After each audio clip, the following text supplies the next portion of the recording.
the Celtics win the tip.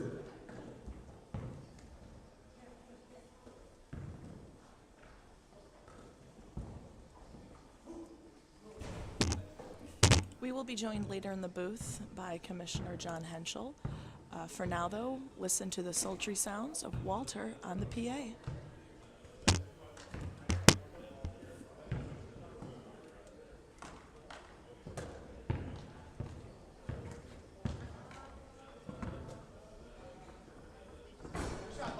And Darian Bosby early on.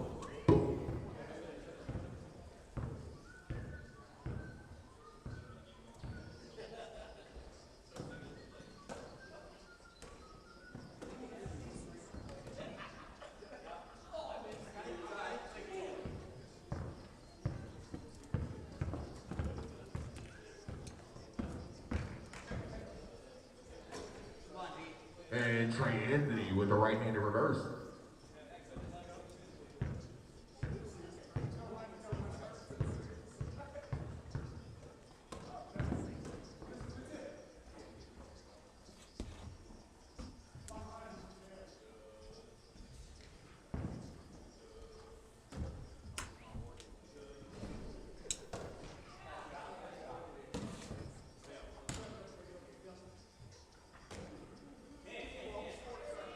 And Cam Blake, bucket.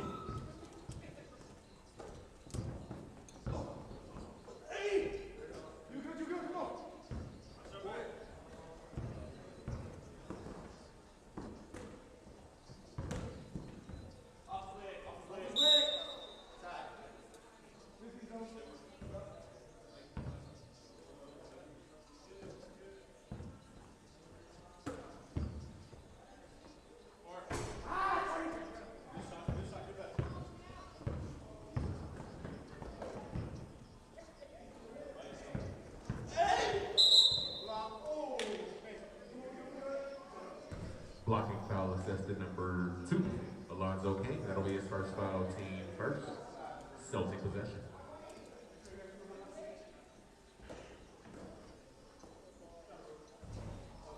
Brody, roll around, bucket.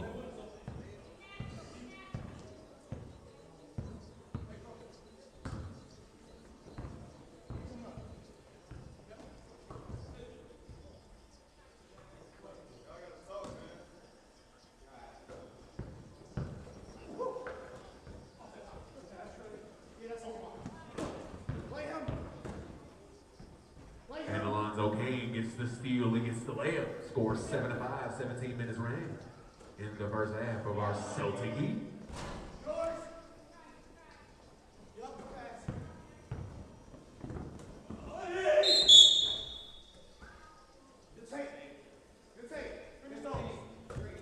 Foul will be assessed to number 15, Brody Gonzalez. That'll be his first foul, team first. Alonzo King shooting 2.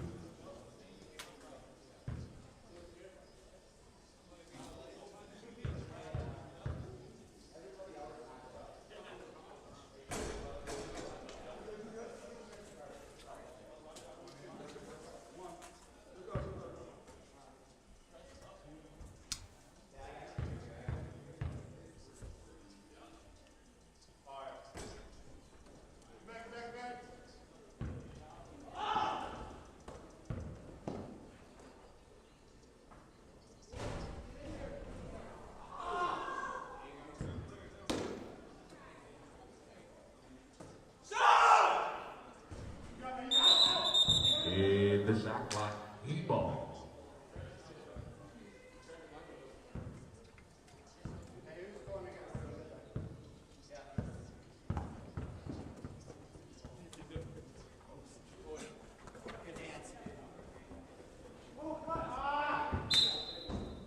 It's out of bounds, it'll be Celtic ball.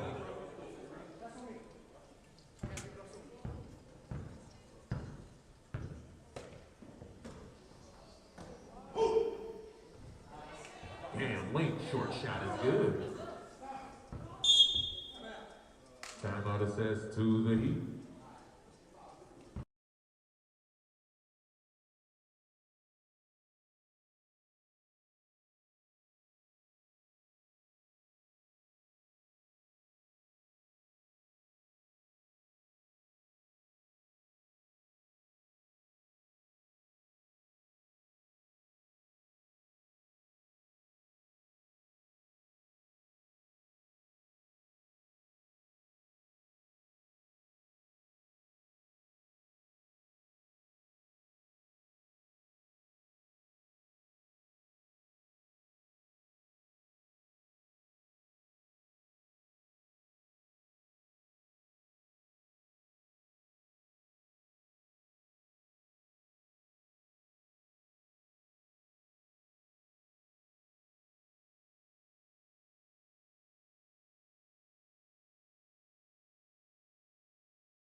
too much heat.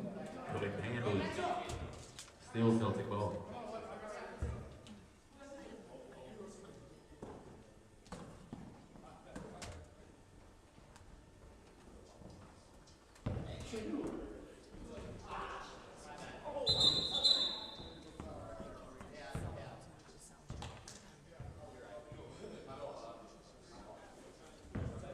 Technical foul assessed to number 11, John Chekovich. That'll be his first foul, team first. Darian Bosby will be shooting the technical free throw.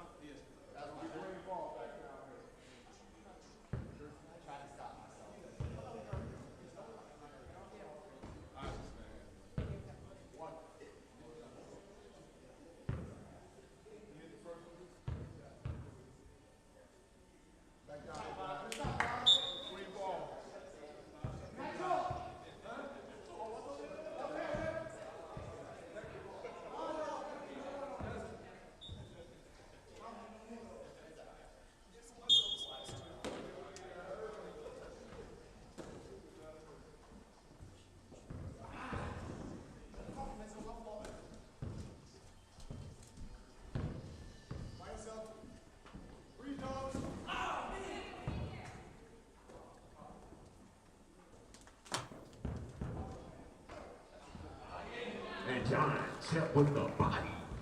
Bucket.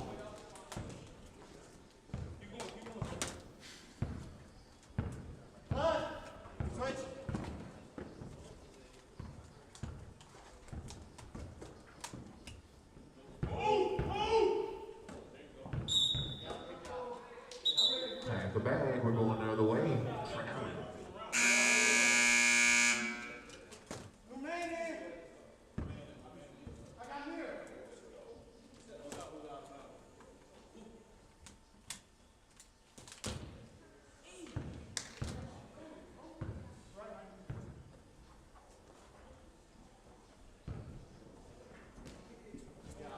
And Jerry Johnson post moves.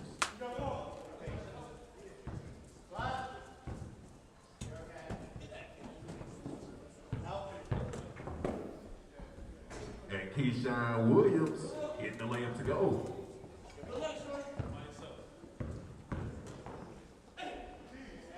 Jerry Johnson picking up his player of the week performance from last week.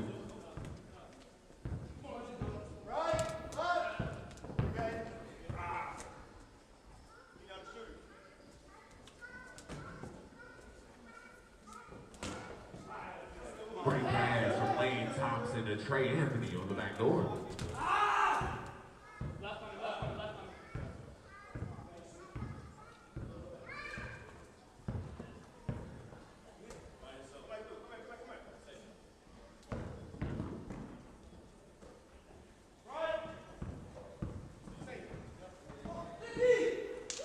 And stolen by the Heat.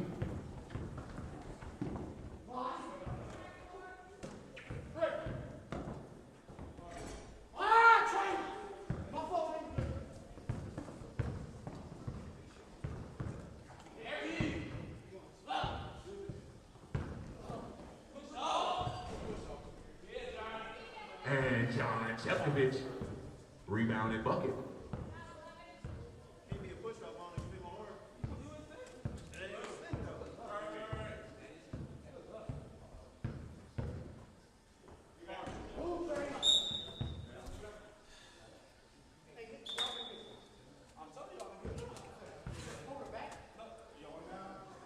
Foul be assessed to number 10. Sorry, it'll be assessed to number 55, Lane Thompson. That's his first, team second.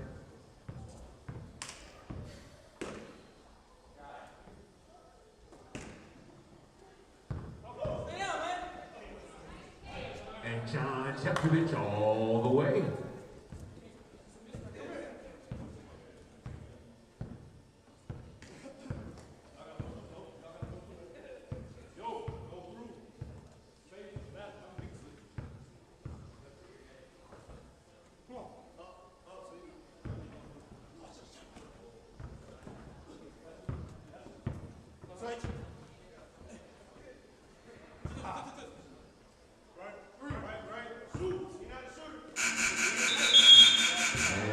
shot clock violation.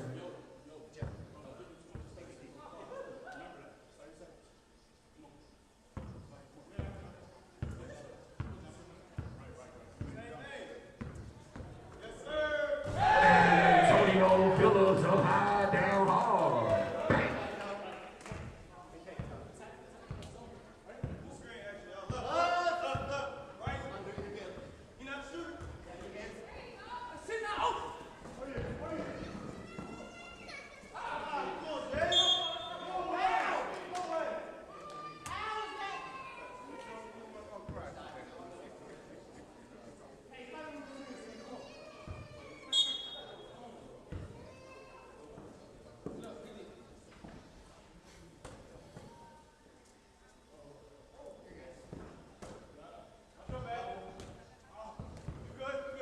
And stolen by the Heat.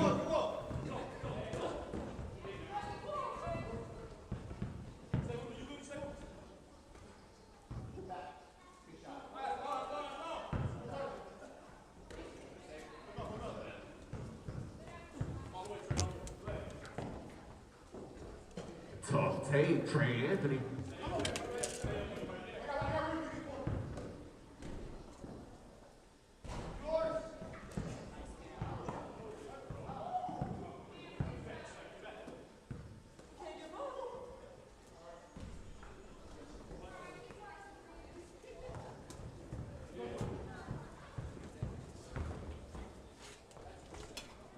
Darian Bosby displaying the ball on a string.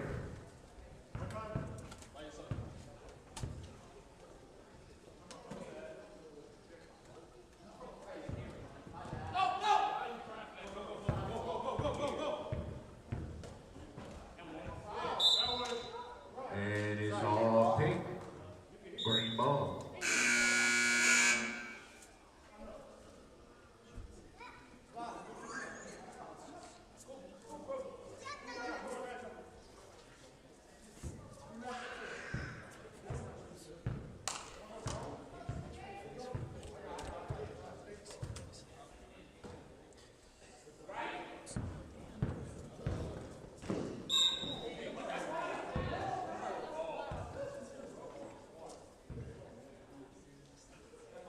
Foul be assessed to number 1, Trey Anthony. That'll be his first foul, team third.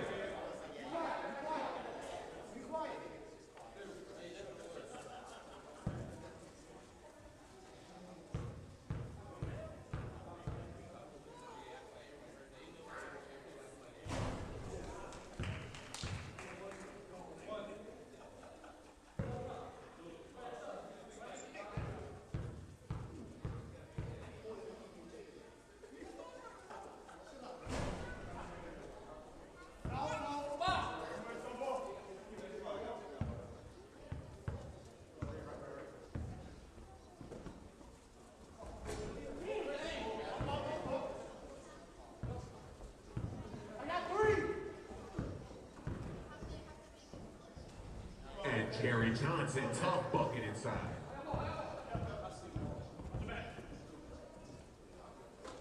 And Darian Bosby. Boom.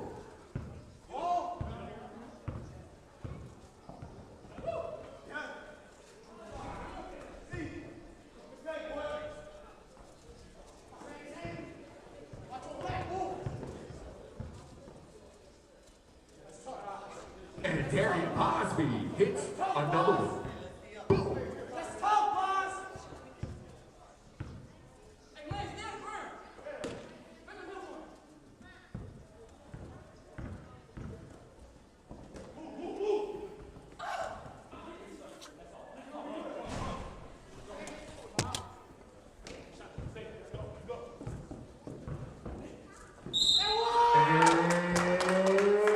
And one, Darian Bosby.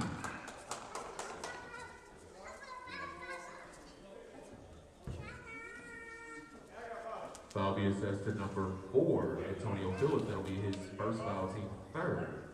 Darian Bosby shooting 1.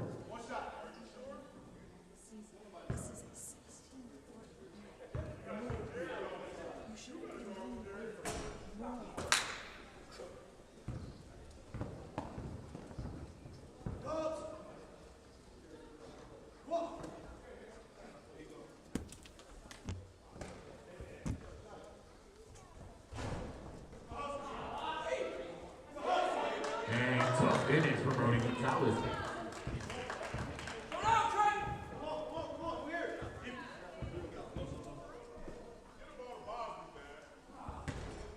And backs open is Sunday. Doug's Wills.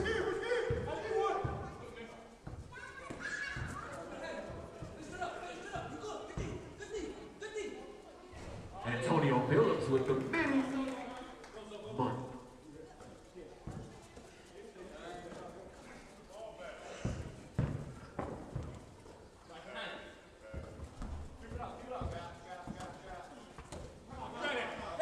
And it is stolen by the Celtics. We have numbers.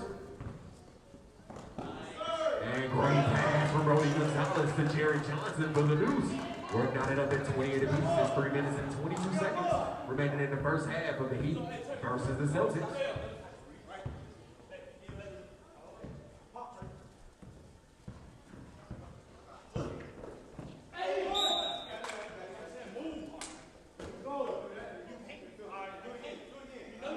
Foul be assessed to number 5, Jimmy Hines.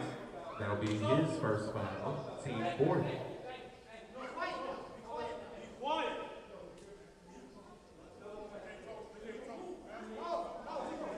And double technical fouls are assessed to number 5, Jameer Hines, and number 2, Alonzo King. That'll be Jameer Hines' second foul, team 5th. Alonzo King's second foul, team 4th.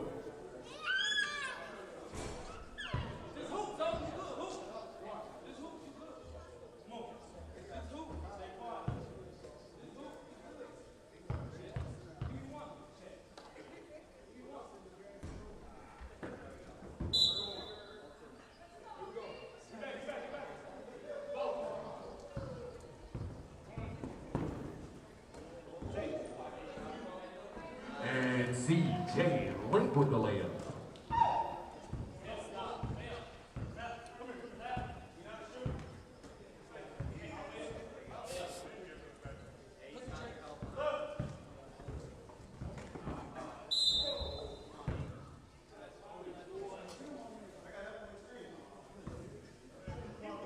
Foul will be assessed to number 4, Antonio Phillips. That'll be his second foul, team 5th.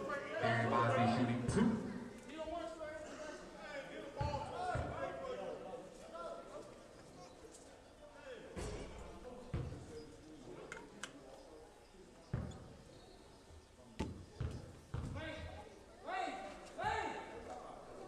And Aaron Mosby knocks it down. Knotted up at 30 apiece.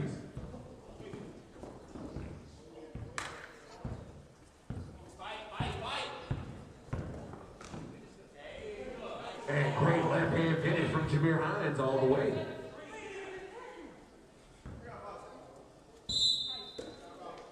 And timeout assessed to the Heat. 32 to 30.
Romeo Brooks gets the bucket. 3, 2, 1. Jared Johnson full court. Doesn't get it to go. We're going into the halftime, 37-32.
As promised, we have the commissioner. Here I am for you guys. Second half, Celtics leading 37-32 at the break. Cam Link is off. I saw some buckets from Jared Johnson and Darian Bosby as I got here into the gym. It's a really nice take from Keyshawn Williams. Jared's one of those guys this year, especially with how he's played, that'll be in the mix for potentially first team all-league. He's just a scoring machine. That rebounds by Thompson. King looks to go. A little hop step and gets it to go. Jared wanted the travel. And one of the things about the Heat, their ability to attack the basket and score at the rim is as good as anyone, is once again Jared Johnson from the volleyball line. And I know the Heat only have 5 here, but when they're dialed in on offense and they're getting to their spots, as Zoe does it again, his shot is short, they can score with anyone. Again, down 5 points here, now 4 to the Celtics. This is a real good first half from the Heat, who are looking to just pick up a little bit of momentum as they head into the playoffs. And really, your seed doesn't matter. I mean, I guess the better the seed you have, theoretically, the easier path that you have. But we've seen plenty of teams that don't have the best finish in the regular season make noise in the playoffs. So it's all about playing your best basketball this time of the year, and that's what the Heat are looking to do. They will be locked into the number 12 seed, so they're going to play in the 5-12 game at 12:15 next week. Is Anthony on the baseline with a really nice pull-up jumper. And again, the Heat are getting to their spots offensively. We'll have to see how they can guard which is just a significantly taller Celtics team. Antonio Phillips, you got both CJ and Cam Link, and Jared Johnson just have long arms, and that is a little bit of an edge maybe for the Celtics, as the other player on the court right now is Chepkovich in the corner. It's going to be Link, CJ, who I guess we'll call them by their first name. And that's knocked out of bounds by Williams. I had said last week that when Cam and CJ are both having good games, they're linked in. Well done, Aaron. Thank you. Yes, indeed. And I believe it was two Indeed. weeks ago. See what I did there? Yes. There you go. As Phillips' three from the corner is good. I don't work alone, folks. I believe the Link brothers were co-player of the game in a Week 9 win for the Celtics, and then Jared Johnson was not only player of the game for the Celtics last week, but was awarded player of the week honors. I think he had 34 points. And the Celtics went over the Sixers. Bosby stepped on the sideline there. So again, Heat down by 5 here with 16 minutes and 50 seconds to play in the second half. For the Celtics, their record is 4-6. They're in a three-way tie for sixth. The advantage that they have is they have the head-to-head over the other two teams that are tied with them at 4-6.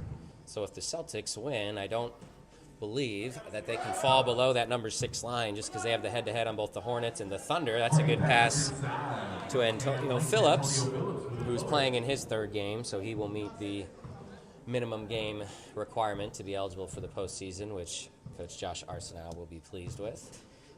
Just another very versatile, athletic guy who can rebound, can score, can defend, block shots. Is a good contest on defense, but Link got a bit too much of the body. Again, if the Celtics lose, you then bring a couple scenarios into play. Both the Hornets and Thunder could pass them in the standings, and then the Bulls, I believe, are the only other team within that one-game range. Great play by Trey Anthony. That could pass them. The Bulls have the head-to-head over the Celtics, but again, if the Bulls were to win and catch the Celtics, it means the Hornets would lose. So once again, that'd be a three-way tie. So you'll hear a lot of me talking about 3 and 4 and potentially 5-way ties today. And that is going to be 3 seconds on the Celtics.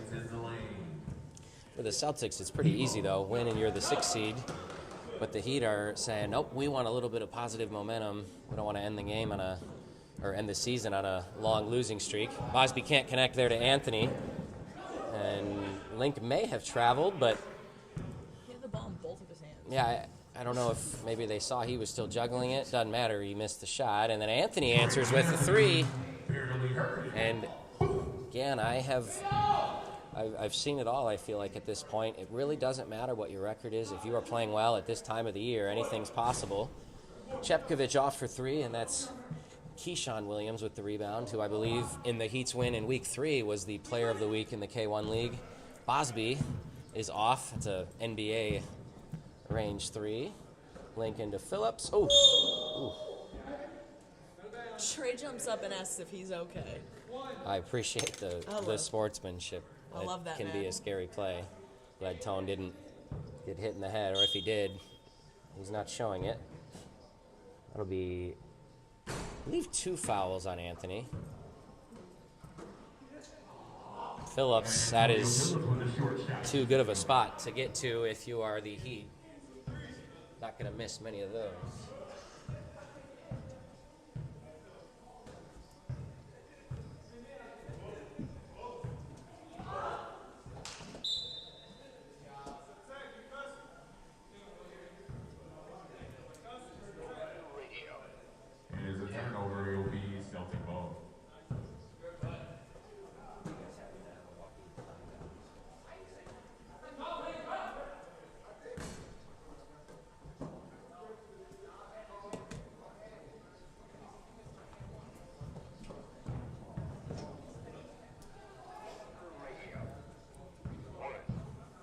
back with you guys. My apologies.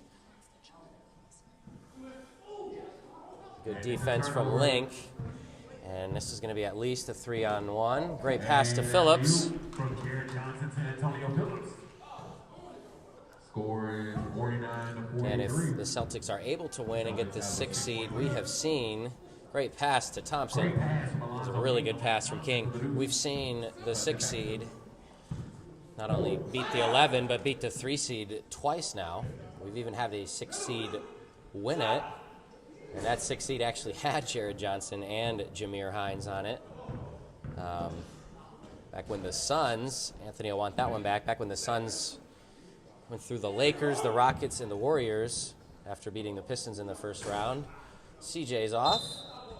Good rebound from Thompson, and younger brother Cam knocks it out of his hands. 49-45, 12:20 to play. If the Celtics do get the 6th seed, they'll have a potential 6-11 game, and if they were to get to the quarterfinals, then they'd play the number 3 seed. Bosby is good, gets a friendly roll. The Heat are right there within 2 points. Again, the ability to score and get to their spots on offense. Shepkovich thought he may have been fouled, and it is hard enough to keep Jared Johnson off the glass, but if you don't put a body on him, you definitely won't be able to. Again, this is a tough ask for the Heat. You got 5 guys, and I know they've got some young athletes who are in great shape and can play all day, but it's easier said than done playing 40 minutes with 5 guys, especially if the Celtics are going to play with some tempo like they do here. 3 is off, man, and just the ability to get on the glass. If you're the Heat, you hope to get a 6th or a 7th player here next week. Just give you a little bit of a wiggle room, both fouls wise, but also guys can get a breather. Another great pull up from King. Again, when he gets to his spot, he is just a really dynamic player offensively. We all know how he defends. He's quick, he's got good hands, and another offensive rebound for the Celtics. I don't have the numbers, but I heard someone down there say it. The zone might be hurting them a bit. Rebounding.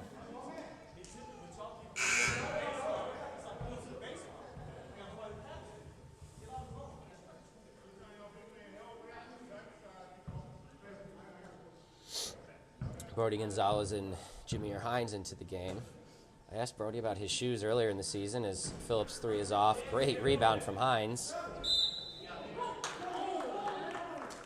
And I asked him about his shoes. I said, 2 different colored shoes. I said, is that normal nowadays? He said, yes. He goes, you can order them that way. He had them last year, too. Okay. I don't know if they're the same ones, but he had 2 different shoes last year. Maybe it was opposite. Yeah. Almost Christmas colors, but it's more of a pink than a red, and it's more of the the neon green than a sort of Christmas color green. It's a Christmas at an early 2000s club. There you go. Either way, it does not, in my opinion, match the uniform. They're fun shoes. They're very fun. They just don't match the Celtics vibe. But if that's not what you're going for, then I think Brody's going to be happy with his shoe choice. Well, now that they have to wear uniform tops and bottoms, their shoes are their expression. That's right. Trey off from 3, and I don't have good enough eyes to see all the brands from up here, but great take from Hines. I believe that's 6 points in a row, and it is back to a 9-point game for the Celtics. Heat down 9 here with just over 9 minutes to play, and that's the guy, as his 3 is off from Bosby, that has been able to score really with the best of them this year. He's averaging just shy of 20 points per game. Phillips gets it to go.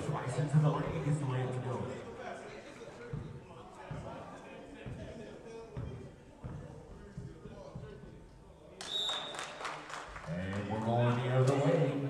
Celtic ball.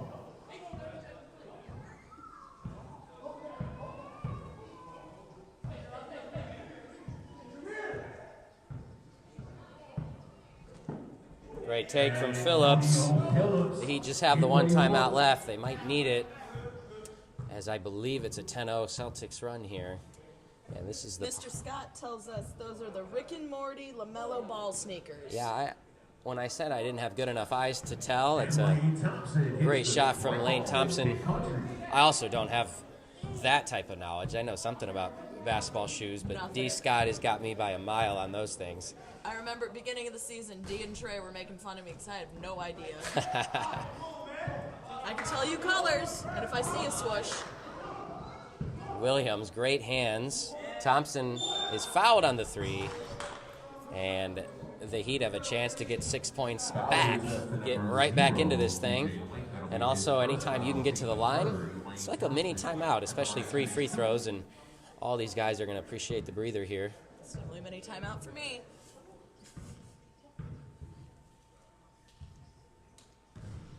Thompson's first one is good. And he knocks down the first.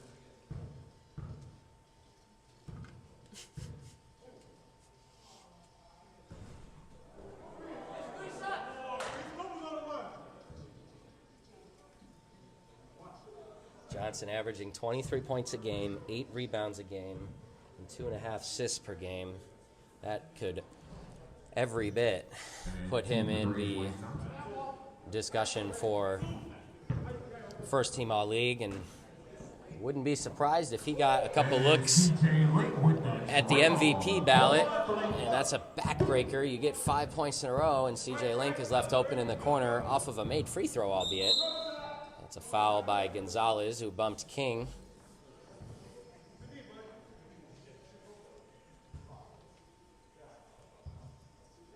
Interesting to see what the league says. The voting process for all league is continuing to morph just as we get feedback and try to continue to acknowledge as many players and performances from the season as possible.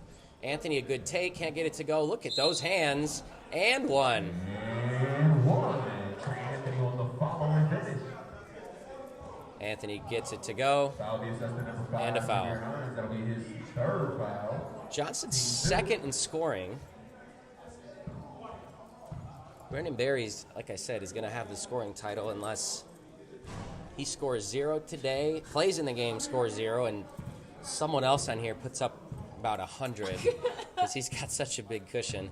Jared would have had the best chance to catch him, but again, when you are a 5-point lead for Barry, and I think you've played in every game, it's just even a stinker of a game isn't going to change your average that much. Jameer Hines with another big three to answer back. As the Heat chip away, the Celtics continue to answer. And I know Johnson's going to be right in that mix for some good awards. Right on cue, gets the steal to Hines. 3 is good. Johnson gets the assist, and the barrage of offensive rebounding is what was hurting the Heat early in this half, and now it's just the Celtics can't really miss from 3. That 3 is off the side of the backboard. Phillips, showtime, and one. Gotta say, Alonzo, I appreciate your hustle and your athleticism to do what you just did off the chairs and the wall. Sorry, number 2, Alonzo King. Trey says that is not on me. It is tough when you play with 5 guys, Trey. I feel your pain.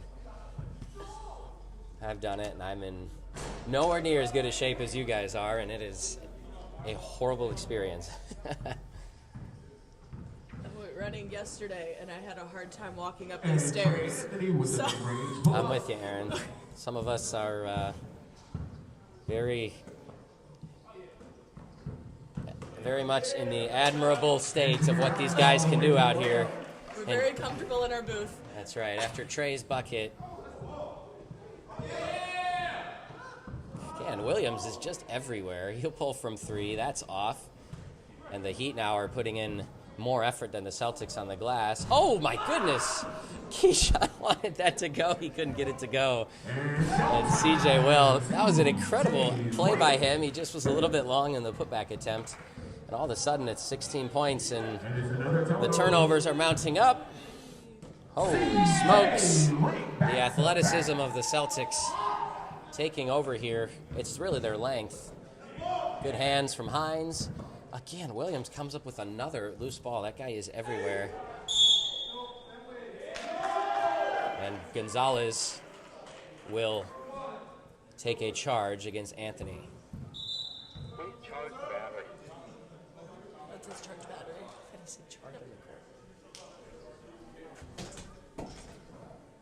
Our handy-dandy walkie-talkies fell off the charger last night, so It's always something. it's always something.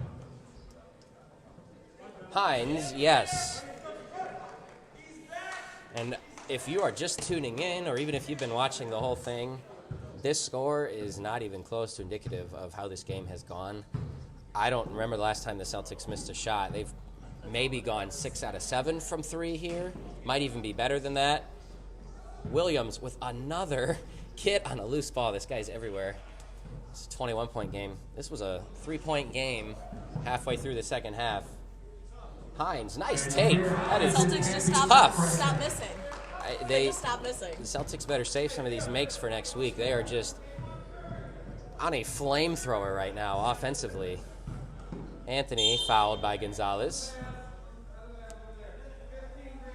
2 to play. The clock will run as we wrap up this game. So the Celtics are going to be the number 6 seed unless we have a team drop out, then I guess they'll be 5th, but they're going to be the number 6 seed. The Heat are going to be the 12. So they'll be on opposite sides of the bracket. That means the Heat will play at 12:15 next week. Williams fouled again. And no, he did not travel. He fouled him first. Heat will play at 12:15 next week, and the Celtics should play in that 6-11 game at 1:20 p.m. There are still 4 or 5 teams, I believe, that can finish in the 11 spot. So I won't even deliberate on that just yet. But you'll see these 2 teams in the first 2 games of the week.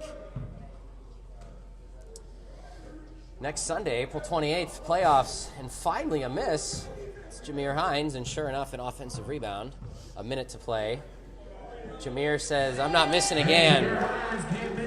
My goodness. The Heat have played admirably with 5 players, and I don't know what you can do if a team's going to shoot and rebound the way that they have. And still pressuring down, up 25 with 40 seconds to play. This is an impressive second half. Another steal. It looked Gonzalez. like it was a pass to Brody. Gonzalez wanted the assist and might have to give him a missed shot attempt on that one. Bosby to Williams. This is pad your stats time. Williams 3 is off. Or mess up your stats time. Or, yes, Chepkovich has it. This is a good time to dribble out the clock, but Vern says, ball games, 89-62. The Heat will be your 12 seed, and the Celtics will be in your 6th spot. We'll be back with you in a few minutes for the 76ers and Thunder. Again, final score, Celtics 89, Heat 62. We'll be back in about 15 minutes.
Underway, Miles Bergens have the Sixers up 2-0.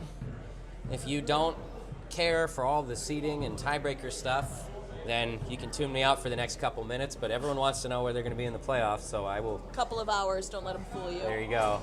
I go ahead and tell you, as Binion's shot is off, Mike Clark has it. No Brandon Barry yet, who is the K1 League leading scorer. This is crewed up for the Thunder. You can see the records on the screen. The Thunder are 4-6. The Sixers are 3-7. Jacquees Springer just off. Rebound by Townsend. The Thunder, as Townsend's 3 is long, can be a top 8 seed with a win here. They would be a number 7 seed if the Hornets were to lose to the Bulls in the game after this. Binion's fouled by Farad Johnson. If the Thunder lose, they're probably going to fall to the 10, potentially the 11 seed if the Grizzlies were to win today, because tiebreakers are not in the Thunder's favor. The Thunder have wins over the Lakers and the Nets, which is good for your confidence, but does not help you potentially if you're in a 3, 4, 5-way tie, which we could get a cluster of teams all in that range, depending on how things go today. So again, the Sixers, who are 1 game back in the standings, can potentially leapfrog the Thunder with a win today. Regardless, both of these teams are going to be seated somewhere between 7 and 11, depending on how things play out today.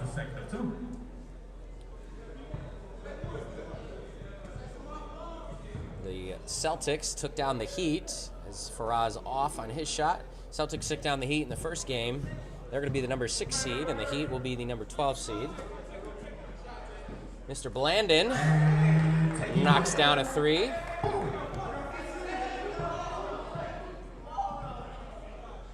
Thunder start to play with some confidence, kind of like last year. We saw it from them at the end of the season.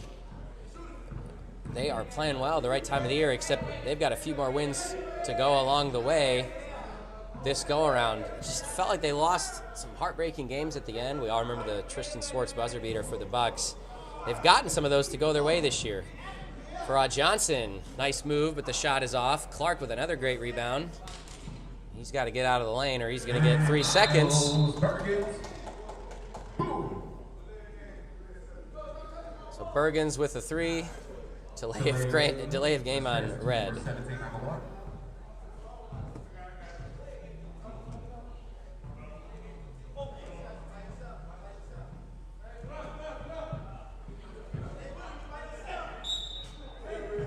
Binion's fouled. That man knows how to get to the free throw line.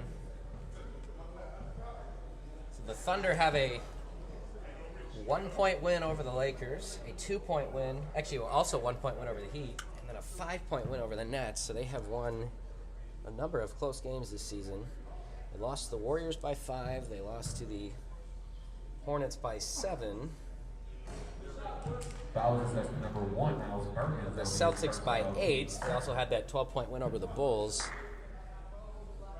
And when you know you've beaten the Lakers and the Nets, and sure, maybe you didn't play either team's full lineup of guys, but that's got to be somewhere in the back of your mind, giving you some confidence as you go into the postseason.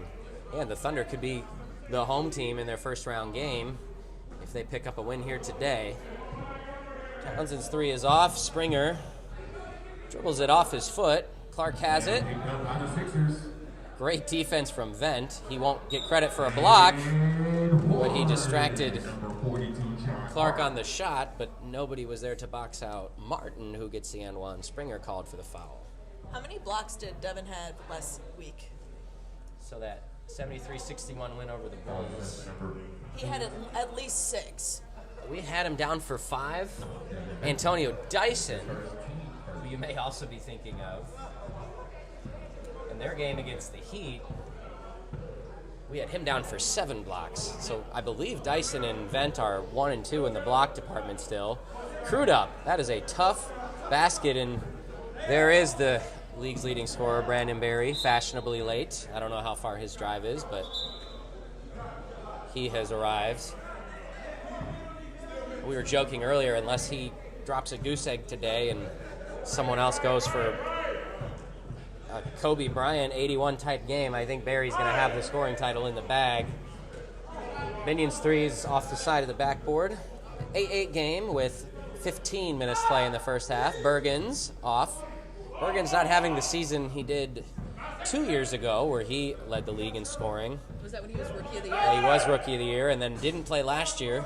Barry comes along, and I don't think Philly will three-peat in the Rookie of the Year category as Miles' three is off, although Skylar Crudup, who is on this Thunder team, I would have to think is going to be in that discussion. And then potentially a couple of Lakers, Zaki Kabir and Adam Benson. Yeah, and all that voting stuff will happen this coming week. It's going to look a little bit different this year, so we'll have more info to come on how that's going to look. Give players a bit of an opportunity to participate in some of that voting, just to expand that process. Landon's three is off. Looked like it was going in, and then it rolled out. Martin on Springer, size advantage, gets it to go. Sixers lead by 2. Of course, the Thunder were the 11 seed last year, but came out on a flamethrower in that 6-11 game and took down the Nets. Seems like Binion's shot was up there forever. Will not go. He wants a foul on the shot. Bergen's is tough. No. Martin, yes. And I haven't seen Devin Vent on John Martin a lot, and if I were coaching this Orange team, I might go ahead and make that move.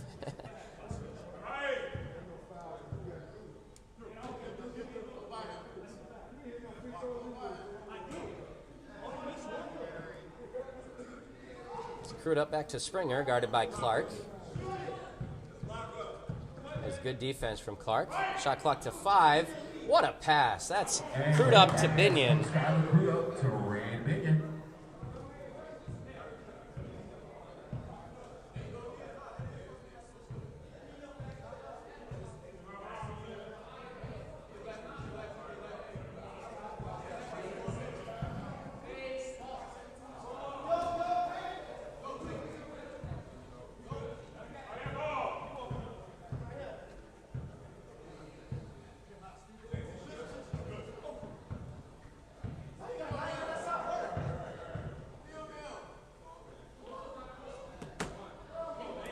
Off. A baseball pass is screwed up with the steal.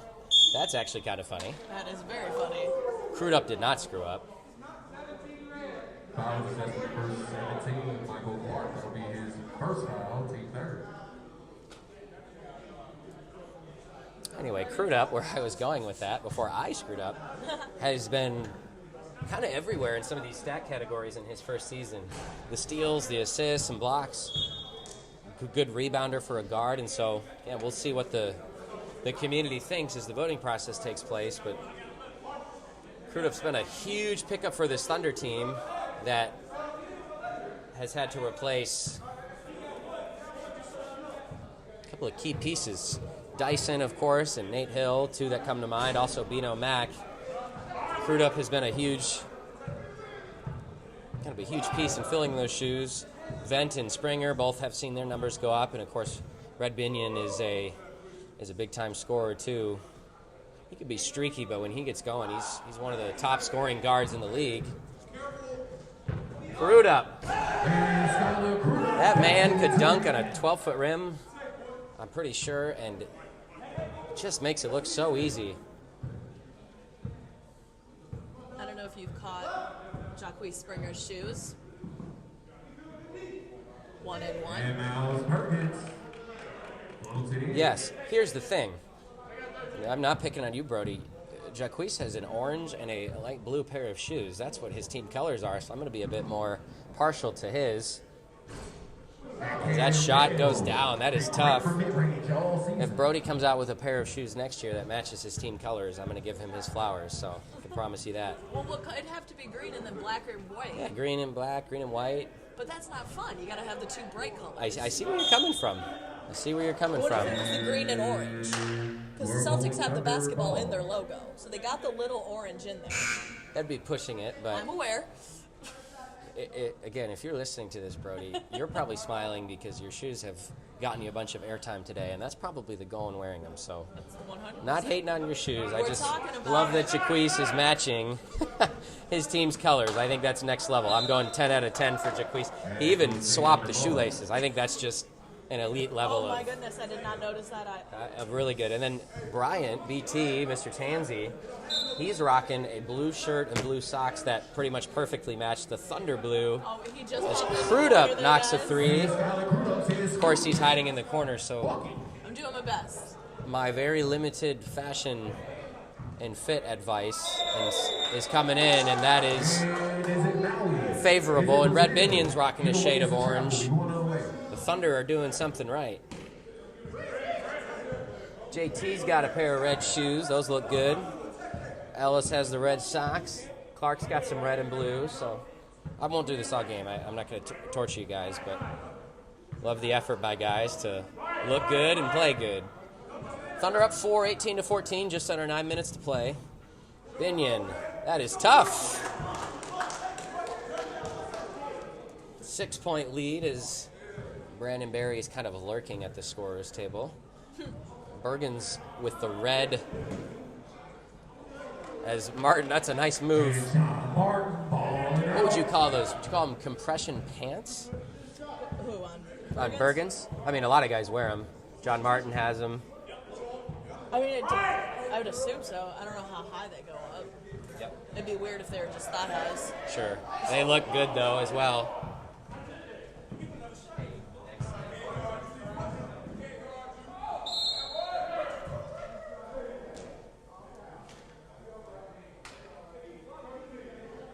Foul will be assessed to number 13. Brock. Cam Bell, that'll be his first foul, team second. Can you hear me? Is Can it you hear me now?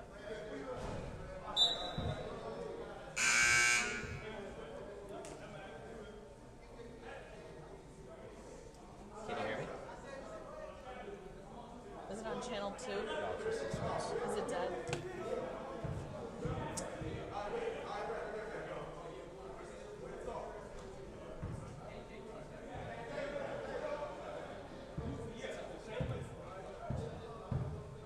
Thank you. Thanks. Is the walkie dead again? Is the walkie dead again? Did they? It might just be on the wrong channel. Also.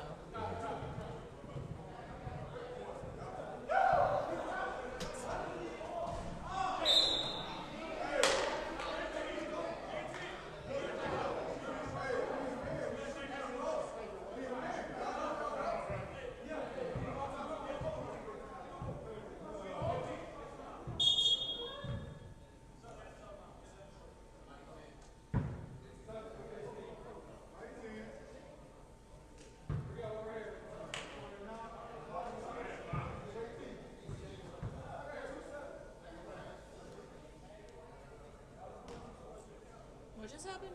And Townsend doesn't have his shorts on, so he's got to come out of the game until he puts them on. Must have missed that in the pregame huddle. Nothing wrong with wearing the sweatpants. Yep, just got to throw the shorts on over them. Binion for three. Thunder up 6.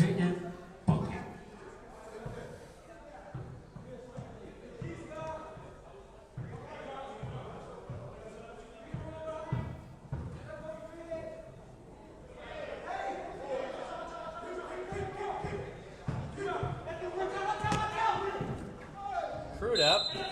It's a good call. I don't think Bergens did enough there. Actually, probably did too much to draw the call against him. That's the number 1, Miles Bergens. That'll be his second foul, team fourth. Crude up will shoot free throws. Jameer Hines and Antonio Phillips, co-players of the game in that Celtics win. 25 and 23 points respectively.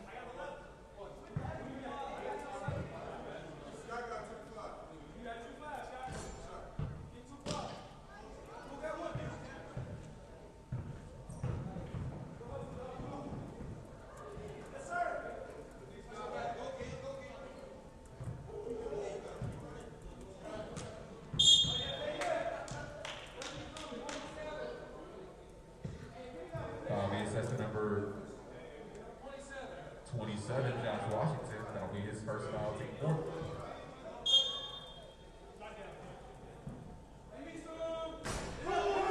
Cam Bell in the corner. And another made basket for the Thunder. They're now up 28-17. Again, the Thunder trying to get to, at worst, the 8 seed, but potentially all the way up to the 7 if the Bulls were to beat the Hornets in the 2 o'clock game. Great pass. Bergens to Ellis. That's long. That's going to be orange ball. I think Barry and Washington kind of ran into each other. Good to see Josh Washington back out here.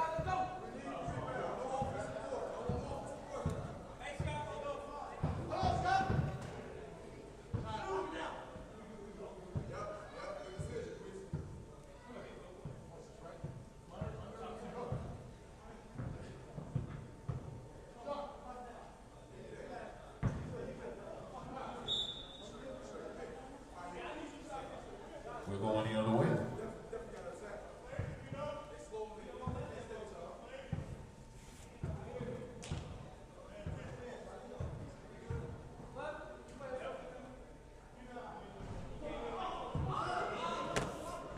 Lid on the basket for the Sixers, and John Martin, no, off the Barry miss. I thought he had that. Here comes Crudup. Look at this man go up, fouled by Washington.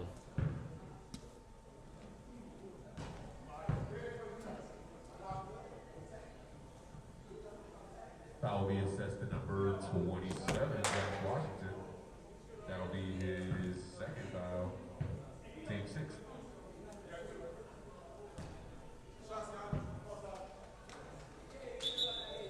First free throw falls.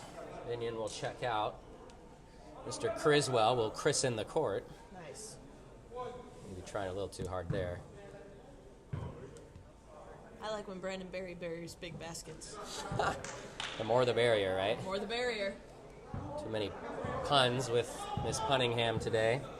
Can't help it. For those of you who see her posting the link in the Facebook group every week to watch the games, if that's where you click, then that is Miss Punningham herself. Farad Johnson off from 3, and suddenly the Sixers find themselves down 13. Just not able to get anything to go. Cam Bell, no. Springer, skies above everyone. Bell, no. Bergens with the rebound. The Thunder are athletic enough. They've done a nice job in transition on both ends of the court. It's going to be a foul, probably smart in transition.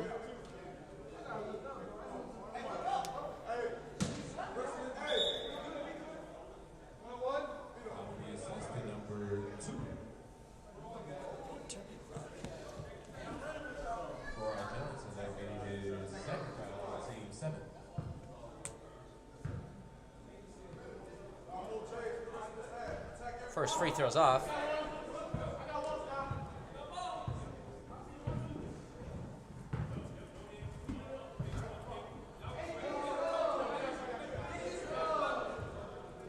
And John Martin having himself a game. Jay Mart is having himself a game, and the Sixers are kind of looking for everyone else to get going a bit. Springer, no. Or, yes, excuse me. What an incredible make. I don't even know that he was looking at the basket. Farad Johnson, great pass up to him.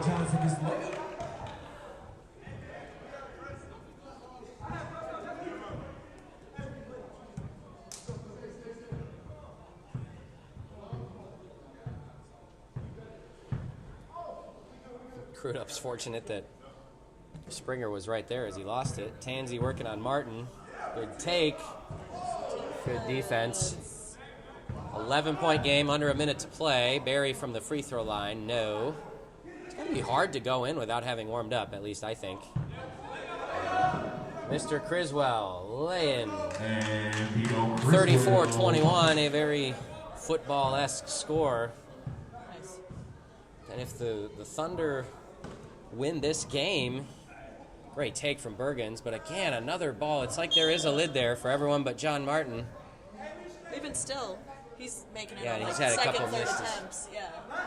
The Thunder are going to take some of the fun out of these potential seeding scenarios. If, again, your teams in 6th, 7th, and 8th all win, it kind of takes out a lot of those big tiebreaker scenarios. Tansey off, probably shot that a bit too early with how much time was left. Brandon, no. 34-21 at the half. We'll be back in about 3 minutes. Thunder looking good.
Good. We're live.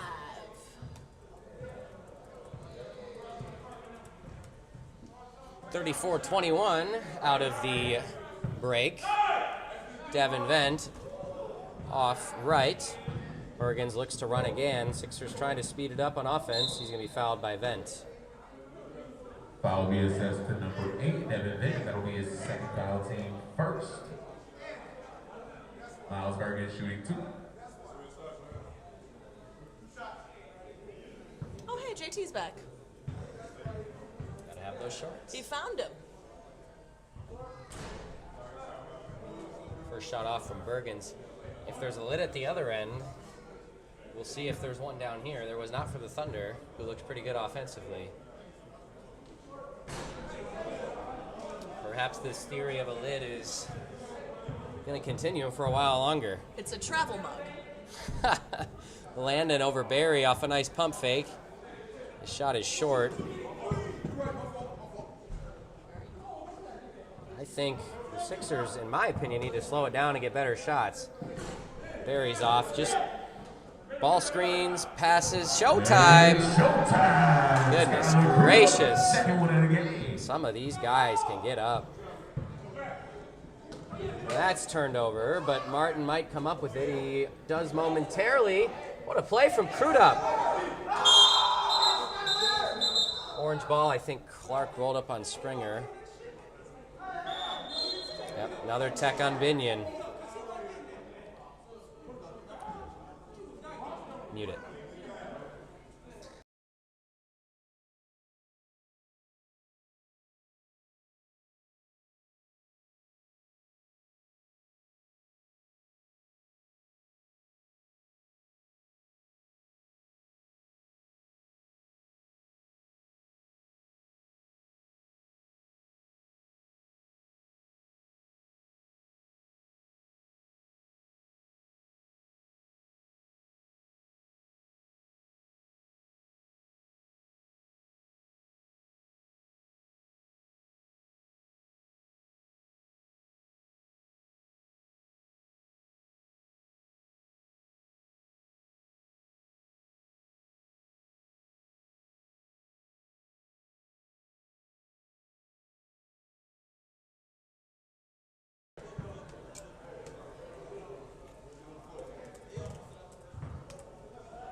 You can unmute it. I did. So Binion gets a tech. Kind of heard that one all the way up here. Townsend makes He the owned other up one. to it, though. He immediately called it and said, Yeah, no, I got a he's, tag. and I know he's standing up for his teammate. Totally get that. You want to protect your teammate. From our vantage point, I didn't think it was a dirty play. I thought it was two players hustling for a loose ball. And so certainly don't think either player was intending to harm the other. I thought it was just a good hustle play, but Red just kind of standing up for his teammates there. But There's other ways to do it. let his mouse slide a little bit. But he gets landed on by Clark. Clark nice enough to help him up. You won't see that on camera as Clark layup is good. Or excuse me, Clark helps up Minion as the Sixers layup is good. Grabbing his head. It actually might have been Clark who got the foul earlier, diving for the ball on Springer. Springer did come out. I hope he's okay. What a take from Crudup. Skylar Crudup is having himself a game. And it's back to number 17. the same lead we had at halftime again, 38-25.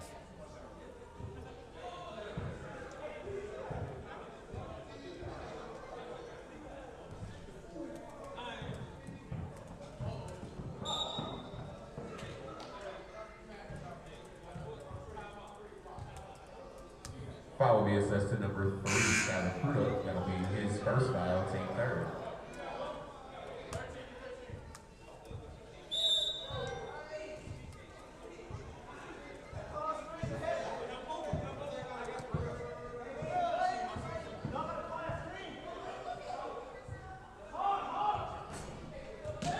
Great rebound from, guess who? Skylar Crudup.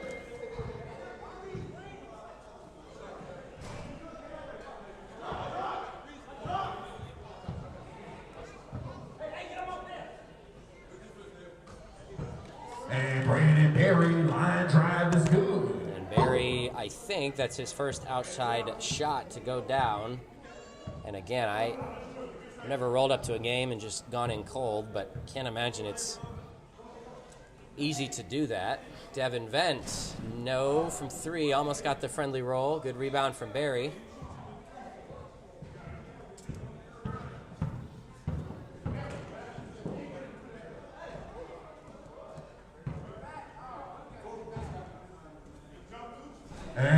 Skylar Crudup, third jam of the day. And this man is on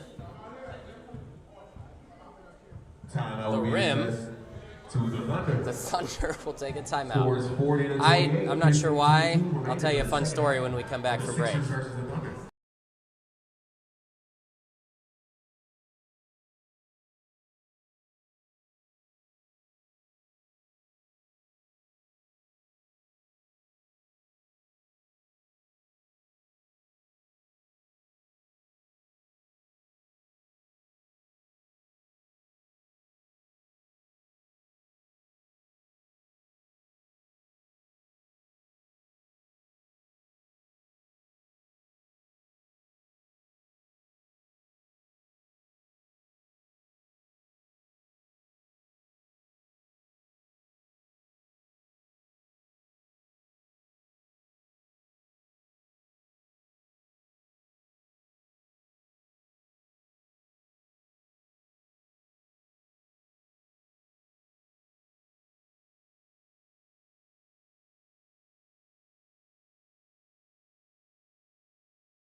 Hey guys, it's Skylar Crudup again.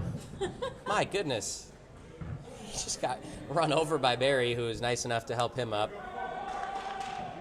And that man is putting together some serious numbers. Bergen's travels. Yep. And it's a One travel extra violation. step. We're going the other way.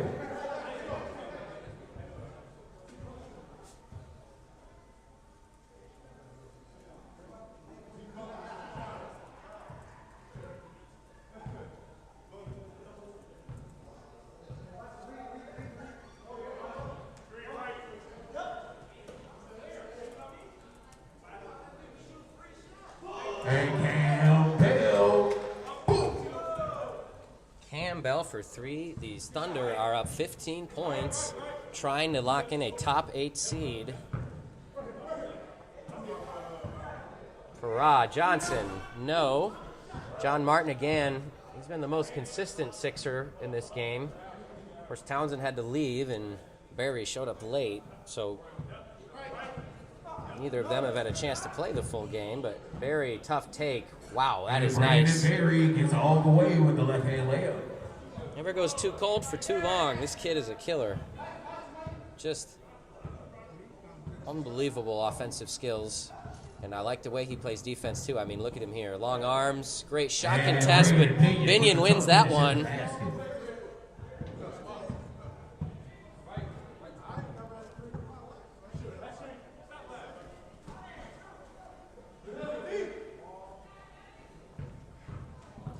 Point game. Thunder have it with 13 minutes and 20 seconds to play. I told you I'd tell you a story out of the timeout.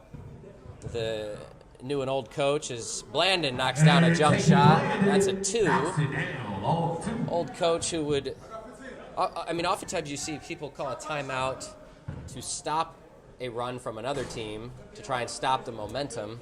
Knew of a coach who would actually do the opposite. If his team was on an emotional high, or maybe you're in a home game, the crowd's going crazy, he would call a timeout to take that sort of positive energy with them into the timeout. Devin Vent, 4-3, and we can leave it here, Aaron, on this timeout. Anyway, the coach would actually take that momentum with them into the timeout, and I don't know if anyone on the Thunder meant to call a timeout off of that last screwed-up dunk, but that was sort of the same concept. Now, the gym wasn't exactly going crazy. It's still a bit early in the day, but I thought that was a fun story. In this case, we will go ahead and go to break, as the Sixers will do your kind of normal timeout to stop the bleeding. Thunder up 20 with 12:45 to play.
We are back. The Thunder up 20, and they are putting together an incredible season here to potentially get to 5-6. Of course, last year they didn't pick up their first win till the end of the season. Yeah, were they 2-10 or 3-9? Townsend gets the loose ball. And Brandon Berry gets the floater to go. Yeah, the Thunder finished 2-9 in the regular season. They beat the Nets. And they were the 11. They upset the number 6 and lost the number 3 Lakers in a really, really entertaining semifinal game. That was fun. That was very, very fun. That Week 11 game, they also lost to the Lakers in a tough one. That was, I mean, the gym was going crazy. That game was a lot of fun. It was kind of Dunk City for a while. Happens during the playoffs. That's right. Don't miss it. Sixers need to go on a run or their playoff seed. That is every bit of a moving screen. And that is it really 4 on Clark already? It is. Did he get one of the technicals? Okay. I think he got a foul diving for that loose ball. Oh, I think that was yeah. Clark. Yeah, when That was underneath me. I couldn't see it. when the situation occurred. The Thunder picked up their first win over the Hawks. They beat the Bulls last year playing 5-4 and then picked up another win over the Hawks. So they won 2 in a row down the stretch. Actually won 3 of 4 with 2 really tough losses to the Lakers in there as well. 2-point loss and a 4-point loss. Brandon Berry for 3. And it goes from 20 to 15. It's a 15-point game with 11 minutes remaining. We're going to see what these Sixers are made of. Sixers started 0-5. They won 3 games to get to 3-5, and then have lost 2, potentially going to lose a 3rd in a row. You want to talk about a season of streaks? Oh my goodness! Almost Brandon Miles, yes. And he's fouled. That's a 7-0 run, and we're back to a 13-point game, which is what we were at the half. Sixers are going to keep coming.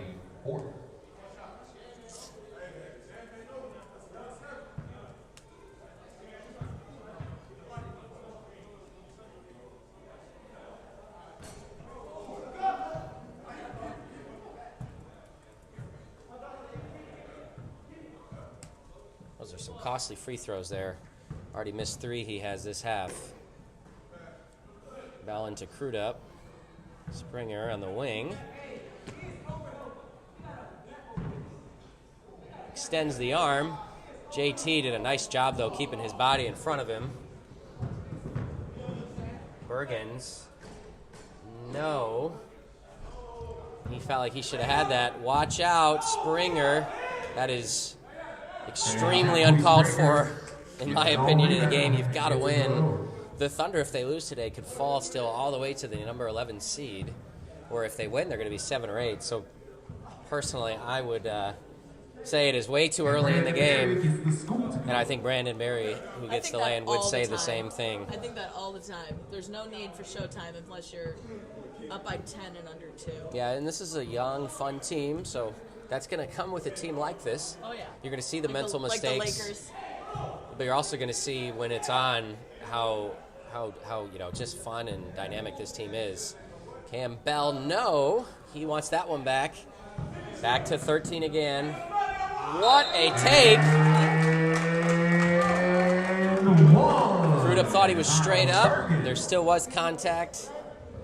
And now Bergens, I'm going to reverse announcer jinx him. He's, I think, missed 3 free throws already down here in this half on this end, so he needs to get one to go and complete a 3-point play.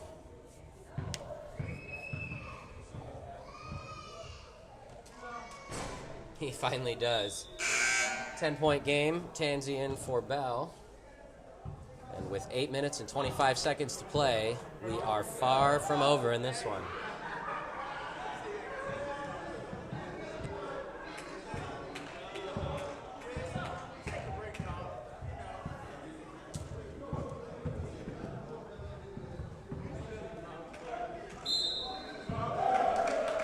That's a great charge taken by Townsend. I think he was there for a couple minutes waiting for Binion to meet him at the rim. A couple more subs. Townsend will come out, as will Binion. And the Sixers now, they were down 20. It was 50-30. They're on a 12-2 run. They've got this thing to 10. Still plenty of time, 7:40 to play in this half. And bucket inside. Another layup goes. It is an 8-point game.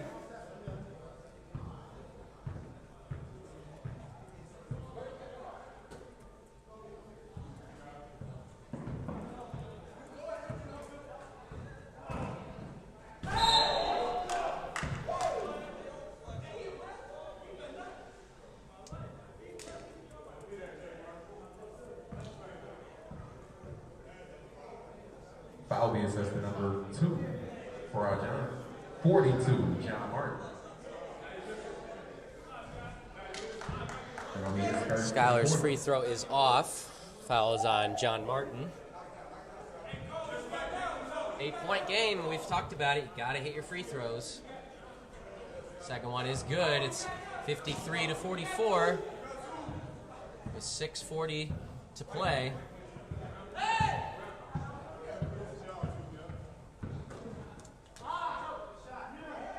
Brandon Berry in the corner. And we've got ourselves a game. The City of Brotherly Love keeps pushing and cutting into this deficit. They're on a 17-3 run. Again, those plays in transition like we saw, it's just too much time to get careless. Thunder need to take care of the ball. Good take by Vent. And that ball did land on the sideline. Back to the Sixers. 53-47. This is a 6-point game. 6 minutes remain in the Sixers versus Thunder matchup. The Sixers down 6 with 6 left. Well, that's just Vent fouled. Commits the foul, I should say.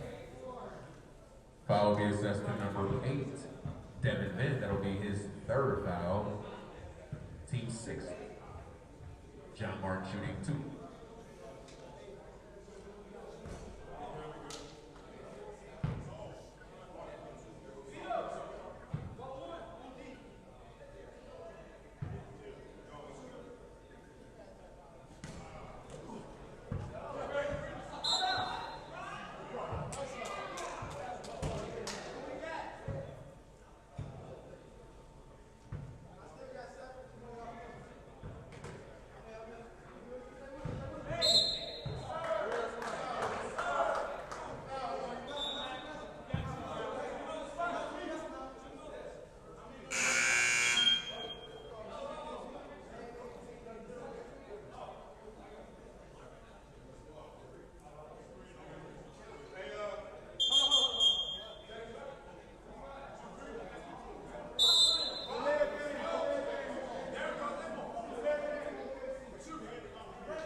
Delay game assessed to the Thunder. I believe that was 6 guys on the court, and they weren't quite sure what they wanted to do. That was their second delay game. So now they're going up to the line. No, the Sixers had the other one? Oh, you're right. Okay. I think that's 3 total. Yeah, the Sixers had 1. Or the Thunder had 1. But I think that's the Sixers' second. Technical foul assessed to number 7, Javon Criswell.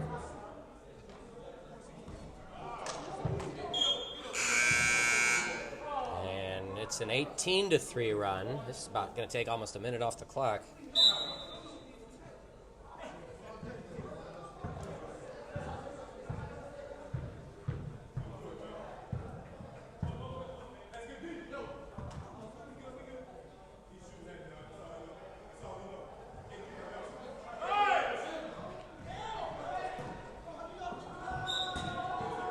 And it'll stay with the Thunder.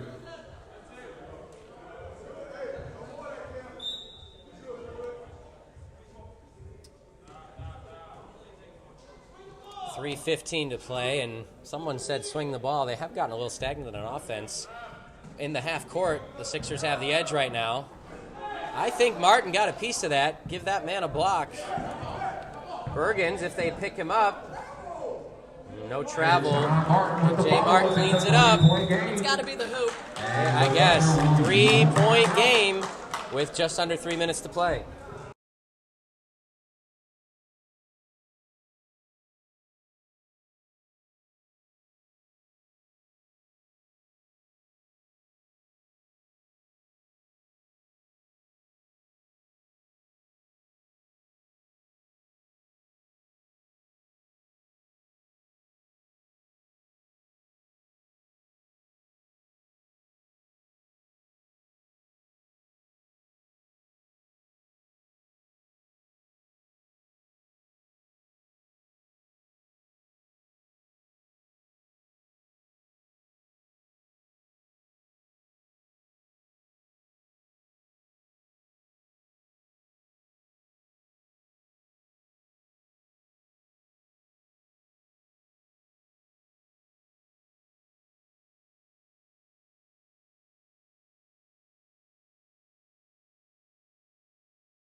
good. 2:57 to play. It's a 3-point game. And again, the Sixers can... Just call another play again. No, the game clock was not started. Okay. Yep, so get that fixed. I heard the word game. Yeah, game clock is what he said. Again, the Sixers are a game back in the standings of the Thunder. If they win, they leapfrog the Thunder, and I think the Thunder at best are going to be 9th or 10th. Oh, and a terrible turnover. Just a miscommunication. Martin has it. Oh, that's going to be off his leg. Yep, off his leg. It's a good call. 2:30 to play. This clock is going to stop soon.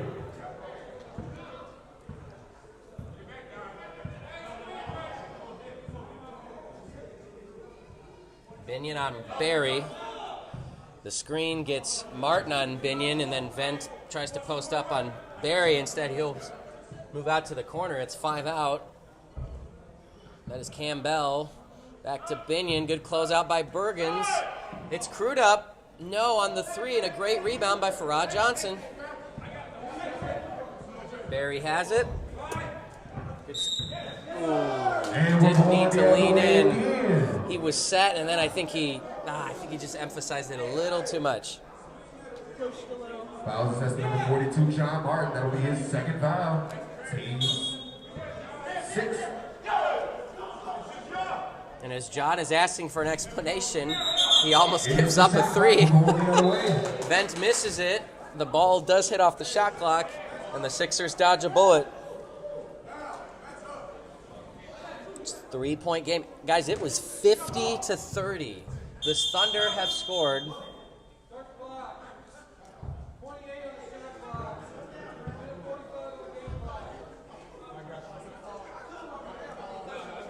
You got this, Dre. There we go. Lock it in down there. Again, the Thunder have scored 3 points in I don't know how long. It was 50-30. Just 18 points in this 350. second half. Minute 38 remains. And that's tipped, and it'll stay with the Sixers. 19. Math is hard, but buck 34 to play. After trail about 20.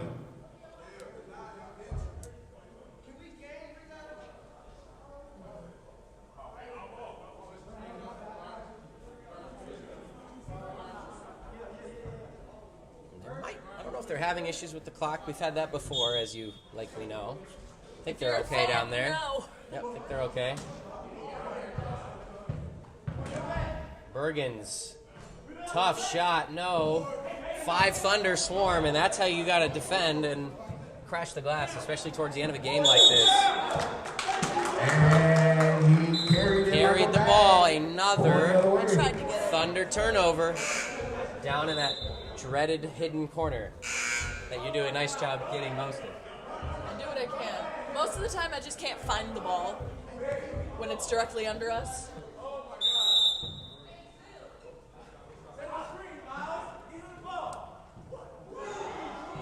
my goodness. Necessary 3. Did not need a 3. I didn't like that shot. Didn't need it. You got so much time I left. think they felt like they could get a little bit better look. 3-point game, 1:15, and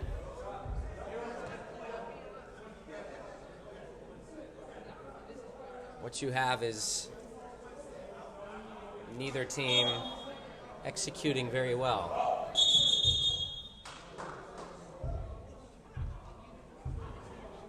It's been a couple weeks since we've had a clock issue, so. All right, they're good on the clock now. Appreciate you bearing with us. Brandon Barry. No. Townsend. No.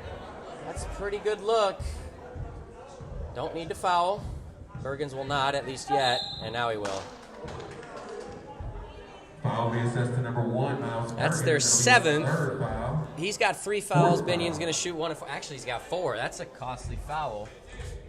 Because now if he needs to foul later, he's out of the game.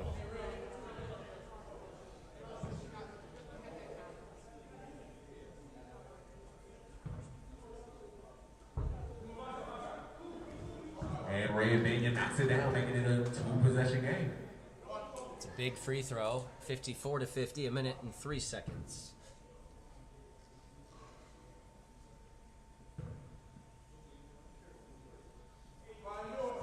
Good shots And from he gets a vote. Binion. 55-50, Thunder have a lead. 1 minute remaining. For Miles Bergens, huge shot, nothing but net. Big shot from deep. And with 55 to play, you do not need to foul if you're the Sixers. Springer's got it. That's going to be a charge, every bit of it. Offensive foul. Oh, you saw it coming from a mile away. This is why we love this game. And it's worth saying, as Bergens picks up that charge, which there was no question on that one, had he picked up that foul, he would have been out of the game. So that is a gutsy defensive play. High risk, high reward. And again, it's hard to know how to play the clock with a minute to go, but Miles Bergens. Run right through that lane. He's going all the way. 42 seconds remaining. 1 shot clock remaining in the game. Oh my goodness. And the Sixers have a chance to win the game. This is insane. That was a good pass, and Vent just couldn't handle it. Right through his fingers. As a whole, the pace has been too fast, but that was not a bad pass. And the Thunder should get a chance to get the ball back. There's a 6-second differential on the shot clock. Bergens into 3 guys. He's going to shoot free throws. Boy, he is playing with fire since he's got 4 fouls, but he picks up a charge on one end and draws a blocking foul on the other. It's week 11, last regular season game, 27 seconds left, foul out. Almost Give it feels your like the all. playoffs, doesn't it? Give it your all. Because of the seeding implications, it really, in some ways, is like a playoff game. yeah. Bergens, yes.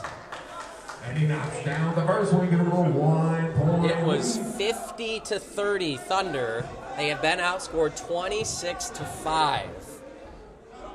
But they are going to get the ball back unless they give up a rebound. They do have a timeout left. 27 to play, down by 2. Let's see what they draw up. Bell in the corner. Springer to Binion. Good pass to Crudup. He's got Vent. And he gets it to go. 16 seconds, tie game. The Sixers should get the last shot. And here we go.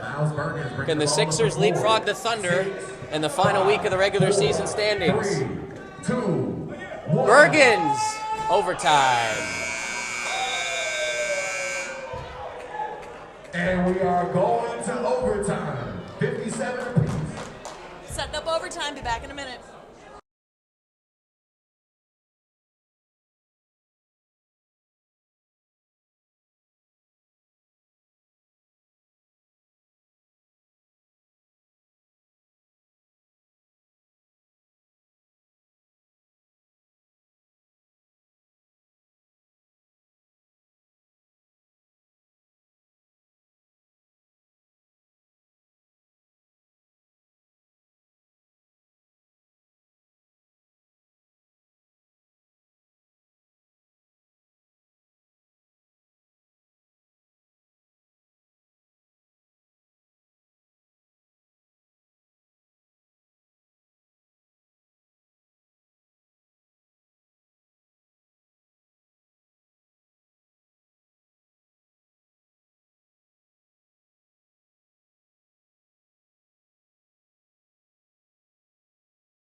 We're back. Nice to have a guy like Devin Vent to win a tip in a 2-minute overtime period.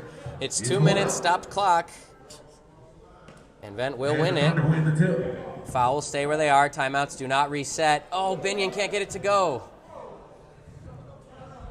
Barry has it. Again, this 2 minutes goes by fast, even with the stopped clock. If you're a Bulls fan over there, you've got some tiebreakers that are going to start to work in your favor if the Sixers win and then they beat the Hornets. The Hornets don't care as long as they win their game.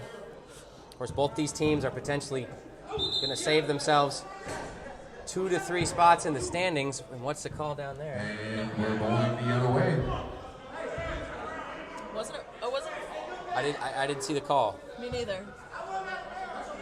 Oh, I think Donald was out of bounds. Must have been. Because there was no foul called or... Well, I saw Bergens near where the whistle was, and again, he's playing with 4 fouls.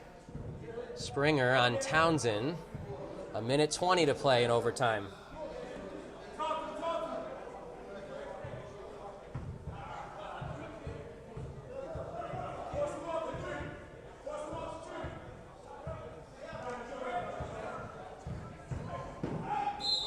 fouled.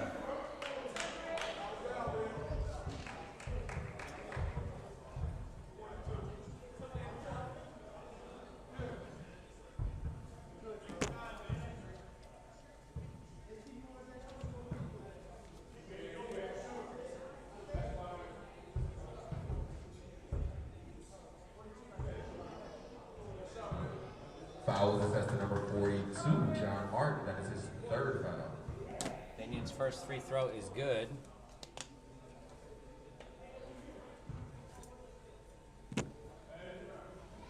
And he makes them both. Thunder up two. Sit down.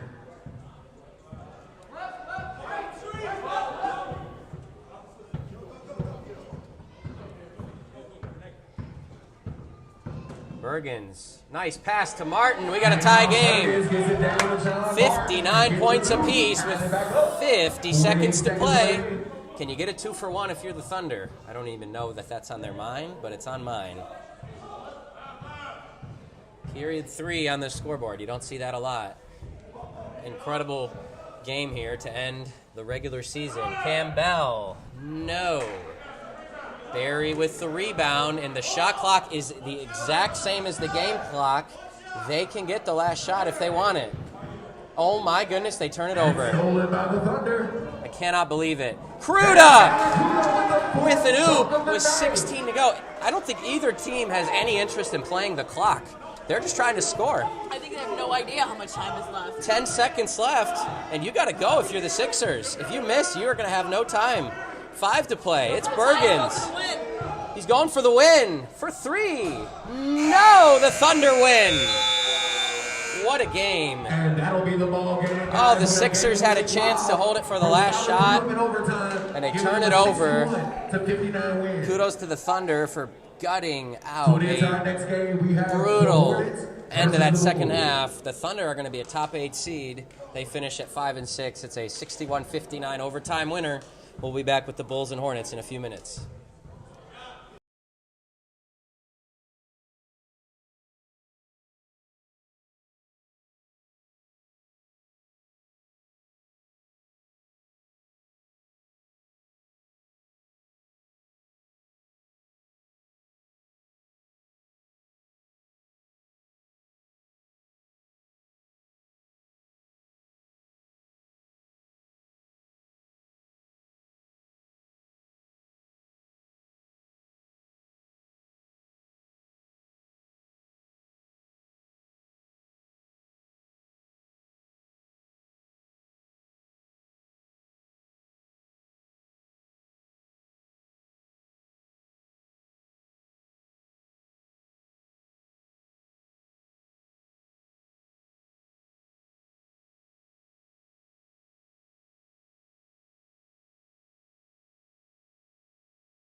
forgot water.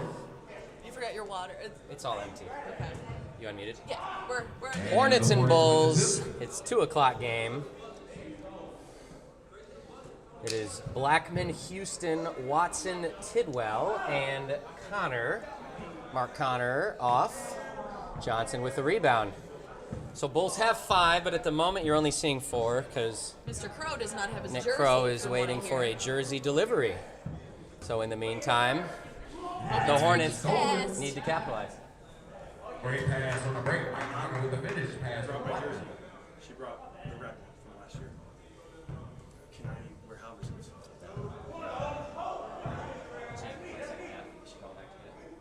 And Seth Johnson gets out on the jumper and gets it to go. Do we have a blood jersey? Just go get it, yeah. Don't get pulled over. So, Nick was delivered his red K1 jersey from last year. He does not live close either. Mantino's not that close. Yeah, but he's far from. He lives by my brother. Nice pass to Blackman. I just hope he doesn't get a speeding ticket. And bucket inside. And the Bulls are going to be playing with 4 for longer than we thought. The Crow's gonna fly. Yeah, and that's at least 25 minutes away, maybe more, which you're looking at the second half at the earliest. So the Hornets will look to capitalize on that. 4-3 early. The 4 for the Bulls are Johnson, Krivel, Kopic, Marquez, and Munoz. Munoz off on the 3. Tidwell and Krivel, Kopic, and I think Johnson are 3 of the top 4 rebounders in the league. Have to stat check that one. Again, the Hornets win. They're going to be as high as the number 7 seed, which would put the Thunder at 8. If the Bulls win, the Bulls could leapfrog both the Hornets and, of course, the Sixers. That would put the Bulls in the 8 and would actually potentially be a rematch, depending on the Grizzlies game. I like A very rematch next week against the Hornets in the 8-9 game. Go ahead. I like very much that it's a battle for both the top and the bottom of the standings. The Bulls came in today. Well, I'm talking about too, but like the Warriors, the Bucks, Yes, the Spurs, yes, you they're get a little all- bit of everything today. They're all fighting, Yep. and then the middle of it, they're all Yeah, fighting. the top 4 teams are matched up. And the Bulls came into today with the potential to be as high as a 6 seed and the potential to be as low as 11. So you want to talk about Yeah, a bit of seeding exactly. chaos. It's 7-5 Hornets here. Everyone from 6 to 11 is fighting, and from 1 to 5 is fighting. And then there's Maud.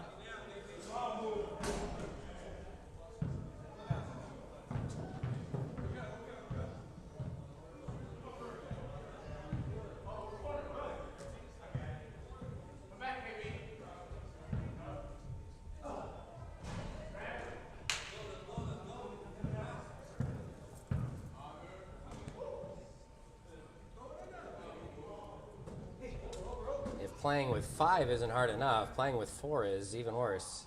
Otis Houston drains a 3. Houston. And Yeah, that's the hot hoop too. So they're starting. That is right. They're The starting with south 4, end of and the it's court. Hot hoop. Oh my goodness. You're right. The south end of the court seems to be where most of the action is, although Seth Johnson knocks down a 3. One of my favorite 3 shooters, Seth, Lane, and Phil. A couple of big guys there. That was- Tidwell is going to run in the middle of that zone. Oh, what a pass, Mr. Houston. Watson Great pass. lays it in. We talked about it last week. One of the bigger surprises on the year was the Hornets upsetting the Bucks, who at the time only had 1 loss. The way they did it with only 5, I think, spoke to what this Hornets team is capable of doing. Seth Johnson gets another one. It's taken them a while. We knew from the very first day that it was they're just all stars, and it's Yeah, taken them. It took them that's a right. while, but they learn how to play with each other, and they're, like you said, very strong chance to end 5 and 6. Yeah, I couldn't say it better myself. When you have all that talent, but you're missing the chemistry. And then You're- Billy you're- leaving too. that's who's right, their- yeah, not necessarily just their glue, but their coach, their. Yeah, the sponsor and everything. And you're right. Your options are to self-destruct and get mad at each other, or to try to work through the lack of chemistry. Is holy smokes, Seth Johnson! Look at that big fella go. And it's 12 all here. You're right though. Their ability to work through that, and again, everyone makes the playoffs, but you feel better at 5 and 6 than if you had fallen apart and you were 2 and 9. And so the Hornets again could be up to the number 7 seed with a win here. Seth Johnson. Oh, in and out. Great rebound, Krivo Kopic. He says, I'm playing 4-on-5. I'm not going to challenge both KB and Latrell at the same time. Smart. Josh Marquez, that's a deep shot. That is off. The arm span alone. KB was on the winning All-Star team on Friday night. Nice pass. Connor slams it home. 14-12 Hornets. Of course, Benny Munoz and the aforementioned Nick Crow, who we should see at some point, just not for a little bit. He took the kind of the K1 League by storm, just not known maybe for his three-point shooting. As Tidwell with a nice play, good save, and throws it to Connor, him and Munoz. As Connor is off. Good block from Johnson. Anyway, Munoz started the round out and shot really well, but so did Crow on the back end, and they went 6-0, and they won a 20-team two-ball tournament. No one had them winning in their bracket. I don't think Nick had them in his own bracket. Nowhere. Yeah. Nick didn't even have him in his own bracket. Actually, he was a last-minute replacement for Krivo Kopic. He wasn't even going to shoot in it. Oh, really? Yep. I did not know It that. falls off of Connor's foot. I believe Connor hit the 3 on the previous possession, and the Hornets back up 5. Talk about the Bulls have played probably more games with 5 or 6 players than anyone. And so they're going to, instead of 1 up, we'll say 1 down themselves and play with 4. So the Warriors were last season. Not the Weren't best shot from Seth there. And KB's got a free hoop. And yes, we saw that with the Warriors. So if they're channeling their inner Warriors from last season, maybe they know something we don't heading into the playoffs. But pass to Johnson, fouled by Houston.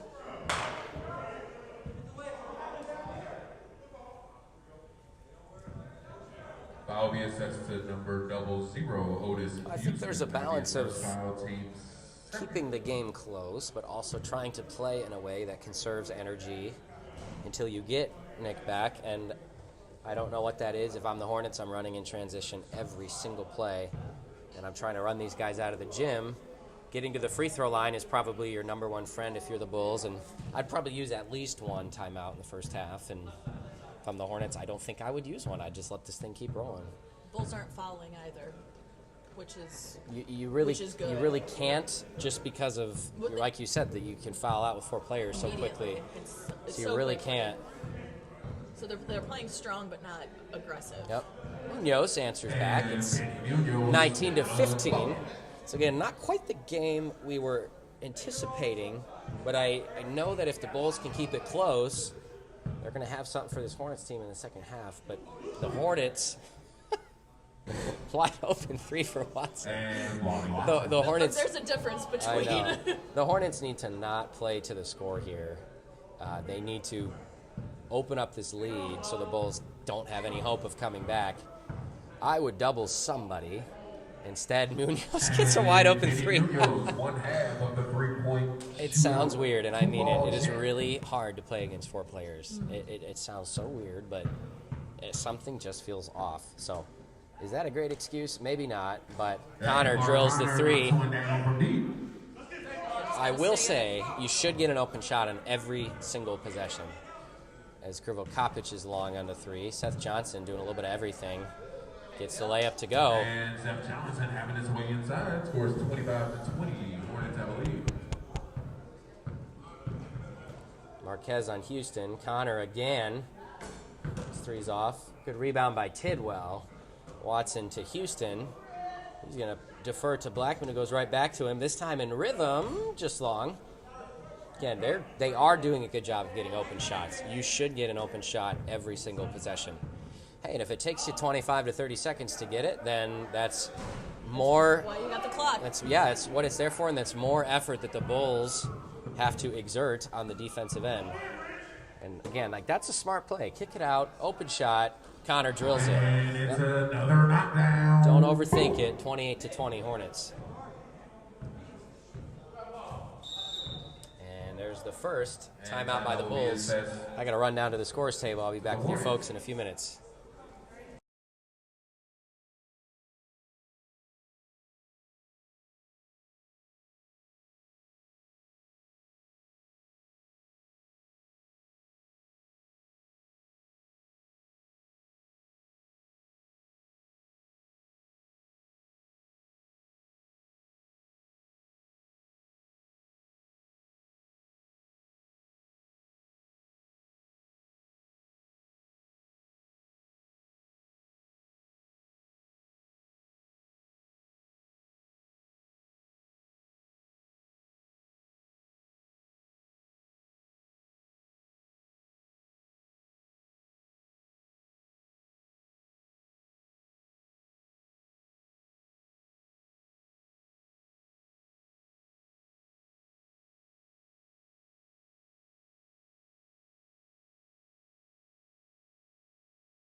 timeout.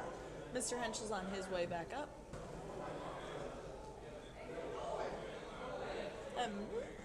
Bulls keep swinging it around.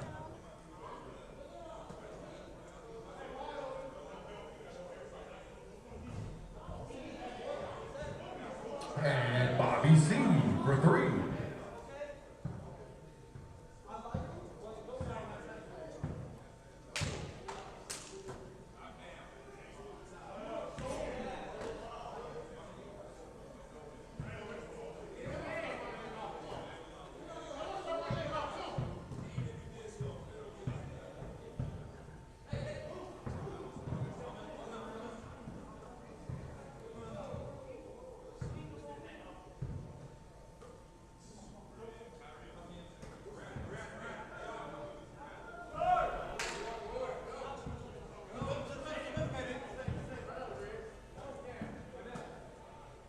Kwani over to Clark. Back and back and back. Otis.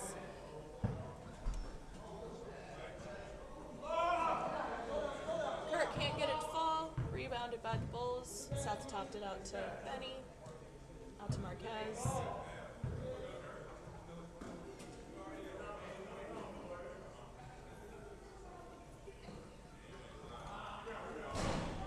No good from Benny. Kirk with the rebound. Hornets on their way. Otis slowly to the free throw line, kicks it out, no good. Rebound by Kravakopich.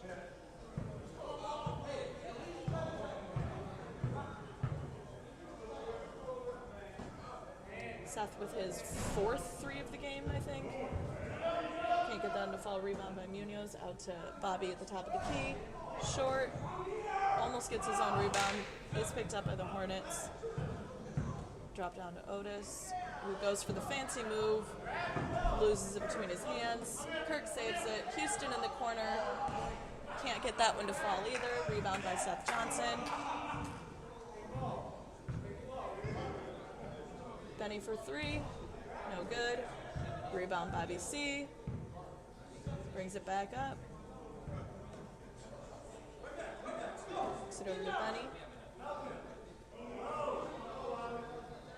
Bob's calling for Seth to post up. Can't get that one to fall.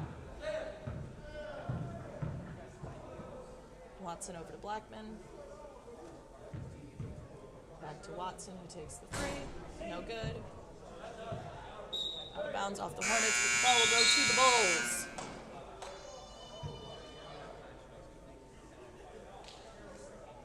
It's still a 5-point game, 28-23.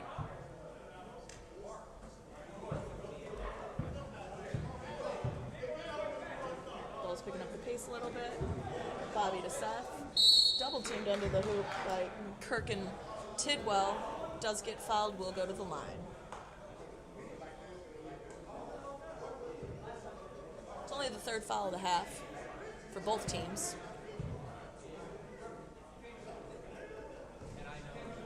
Foul was assessed to number Seth 22, misses Rich the Harrison first on one. his first foul. Team 3rd. Splits them.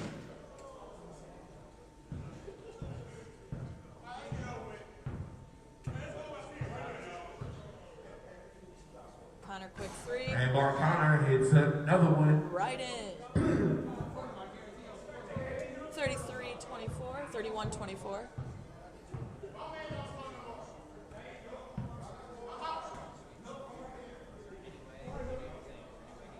Bulls are just swinging and hitting threes. So far been their strategy while they wait for Nick to help Seth down to the post. And Drives great right cut by from Seth. Kirk. Pass from Bobby and finish. Gets it to fall. Tidwell picking up the pace a little bit. Over to Kwani in the corner. And Kwani Blackman hits one from the left wing.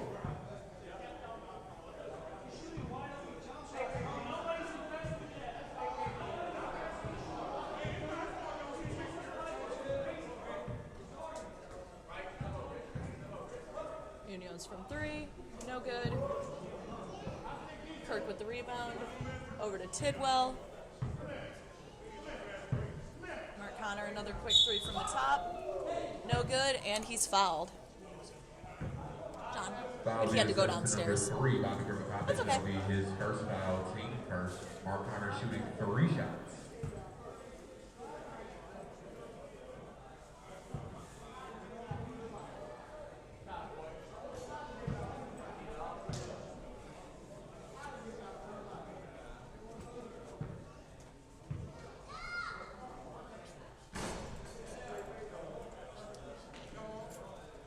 This is the first and the second.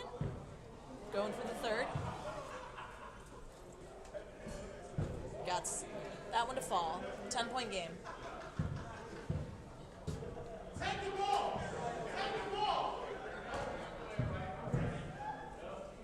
Bulls moving quickly. Swinging around the perimeter for a 3 or a Seth. Or a 3 from Seth. No good. Rebounded by Benny, almost gets it to fall. He is fouled on the way up and will go to the line.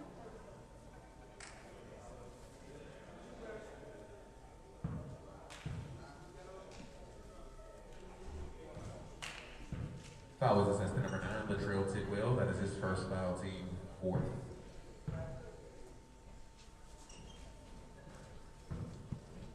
Gets it to fall. What's up, man? A little confusion. Bulls end up with it. Apologize for the delay. Oh, we've been having fun. That's good. Week 11. It's almost playoffs.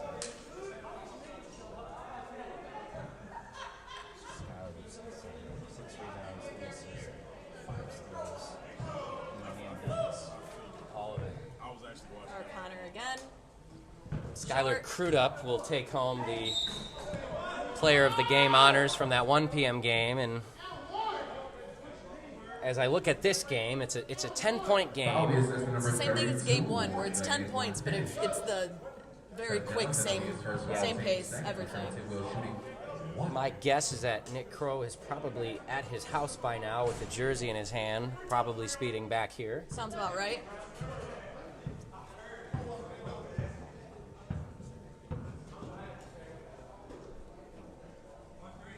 So should have Nick Crow in the second half. And if you're listening, Nick, please do not get pulled over for speeding. Bulls are down 11, and you just got to keep it close. That is on Pendleton, I believe. Foul be assessed to number 25, LaRon Pendleton. That'll be Pendulum, his maybe? first foul, team 5th.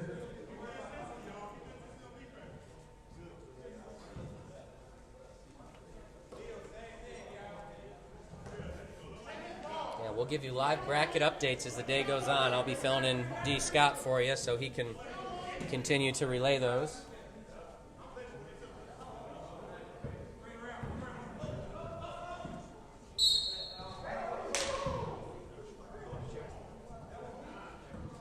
Benny's fouled going up and is going to the line.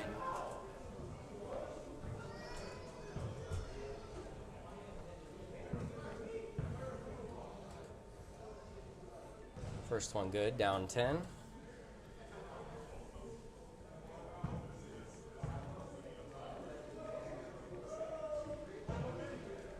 Hits them both.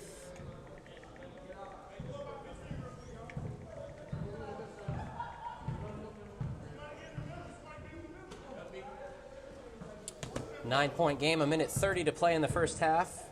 Connor to Tidwell, over to KB. Blackman And Kwani Blackman That all the way for the layup. is too 41 easy. to 30 in the first half of the Hornets versus the Bulls.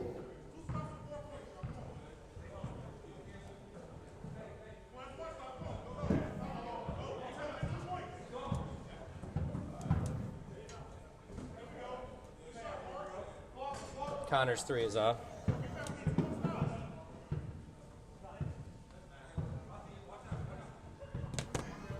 Got to get a 2-for-1 here. If you're within roughly 10, I think that's a win playing 4v5, especially with how the Hornets have been playing. Big win over the Bucks last week. Oh, Kirk just Right on Seth. purloins that ball away from Seth Johnson. Blackman to Tidwell. Got ahead of himself on that layup. He's gonna hear it from D and Martavius down there. Benny says, I don't need the shot clock. I'm going to fire anyway. So the Hornets should be up by at least 11 here.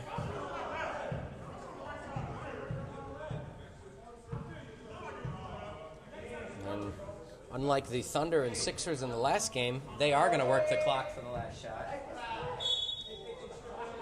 41-30 Hornets at the half. We'll be back in a few minutes, and we'll see if the Bulls have reinforcements coming. 41-30.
"41-30, we think our technical issues have been resolved as Benny Munoz gets a bucket to go.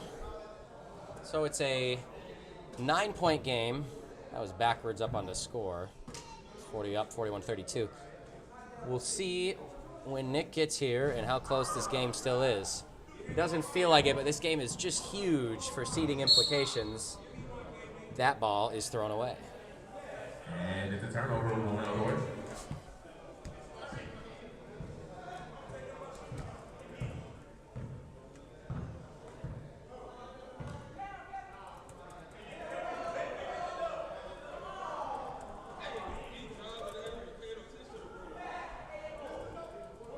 And it's good inside.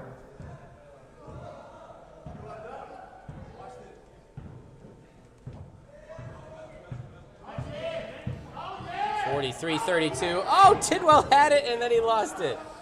Johnson gets it to go. Johnson looking like a guard out there. If the Bulls pull this off, Seth is player of the game, hands down.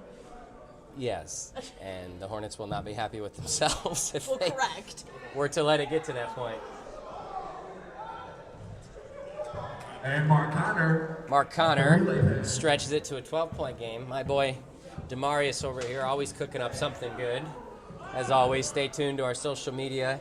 And on game day, specifically our Instagram account, which is K1 Sports Ministry, always got some good stuff on the story for you. Mark Connor, boy, does that guy have a repeatable shooting motion. He's able to repeat the same thing over and over.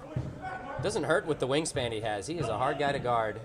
Seth Seth Johnson just torpedoing his way to the block on every possession. It's a 13-point game. Feels like the Bulls are a bit on life support, though, as KB with another open look.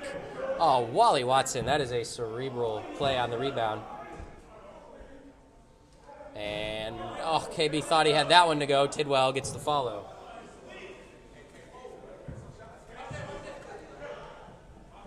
Bobby, great pump fake, and the bucket. And Bobby C, pump fake and gets it to go. Fake me. I promise you those rebounding numbers from earlier. It's actually 3 of the top 3 rebounders in this game as Latrell Tidwell knocks down the 3. It's Seth at 10.5, Latrell's 9.2, Bobby 8.3. Oh, by the way, Mark Connor is 5th in the league in rebounding at 7.6. 4 of the league's top 5 rebounders are playing in this game, 2 on each team. Who's missing? Dennis D. Nice Koger is 4th. That's who I thought. Who's already warming up for his game over on the stage. Would expect nothing less from him. And now it's a 16-point game, and still no sign of Crow. Johnson.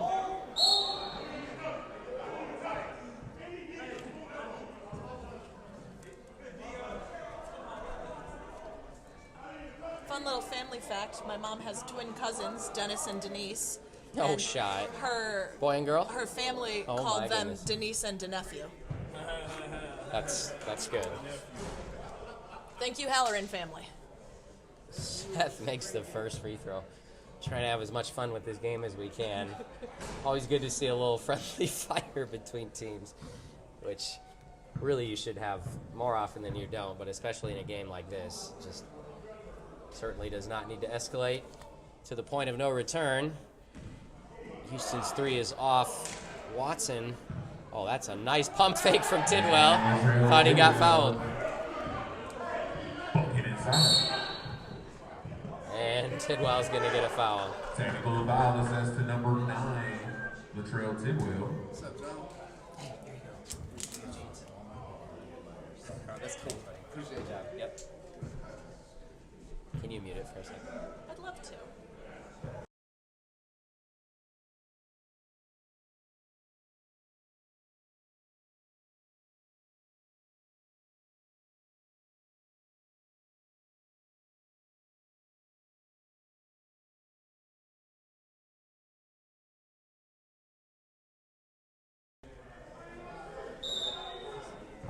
Marquez makes both of the technical free throws. Bulls get the ball back. He pulls up from the volleyball line. Can't get to the fall. Rebounded by Benny Munoz, who goes back up.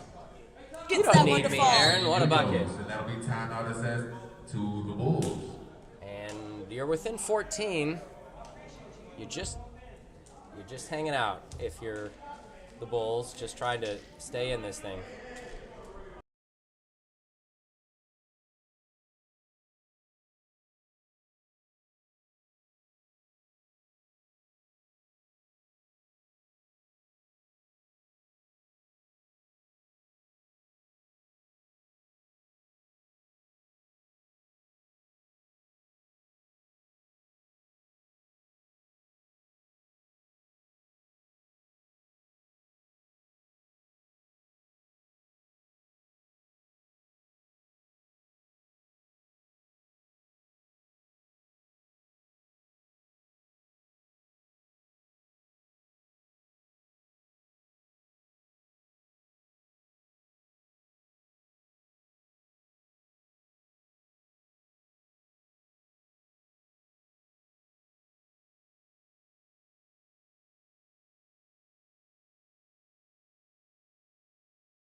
wrong team, I think. Does that?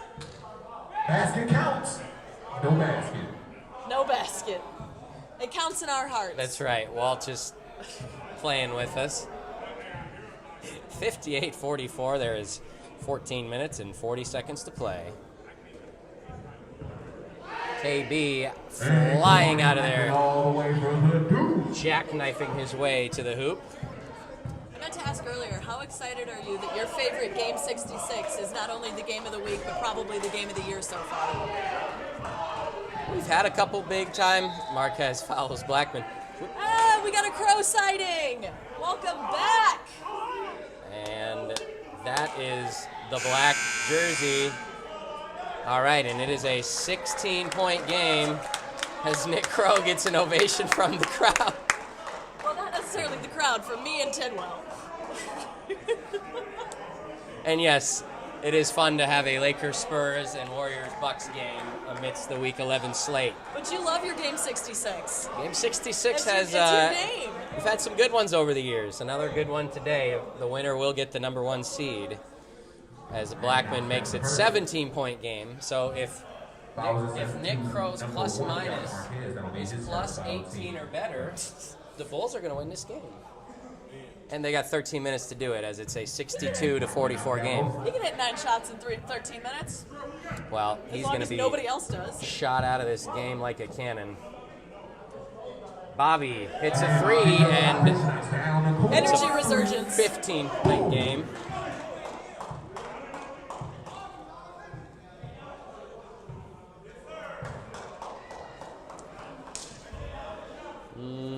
We still zoning? Yes. Bobby with the blocky. Good pass, KB to Mark. Got it. He is hot today. That's a tough sequence for the Bulls. All of a sudden, the Bulls are running. We haven't seen this the whole game. That's a good call. Offensive foul. The running of the Bulls. Trying to get out of that Hornets nest, huh? Aha. You guys are... Seasoned. Yes, you've done this before. Connor. Money. Another one. Well, the Bulls hit a 3 and got a block, and a turnover, offensive foul later. The Hornets now have their biggest lead of the game at 21. Let's see, 12 minutes to play. It's going to be a tough ask for the Bulls. Mark Connor, who I've got to think is also in the mix for a very high all-league selection. Nick Crow gets it to go. Stinky jersey game. Stinky jersey game. Stinky jersey game. If somehow the Bulls make this interesting, I'm going to come back to stinky jersey. But right now, the Hornets up 19 have this thing under control for the time being, at least. And it's been, in my mind, a lot of unselfish play on offense. I know it can be weird to play against 4 guys, but if you are consistently looking for the open man, as they have continued to do here, you should get open shots, and they've done that. How about the way this Hornets team has played down the stretch compared to the beginning of the season? I think this team would beat that team by a lot. Mark Connor somehow always open in transition. Again, Mark Connor wide open from the corner. And Mark Connor, corner 3. It's something you didn't know here regularly. Nick tried to foul and they didn't call it, and he was upset because Right. he wanted to stop the ball, but they didn't call the foul on him, so he got upset. There are too many subplots going on in this game. Nick Crow with another basket. Again, we're going to see this man just shot out of a cannon for the next 11 minutes. Johnson picks up the foul. Foul be assessed to number 32, St. Johnson. That'll be his 3rd foul, team 3rd.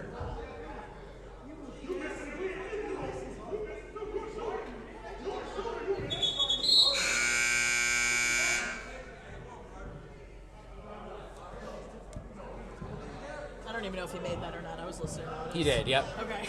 23-point lead. And so now Nick needs to be plus 24 the rest of the way. A tough ask. The rest of his team has to be certainly gassed as well. Marquez off. I got to give Nick his flowers the way he shot the ball the other night along with Benny, taking home the 2-ball. I said it earlier. I don't even think Nick had that in his own bracket. So that was a pleasant surprise. 6-0 along the way. Marquez. That's a foul. Our team losing their mind laughing over there. This is too good.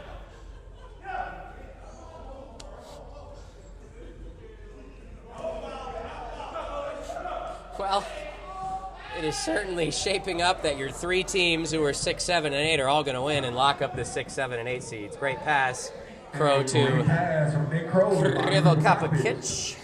That's not how you say his name. It's Krivokapic. Krivokapic. It's provocative. That's what it is. 74-53.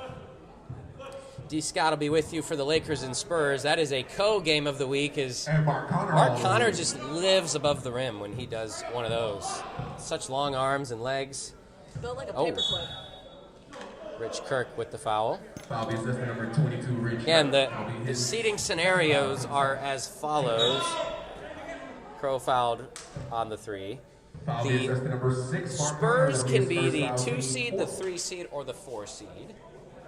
You're just laughing at me. The people want to know. No. I'm not laughing at you. I was saying, because earlier I said the middle of the pack is completely up for grabs, and the top 4 is completely up for grabs.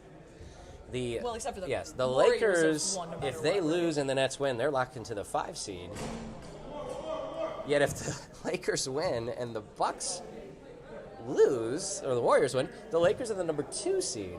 So a Lakers loss, they're going to be the 4 or 5 game with either the Nets or the Heat there. But if the Lakers win, it is just a bit of chaos. Usually we have the brackets completely predicted by halfway through the day of week 6. There's too many close matchups to do that here. No idea.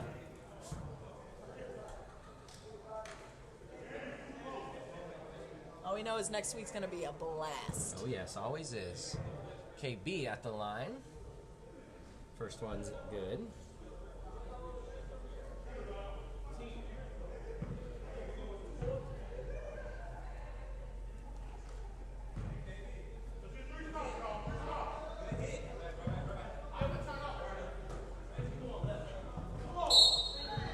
Nick gets fouled again. Tries to say he was going up with it to get the shooting foul.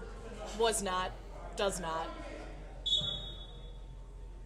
You were kind enough to Passes it right back give into them an Connor. explanation. I wasn't going to do that.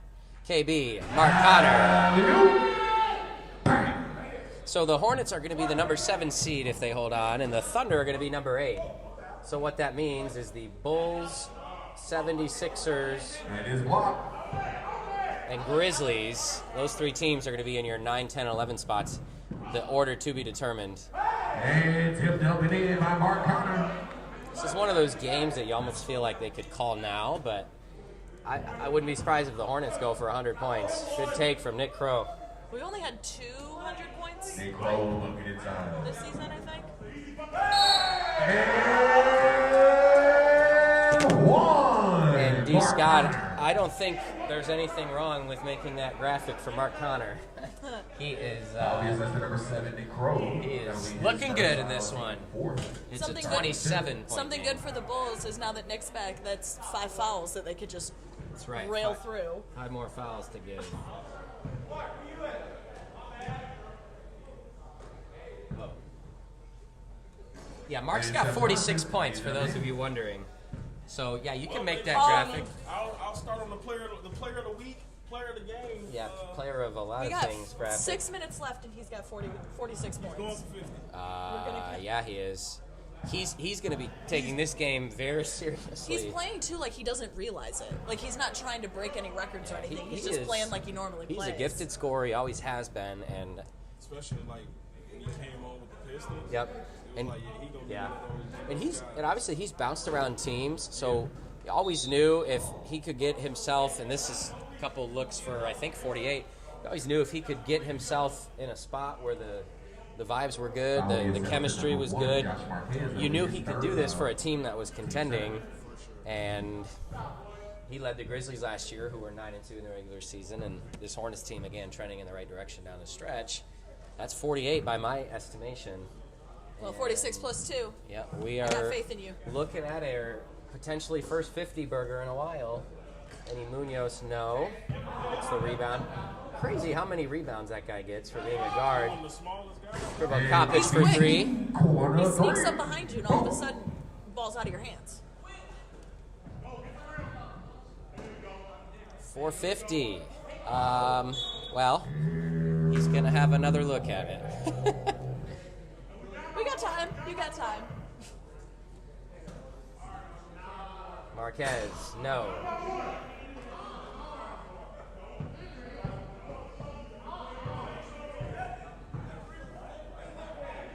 Rich Kirk, no.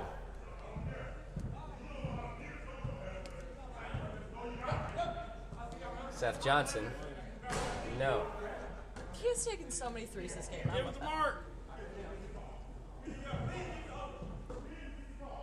We got a 50 bomb. 50 burger. Player of whatever he wants this week.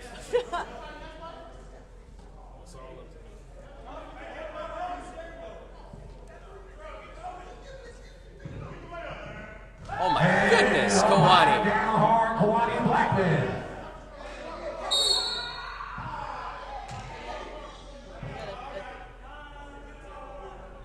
Technical foul on Kawani Blackman. A little bit. Too much talking going on. I was just going to say a little bit of taunting, Leave it at maybe. that.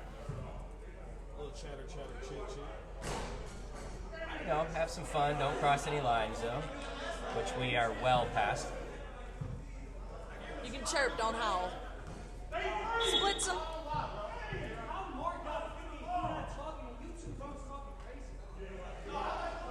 Good point, Josh Marquez.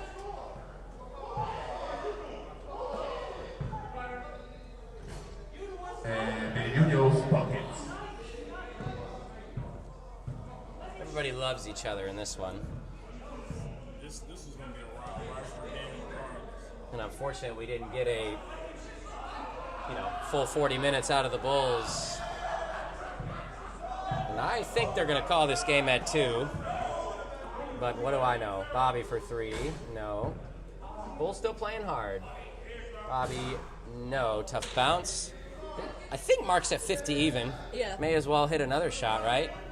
And he will. And Mark Connor is on fire tonight. He has almost- 53 points. He has almost outscored the Bulls by himself. Nice pump fake. Seth, I don't know how many Seth has, but it's a good number, I'm sure. He definitely is the highest score on the Bulls, but then again, with 4 players for most of the game, it's not hard to beat. Oh, hey, we joked about the only way Brandon Berry was not going to win the scoring title is if he had an off game and someone dropped about 80 points. He's not going to hit 80, but that is 56. They're gonna play. Are they gonna let him play it out? I hope they let him It play it seems out. that they are. As long Just for Mark's, I just want to see how many just he for gonna Mark's score. sake, Right. yeah. yeah, I just he's. want to see how many he going to score. Because And that was you're gonna ask me. I think what was it? the record is 61, and I'm gonna obviously Ryan have to Hernandez look. had the 17 threes. And 59 points. Ryan Hernandez had the 17 threes. Oh my God! Wow! And that's the ball game. Sorry.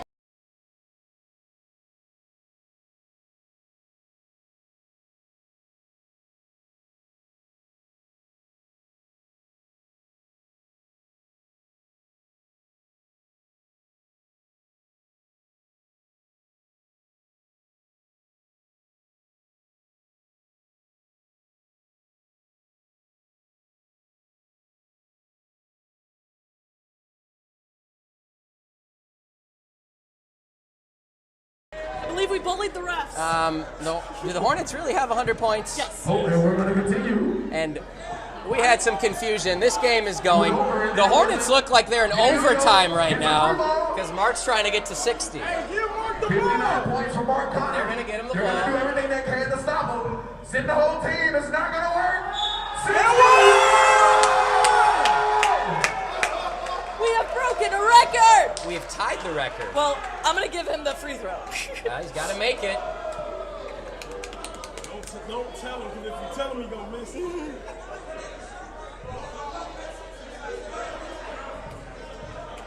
Come on, Mark. I don't know if anyone knows, but I believe this would be for a K1 record. It is.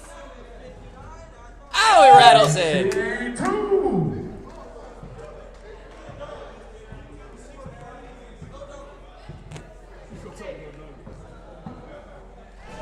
Good job, Nick. Now it's a final. Hornets are the number 7 seed. We'll be back with the game of the week, part 1, Lakers and the Spurs.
right, we're off for our first game of the week, the Lakers against the Spurs. And that'll be Lakers ball. Early turnover for the Spurs. Tone Brooks gets it to Hendricks. Hendricks inside to Dyson. Dyson pull up and no good. Big rebound for Phil Andretti to start the game. Puda Laster gives to Dennis Koger. Koger poked away by Hendricks. Benson. Air balls. His first attempt of the game. Laster, easy lay-in.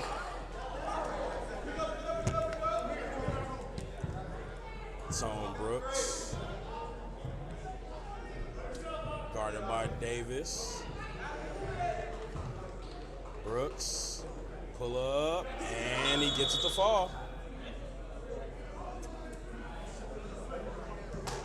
Terrell with the shiny ears.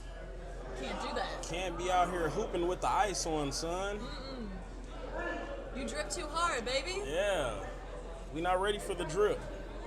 New shoes, earrings, I'm here for it. And the 3 ball is counted for Tone Hibachi Brooks.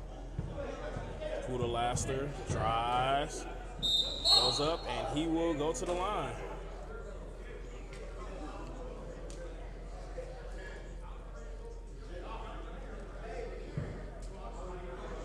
We have a couple guys on this Lakers team that are kind of going at it for that Rookie of the Year spot. Robertson family, if you see your dad over there in the corner giving you your love, just need to let you know.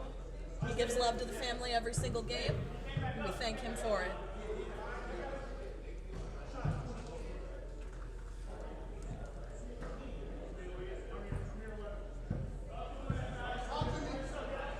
Brooks brings it up after made free throws by Laster. Brooks. Okay, Dennis. It's Koger with the big rebound. Looks to push. Swings it to Andretti. Andretti drives. Skip pass to the corner. 3. No good. Rebounded by Brooks.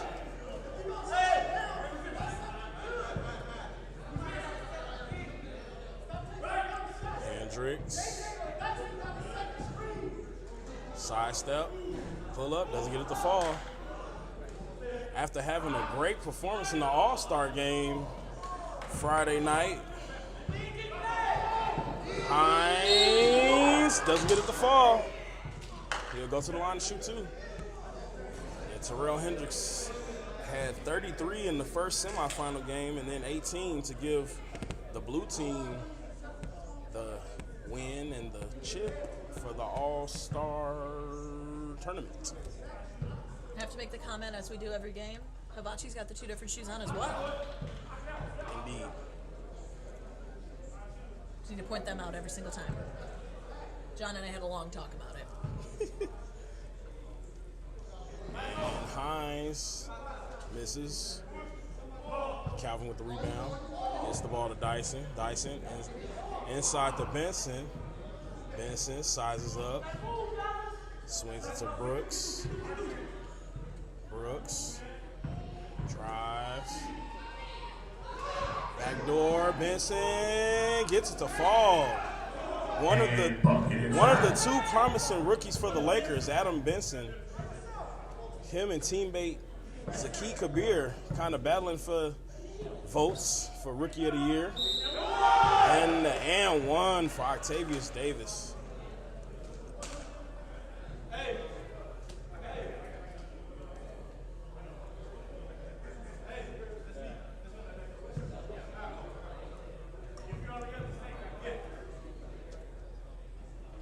And he gets the fall.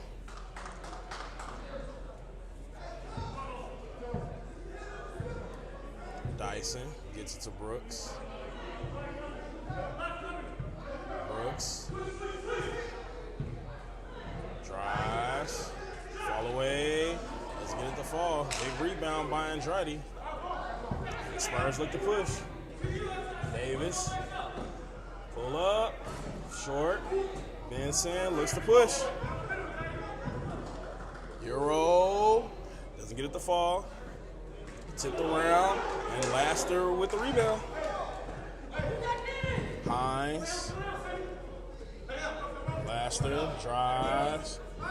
And that'll be Spurs ball.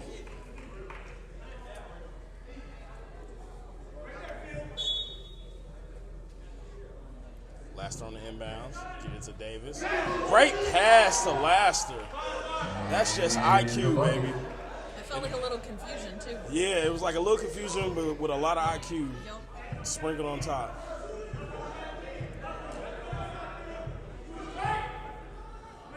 Brooks gets it to Dyson. Dyson. Pull up. Doesn't get it to fall. Davis looks to push. Swings it to Hines. Transition three. Doesn't get it to fall.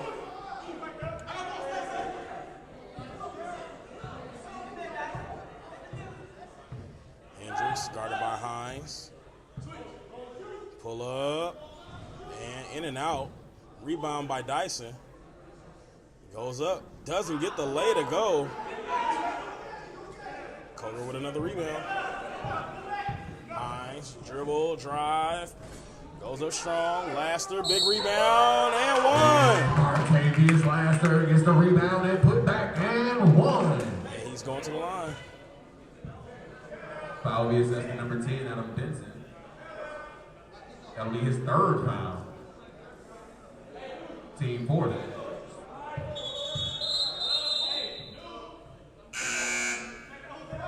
That's an and one, so I gotta do there. Subs. And Quill Marshall is a key Kabir check into the game for the Lakers. As Laster hits the free throw.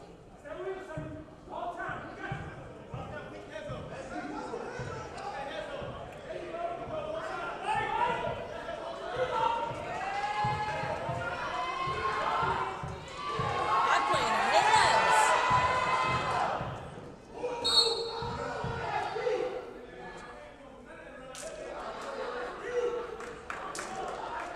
Foul be And the assessed to Spurs number are fired up 4, on defense. That'll be his first foul. Team first. Not playing like he's got tentacles. Right. Hands all over the place. As Hendricks hits his first.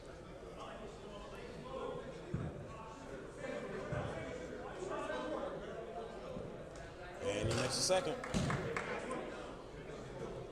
Score is 13-7 with 12 minutes left in the first half. Spurs up. Davis. Down low to Laster. Laster. Skip pass to Koger. Koger. Dump off. And Davis is going to the line.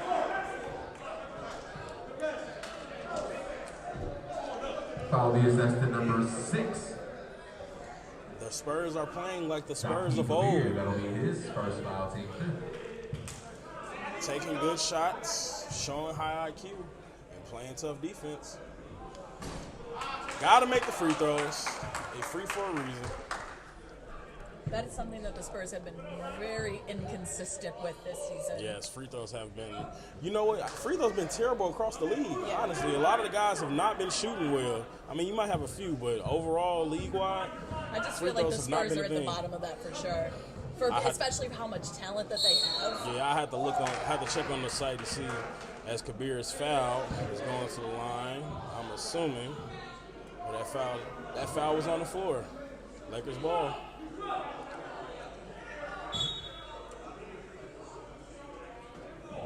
Dyson gets to Hendricks. Hendricks.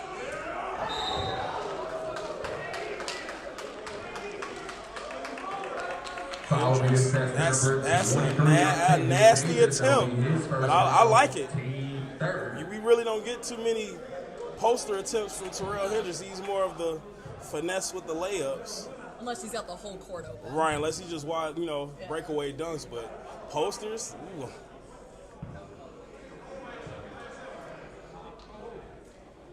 And he doesn't get it to fall. Koger with the rebound. Davis makes him fall on the crossover. And Hines with the lay-in. Davis, great pass. Octavius Davis. Great finish, Sammy Hines.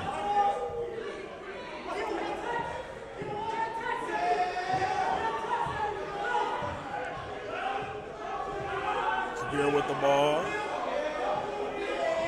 Drive. Great move by Saki Kabir.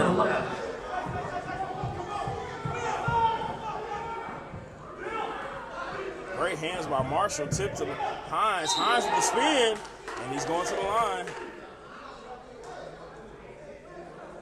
Foul be assessed to number 12, Will Marshall. That'll be his first foul, team 5th. Team 6th.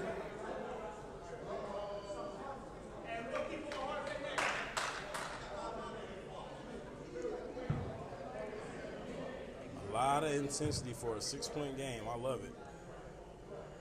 Now 7-point game.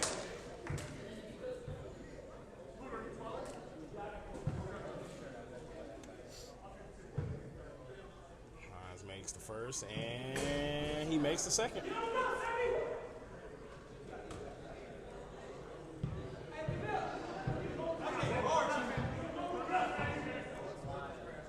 Kabir doesn't get it to fall. Big rebound. Astor with the lay-in. Great pass break from the Spurs. Marshall gets it to Hendricks.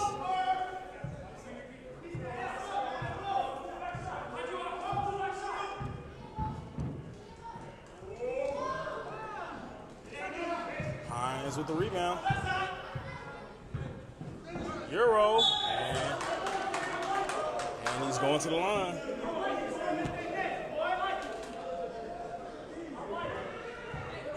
Foul will be assessed to number 15, J.J. Calvin. That'll be his first foul. Team 8. Is that a tech? Yeah, tag on. Was that a tech on Sammy? Oh, I thought the tag was on Terrell. Technical foul assessed to number 2, Dennis Coker. Oh, it's on Dennis. That's insane.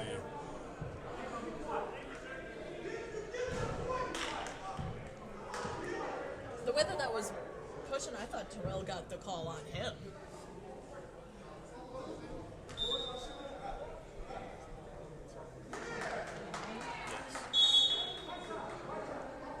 And then we'll go right into a timeout after that. Timeout assessed to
Sammy Hines in the line after the timeout. Gets the first. Makes it a 10-point game with 7:15 left in the first half. And he makes the second. So far this game, Sammy Hines, the best free throw shooter in the building. Hendricks. Pull up. And he almost gets it to fall. He'll go to the line.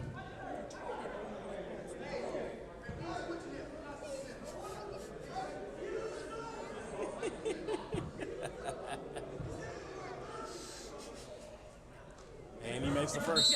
I guess it's only fair. Well, you just switch them out. It would have had 3, but Diversity. John left. He went to the Sixers. So,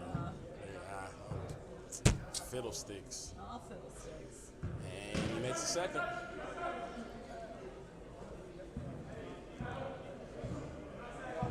Davis brings the ball up court, swings it. Koger in and out. Dyson with the rebound. Marshall looks to push. Marshall gets it to Kabir. Kabir drives, and he gets the fall. Strong move by Kabir. Or what I call him, Kabir. What's his first name? Zaki. Zaki Kabir. And the Lakers get a turnover. Great jelly for Terrell Hendricks. The score is 22-17. Spurs up. 5:40 left in the first half. Davis inside to Koger. Great pass to Laster. From Dennis Koger to Poole Laster. Benson swings it to Marshall. Marshall guarded by Cunningham. Goes over the screen, swings it back to Hendricks. Inside, tipped away. And he doesn't get the 3 to fall. Hines with the rebound. Spurs look to run. Davis, skip pass. Cunningham inside, great pass to Dennis Koger. You gotta put the goggles up when you make a pass like that. Matt, you gotta get the drip going with the celebrations, bro. Gotta throw the goggles up on a great pass like that. Hendricks. Sure he still holds the assist. And Terrell Hendricks throws one from the top of the key. He did at least when I was still 7-point there. game. That was 15. Spurs have the lead. Cunningham gets to Laster. Post up. Swing it to Koger for a wide open 3. And it won't fall. Laster Hit the open threes. He needs someone in his face. Yeah, I'm saying he got to hit the tough ones. You got to put a hand in his face. Kabir with the pull-up. Doesn't get it to fall. Koger looks to push. Resets, gets to Hines. Down low to Davis. Koger, easy lane. Sorry about the focus. We'll work. There we go.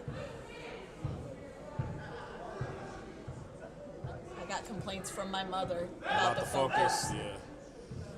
Benson inside tip. Saved. Great save by Cunningham. Koger inside. Fakes, fall away. Big shot from Octavius Davis. And the Spurs back up by 10. With 3:20 left in the first half. Hendricks from deep. Doesn't get it to fall. Ooh, it sounds like all types of fingers. A little too much mustard on that there, Mr. Koger. But that was a corner 3 for Mr. Cunningham.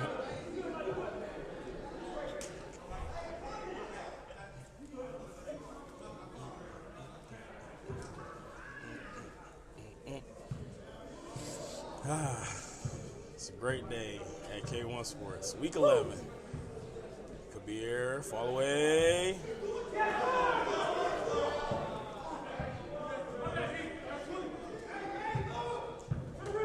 Hines all the way, and he's going to the line.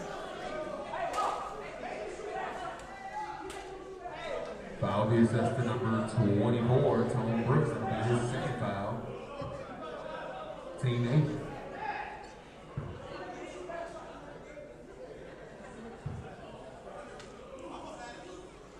And he misses the first.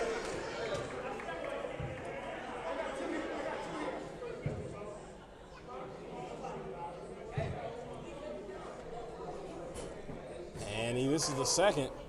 Big rebound for Hendricks. And he looks to push. Brooks. A little English on there. He doesn't get it to fall. And Adam Benson off the rebound. Benson with the lay-in. Great putback by Benson. Davis. Inside to Laster. Guarded by Marshall. Fall away, 1 foot. Doesn't get it to go.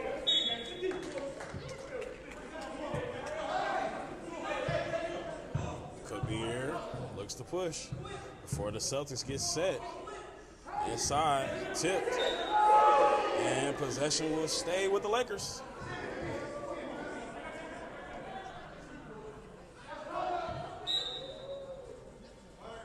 Kabir to Hendricks. Hendricks pull up. And it's off.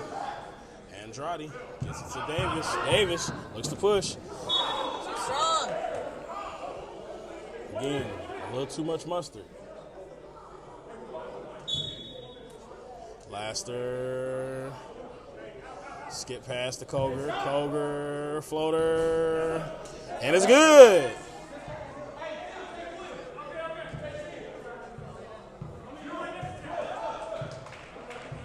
Tone Brooks gets the screen from Benson.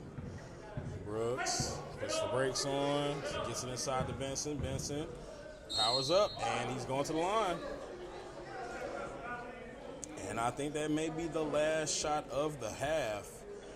With the Spurs up by 10, Adam Benson going to the line. That looks like she's waiting. Foul assessment number 20. First foul for Phil Phil Andretti. That'll be his first foul. And he misses the free throw.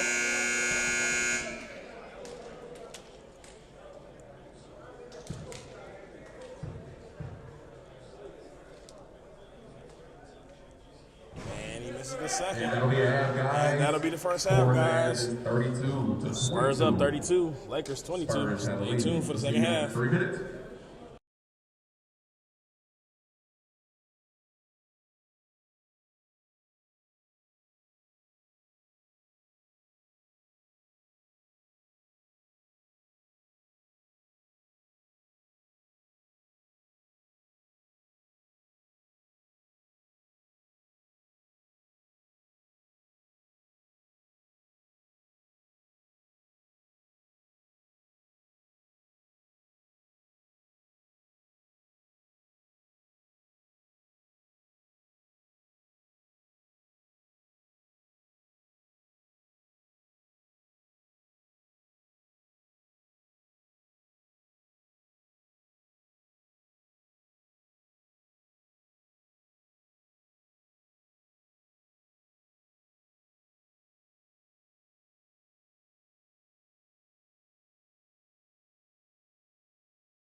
we're back for the second half. Lakers ball. Benson gets it to Hendricks. Hendricks, pull up. Doesn't get it to fall. Koger with the rebound. Wants to get out and push it. Blaster gets the screen. Drives, spins, floats. Doesn't get it to go. Gets his own rebound. Goes up, floater. No good. Big tip in for Dennis Koger. With the tip in. I'm glad I don't do stats. Man. Because moments like that, 6 rebounds was had. We don't know who tipped it in. But then you kind of see a hand in there somewhere. Hendricks with the pull up and still no good. Dyson gets his own rebound. like Calvin. if that would have gone in, that would have been a tip from Laster that put it into the Right. like. So that's why I'm glad I don't do stats. Yeah, because like just now I would have gave Dyson 2 rebounds. And what And a shot and a mid shot, right? Or is that another shot attempt? We love our stat people. You do a Yeah. great job because I would be giving folks all types of points. I would not be helping any parlays. Hendricks inside to Calvin, right off his hand, and off the hands of Dennis Koger. Possession stays with the Lakers.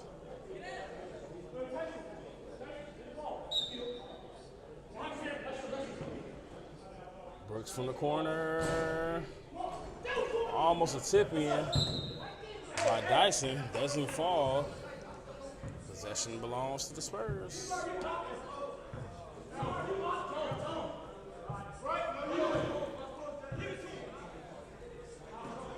Davis powers up and is blocked by Brooks. He met him upstairs.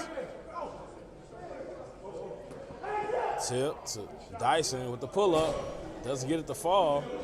Andrade with a big rebound. He looks to push. Phil gets it to Laster. Laster for 3. And it's in and out. Calvin with the rebound.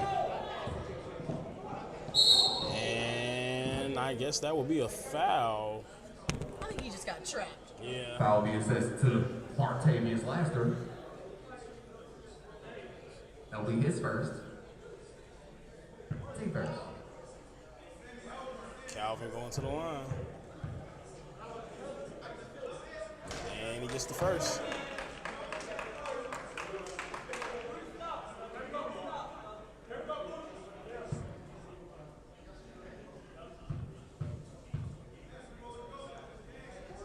And he doesn't get the second one. Terrell gets the tip, but to the Spurs. Laster, drive, spin, and that is a charge. He kind of threw a stiff arm with his spin move. Offensive foul, Martavius Laster. That is his second. In the last 2 minutes.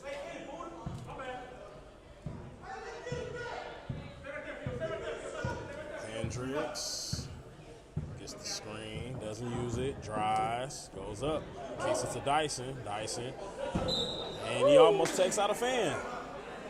I think he was kind of looking at that back door to Hendricks. Laster.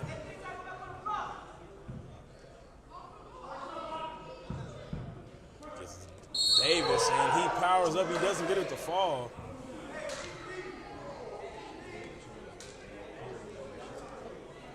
Foul being assessed to number 24. Tone Brooks. That'll be his third foul. Team first.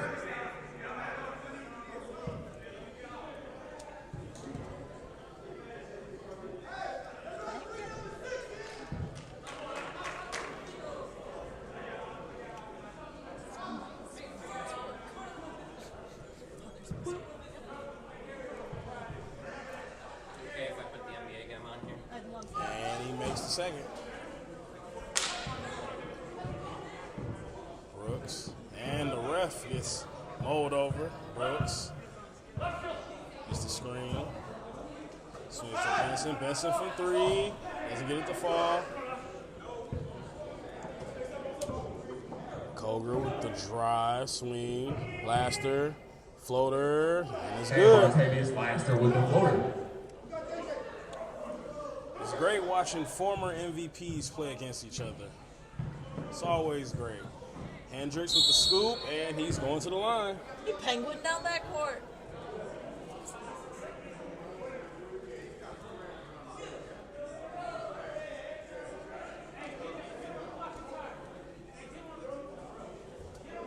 Would you be willing to Foul gets us to number volunteer YouTube 20, Phil Grady. That'll be his second foul. Here, switch one. Team fourth. Sorry, team third. And Hendricks makes the first.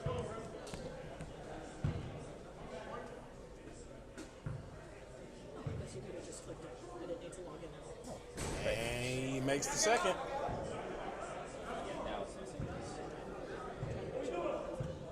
You're familiar with hitting the audience button at the center now, right? And the Spurs are looking to answer back. Hines with the drive. Floater. Doesn't get it to go. And Hendricks looks to push.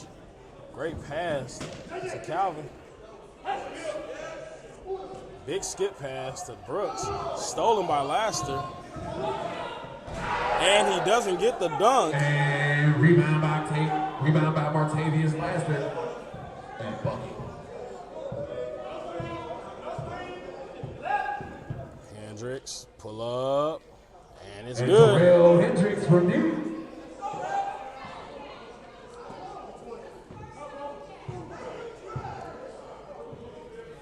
Koger swings it to Laster. Down to Davis. Davis, skip pass. Inside, Davis. Inside to Laster. Floater. And he's going to the line.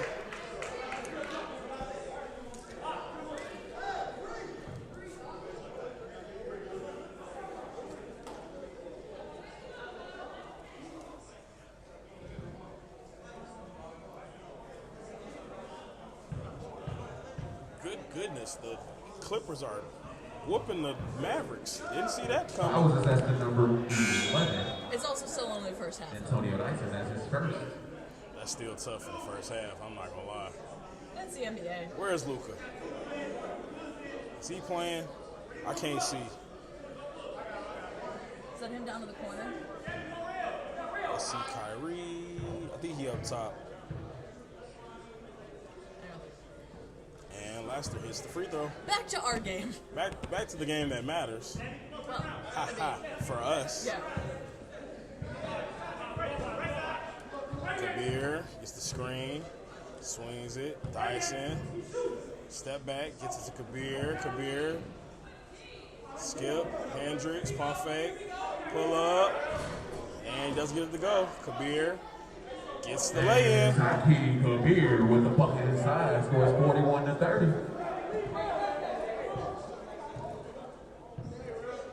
And the Spurs hold an 11-point lead with 11:30 left in the game. Hines with the old man spin and the easy lay-in. Hendricks. Double.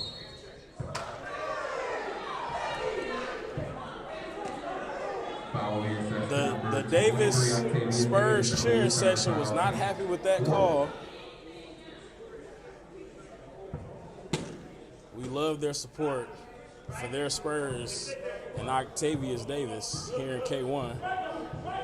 Kabir goes up, doesn't get the call. Davis scoops, gets it to Koger. Koger inside, done. Laster doesn't get it to fall. Quill Marshall looks to push. Calvin, Great easy pass lay-in. from Quill Great Marshall. pass. To J.J. Calvin. Laster. And Great trip recover by Calvin. J.J. Calvin. And that'll be a timeout Spurs.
And one for Sammy Hines.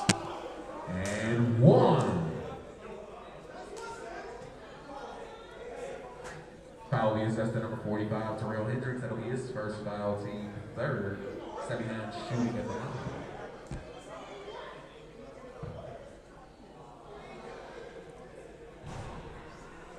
Yes, he misses the free throw.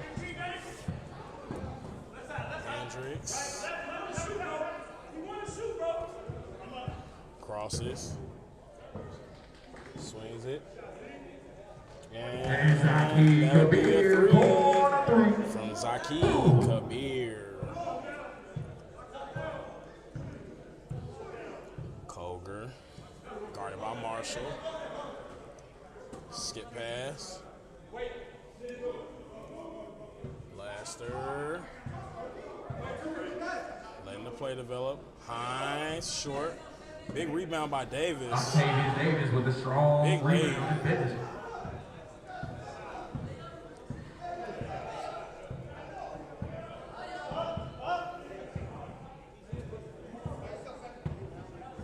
Gets it inside the Dyson. Dyson pull up.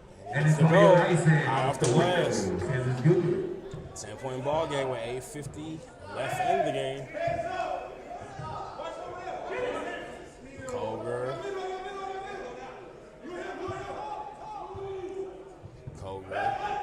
Swings to Laster. Laster. Inside the Hines. Hines. Oh. I think that was a block. That looked like a block to That me. was a block to me. And you know me, the Spurs are my team. Right.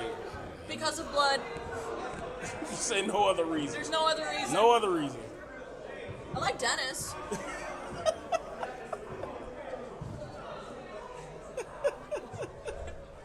I love it. And a missed free throw by Sammy Hines. He started off hot from the line. 10-point game. And he makes the second. 11-point game.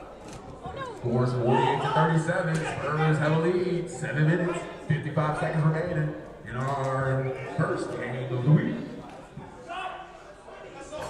And he doesn't get it to fall. Big rebound by Dyson. Gets it to Kabir. Kabir for three. Another rebound by Dyson. There you go.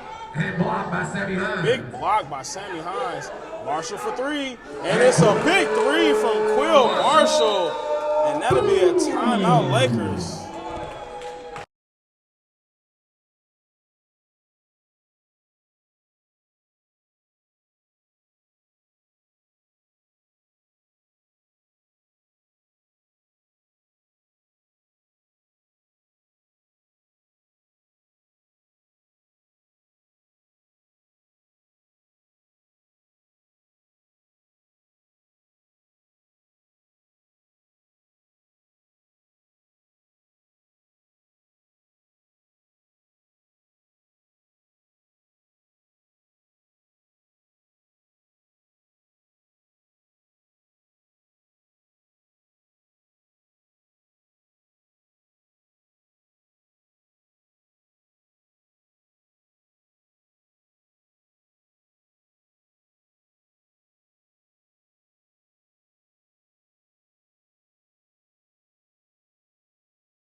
Sorry about that. I have small arms. And that was a missed attempt for the Spurs. Dyson with the rebound. Kabir inside and off the fingertips of Benson. It's a 8-point ball game with 7 minutes left. Lakers trying to rally back into this one. Koger swings it. Hines swings it.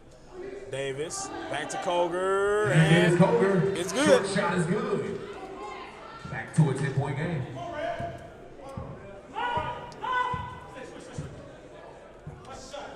Hendricks pulls up, doesn't get it to fall, and that will be Spurs ball. Oh, that ref said it stays with the Lakers.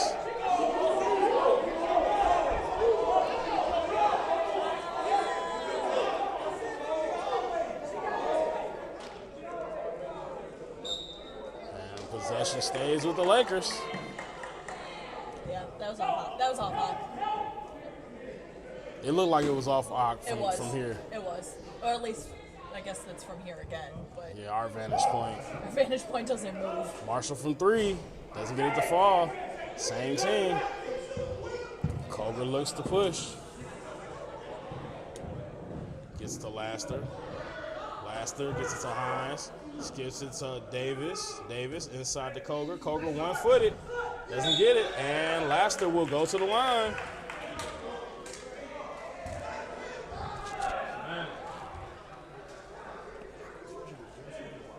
Foul will be assessed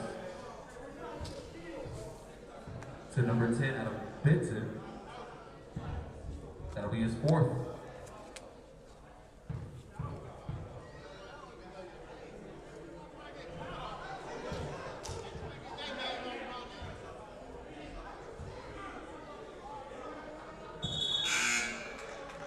And that'll be a sub.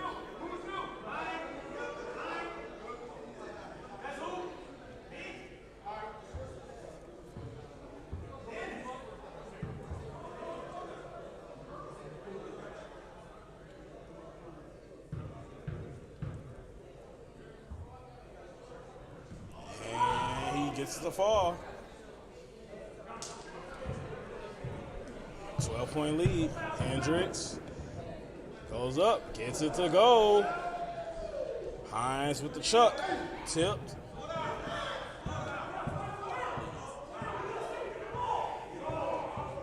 Davis, guarded by Marshall, gets it to Hines.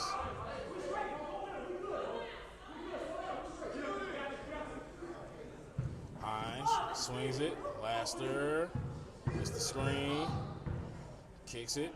Andrade from deep, short. Marshall doesn't get it to fall. Hendricks swings it. Brooks doesn't get it to fall. In and out. Great hands. And Brooks will go to the line.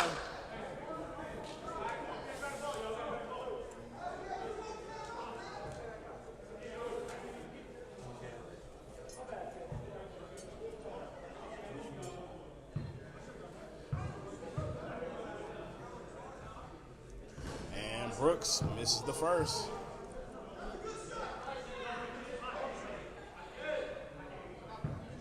I can't see, but I believe Otis is in the corner And he misses the second. giving his anti-pep talks. Koger poked away by Real. Gets it to Davis. Davis swings it. Andrade gets to the corner. Stolen by Hendricks.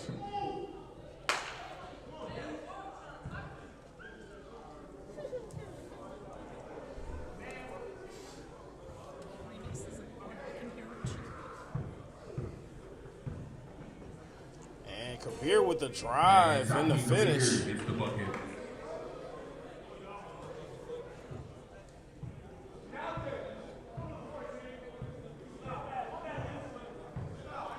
Laster gets it to Hines. Hines poked away. Gets it to Kabir. And it's thrown away. And it's a turnover. It'll be the Spurs ball.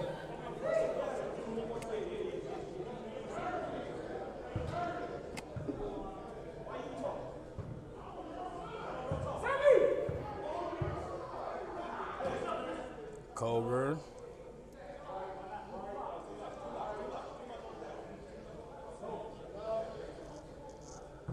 Gets the screen. Pull up. And that's money. Koger reaching in the bottom of the bag. And it's back to a 10-point lead with 1:50 left in the game.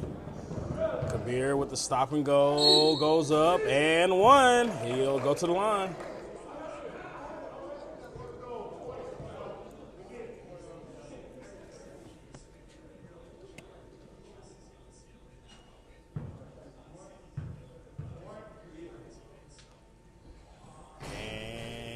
Gets the free throw to fall. Foul was assessed to number 20, Phil and Drake. That's his third.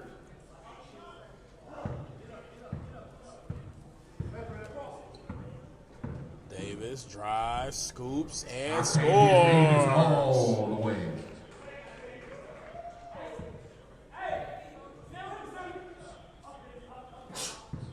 Brooks hesitates, gets the ball. Crosses, pull up, and he gets in the fall. Brooks, short shot is good.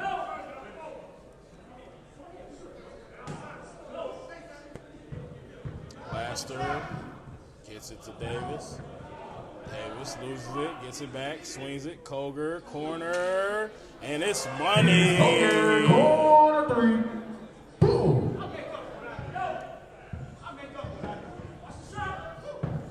Hendricks And Terrell Hendricks slices with and strong dices patience to the go. basket.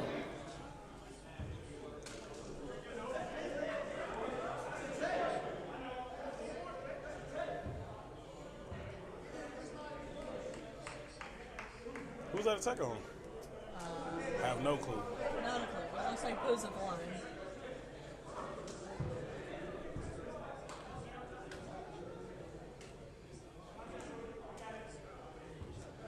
Huh? I'm so confused. And Walter doesn't have an answer for us. All right. So we just know it's a tech on Terrell Hendricks, but we don't know why. And Puda Laster misses the first free throw for the tech. So would that be considered a ball don't lie moment? Technical foul was assessed to number 45, Terrell Hendricks. That is his second foul. That's the only option. Yeah. He got to make this one to make it make some kind of sense. Correction, it is a delay of game. Ah, delay of game technical. It has to be the second for a tech, though. So when did he get a delay of game? No idea. Alrighty. Well, it's just 1 point because the Spurs can't make free throws anymore.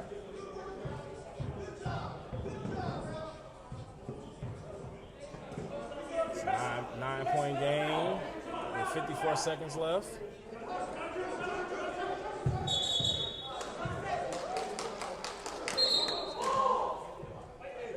Good call.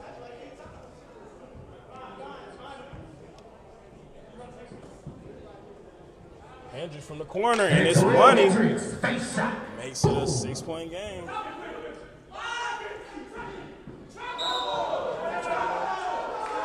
And it's a travel And that will be a violation. travel. Lakers ball. It'll be Laker ball.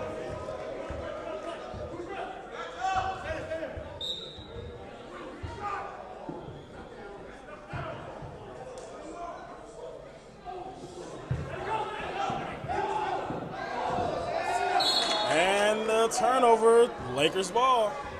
36 seconds left in the game. There is a sniper in the building that took out Sammy Hines on that loose And ball. we're going the other way. Laker ball. 6-point game. 36.2 remaining.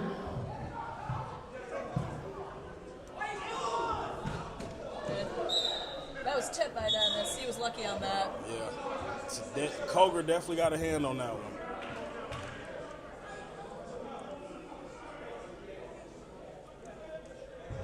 Oh, they're in the bonus. Foul was assessed to number 45, Terrell Hendricks. That is his third foul. Both teams in the 1-1.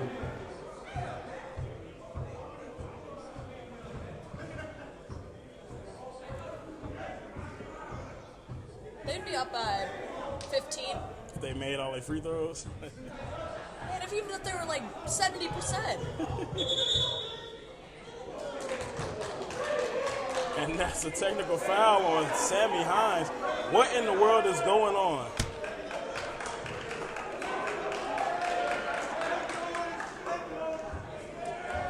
Technical foul assessed to number 4 of the Spurs, Sammy Hines. Terrell Hendricks shooting the technical free throws. And he makes the first.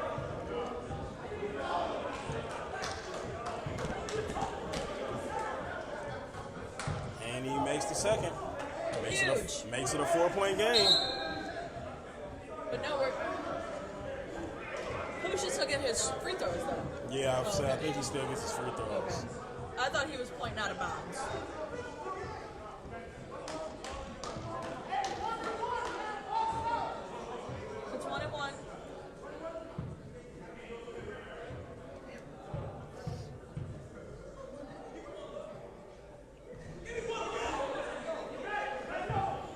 misses the free throw.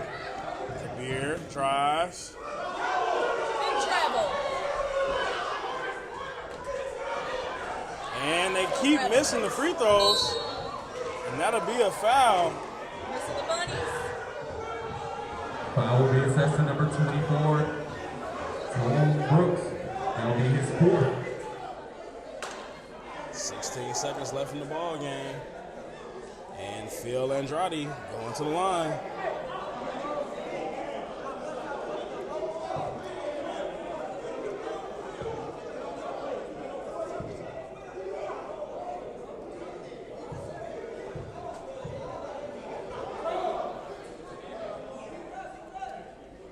And he misses the first one.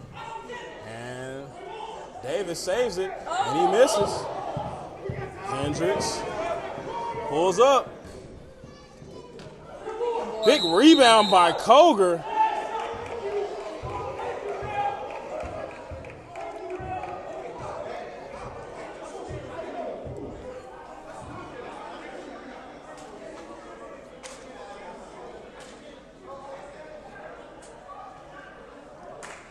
Now on Dyson. And that'll be 3 fouls for Antonio Dyson.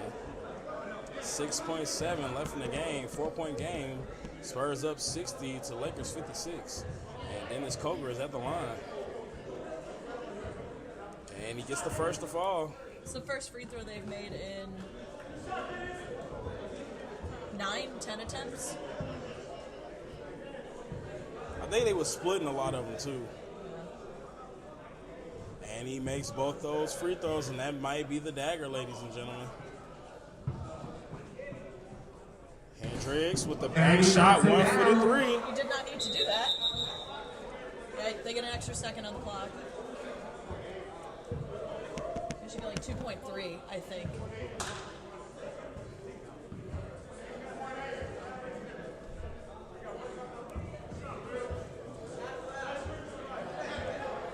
There, 2.3. And 2.6 on the clock. Spurs ball.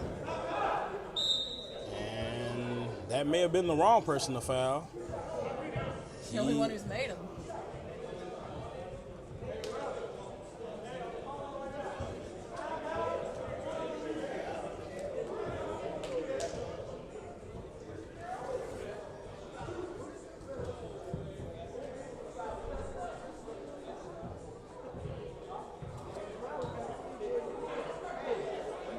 And he misses the first.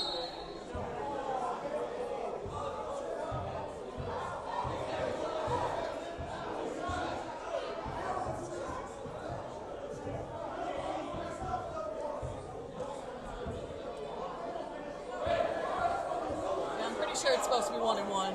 Yeah, I was saying that's supposed to be the 1-1. It's 1-1. It's 1-1. That's 1-1, and that's Lakers ball. So do they throw it up and he can get the rebound again? I don't know. Whoever is gonna have to hit a 3, regardless of what's what. A 3 has to be made. Where did Hendricks get that bottle? Somebody from the sideline. Oh, okay. What I saw is he pulled it out of his pocket.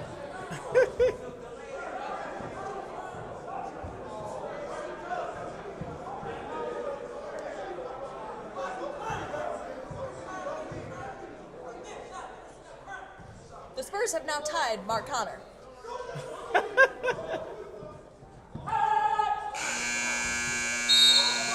Oh no, I'm sorry. That'll be the ball game. No. Guys. Only one free throw counted. 62-59. And the Spurs win 62-59 over the Lakers. Stay tuned for the Grizzlies and the Nets.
off for the Nets and the Grizzlies. You question Quan starting the game and he wins the tip. Gets the tip right.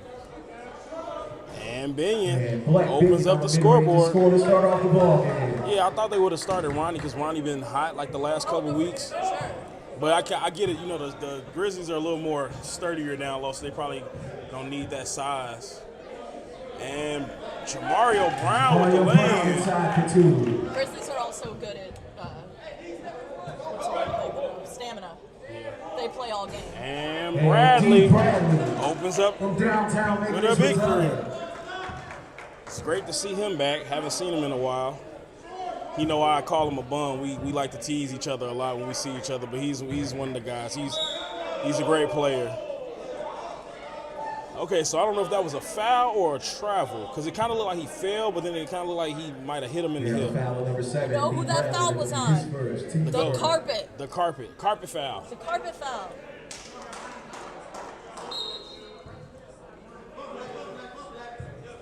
Mitchell drives, and that will be jump ball. Possession goes to the Nets. No, it should go to the Grizzlies Okay, because that's when the tip. it stays with the Grizzlies. They just don't have the possession arrow on at the booth. That's my fault. I was looking at the ref. The ref was like, I'm like, all right, we're going this way. No, because remember, Quan won the tip. Mitchell gets it to White. White reloads, pulls up from 3, doesn't get it to fall. Gets the rebound, goes up, floater, and it's good. And Chad White on the score. Great tip from McKinney. Brown gets it to Wills, the man we call Chills. Looks the post, so Bogmo goes up. Easy lay-in for Chills Wills. Inside for 2. And Ian O with the lay-in.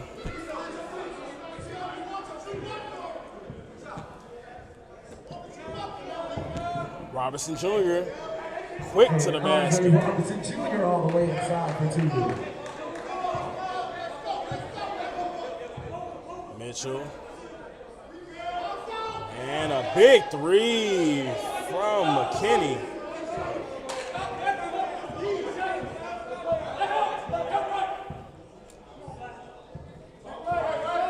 Robinson, drive, cuts, slices, and turnover. This is how the Grizzlies have to play all game. Yeah, for sure. Mitchell for 3.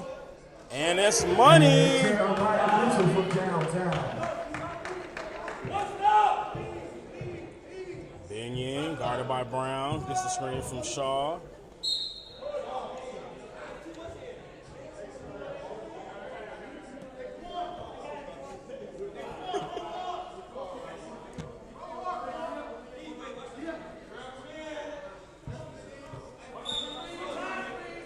Wills swings it. Binion, pull up, and it's off. And that will be Grizzlies ball.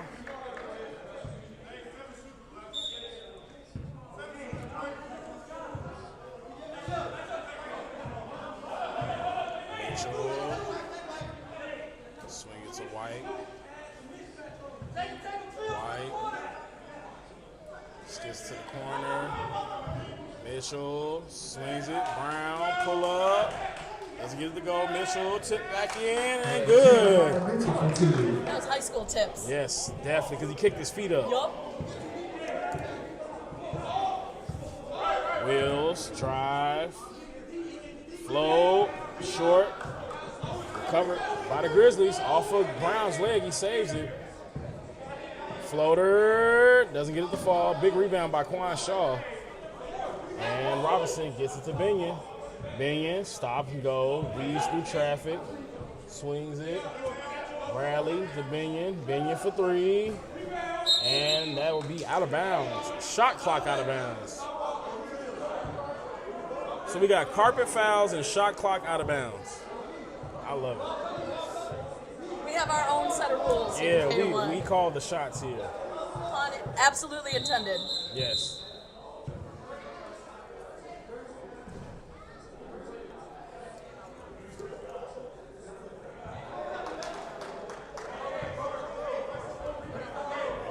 clock situation. Okay, I heard the number 6, but it must have been 26. Yeah. And McKinney holds onto the ball, swings it. Mitchell swings it down low to Brown, gets it to White. And he gets it to fall with the fancy lay-in.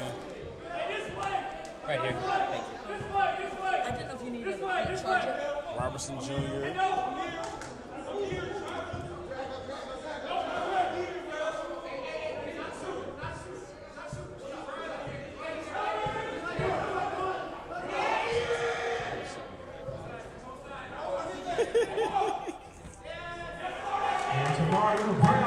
And an easy lay-in for Jamario Brown as the Grizzlies are pulling away.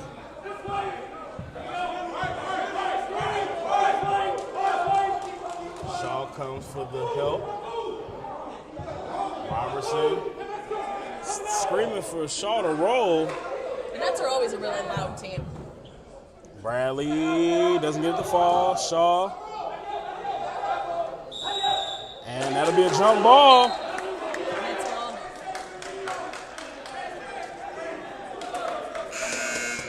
And we have a James Coleman sighting.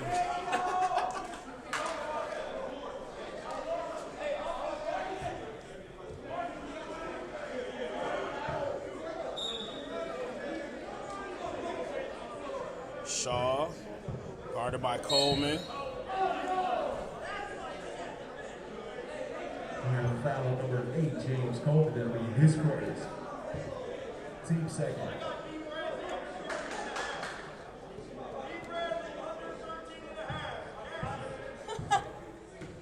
Wills gets it down to Shaw. Shaw to Wills. Wills back inside to Shaw. Back to Wills. Gets the screen. Wills scoop. And that is a travel.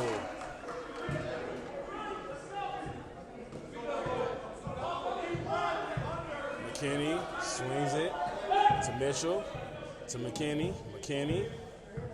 Drives, swings it. Wilson in the corner. Doesn't get it to go. Tipped.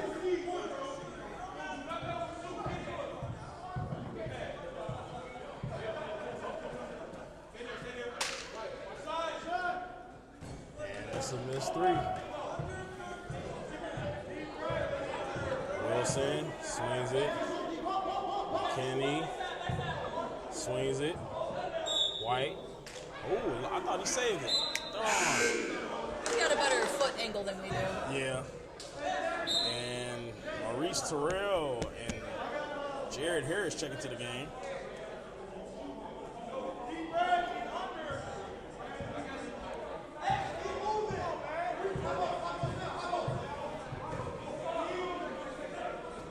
Bradley. Pull up. And one.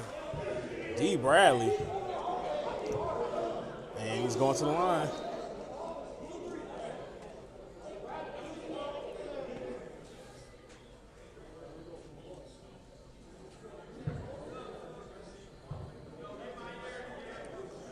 And he gets the free throw to fall.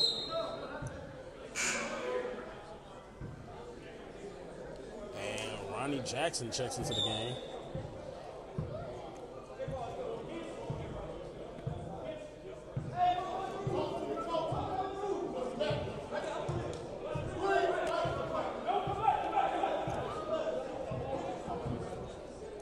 McKinney, short. Jackson gets it to Bradley. Bradley slices, dices, and lays it. Mitchell swings it to White. White for three. Doesn't get it to fall. Coleman with the big rebound. Mitchell back inside. Great give and go between him and Coleman. Black Binion.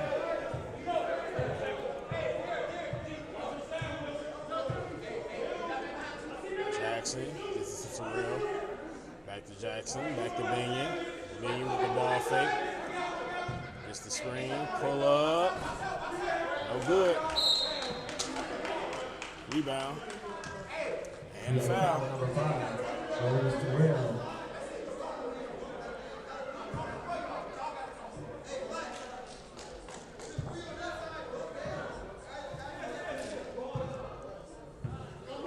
McKinney.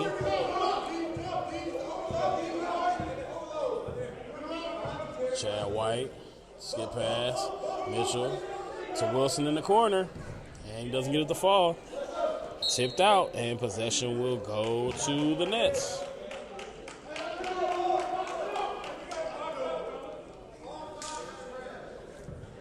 Binion guarded by McKinney.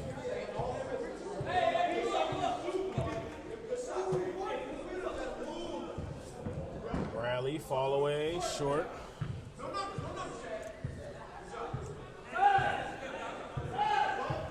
White swings it. McKinney doesn't get it to go. Big rebound by Coleman. Coleman loses it. Mitchell off the glass, and it's good. Jeremiah Mitchell inside for 2 on the clock. Score. Grizzlies up 22 to the Nets 14 with 8:45 left in the first half.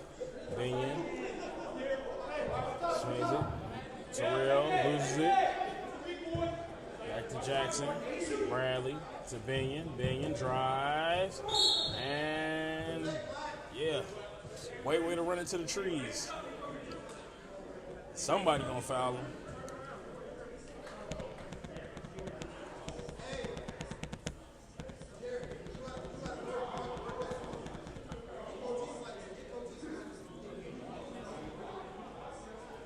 And Binion goes to the line.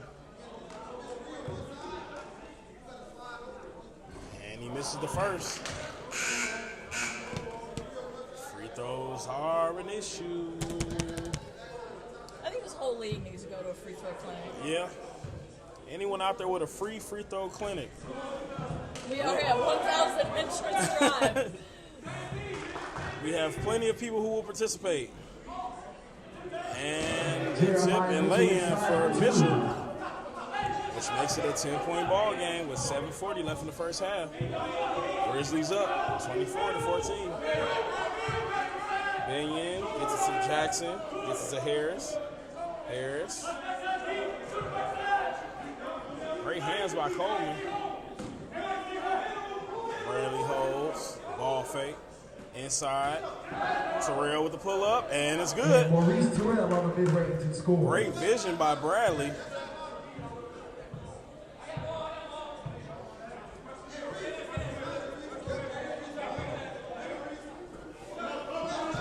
Mitchell swings it. Wilson.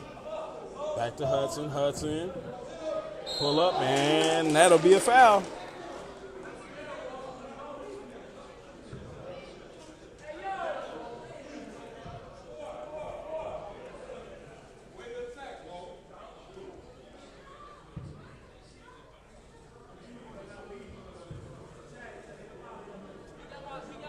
And he makes the first one.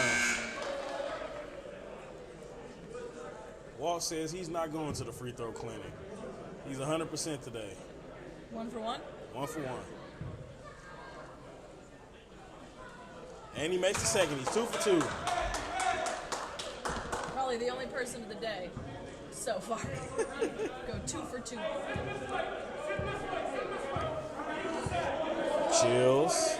Swings it. And it's poked away by Mitchell. And he loses it. What the? And that will be... Oh, no, that was all ball.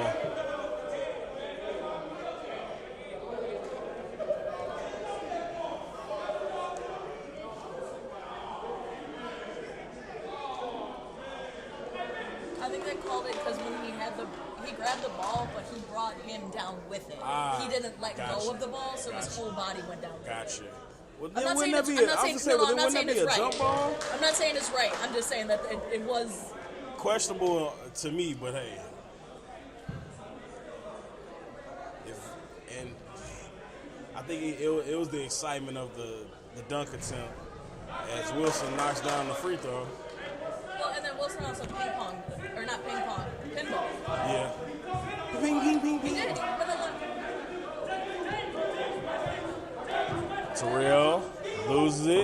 Gets it back, swings it. Jackson, pull up, and it's good. And Ronnie Jackson on the ready to score. The MIDI magician, Ronnie Cochise Jackson. Coleman, ball fake. White, skip pass to Hudson.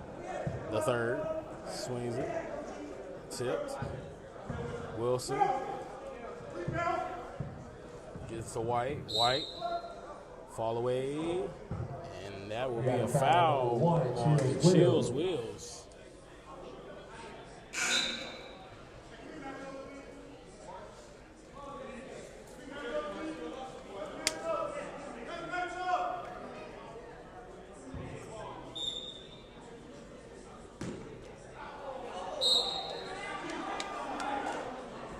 And that'll be Nets ball. That was insane. I'm gonna have to go back and watch that. Harris gets it to Bradley. Bradley swings it. Wheels gets it to Jackson. Jackson did the ball around to Harris. Back to Wheels. Back to Harris. Harris with the pull up. Short. And Mitchell looks to push.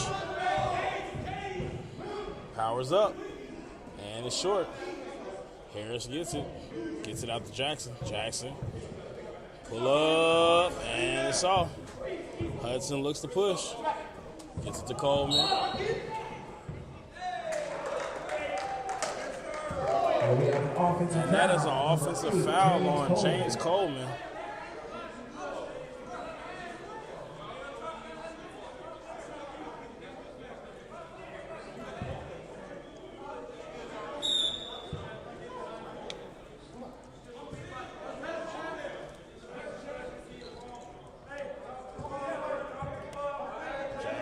Gets it to Terrell, to Bradley, back to Wheels, inside to Jackson, to Wheels, to Jackson, Jackson, to Harris, Harris. And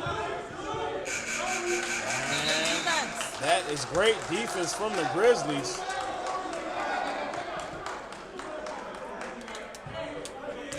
I love DeMarcus. He's such a cheerleader. He definitely gets his team motivated. He's one of the happiest people in the league. McKinney drives, loses it, and there's a collision between him and Chad White, and that's a turnover.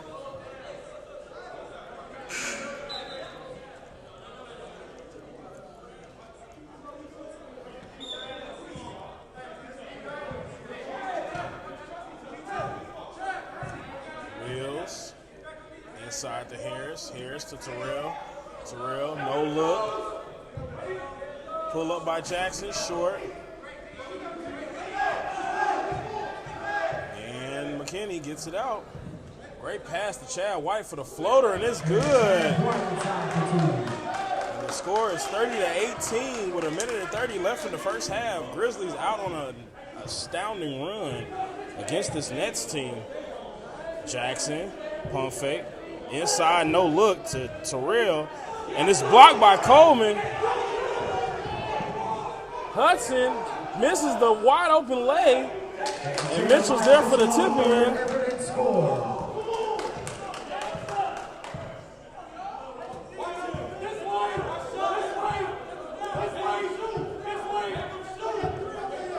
And Hudson with another steal.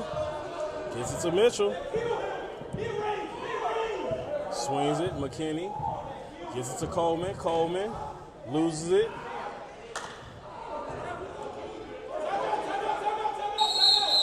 And that'll be a timeout Grizzlies. Timeout Grizzlies.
the timeout. Grizzlies ball.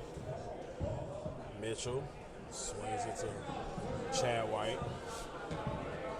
White swings it to Mitchell. Mitchell pull up for three. No good. Big rebound by Walter Hudson III, but it's tipped out. It's the last touch by him. 20 seconds left in this first half.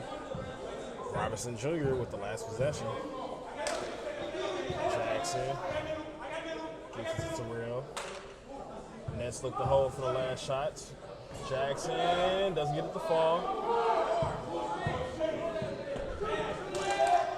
And it's blocked by D. Bradley. And that'll be the first half. Grizzlies up 32, Nets 18. Stay tuned for the second half.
And we're back for the second half. Oh, it's underneath me. That's ball. Look, it's kind of hard to see it if it's right under you.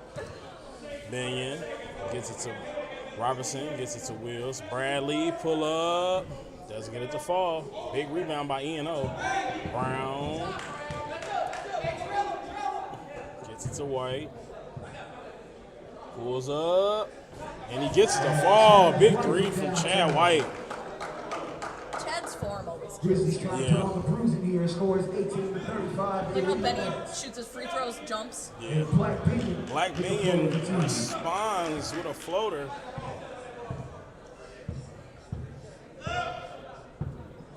McKinney swings it inside to E&O. Short. Gets his own rebound and gets the lay-in. And Ian Apollo inside for 2. Binion gets it back to Robertson Jr. Gets to Bradley inside. Wills. Easy lay-in. Wills inside. Scores 22-37.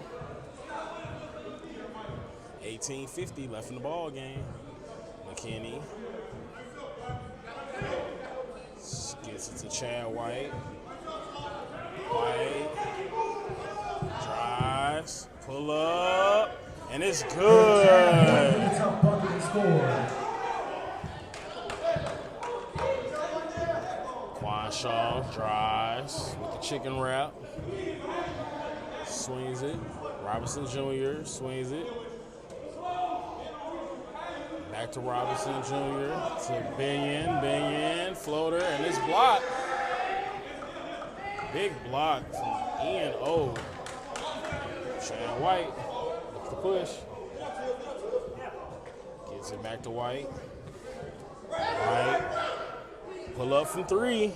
And it's another 3 from Chad White. The score is 22-42. And the Grizzlies take a 20-point lead over the Nets. Chedinsky. Well, since the Mavericks can't win, Yeah. Clearly, because they've almost been down by 20 the whole entire game.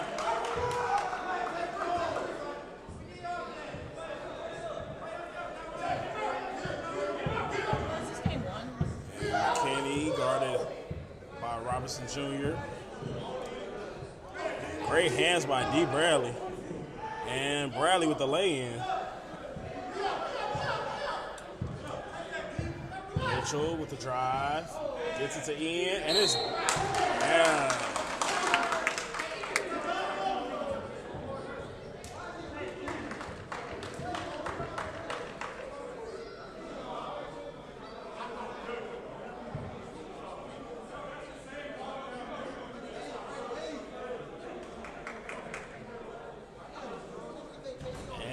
They sent the right person to the line. And he misses the first.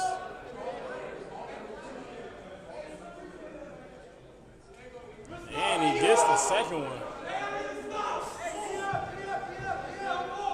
Binion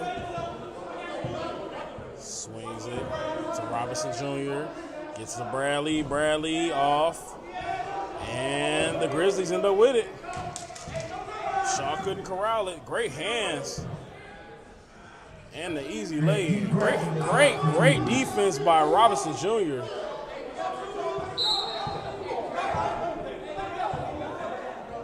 We have a foul on number 7, Bradley.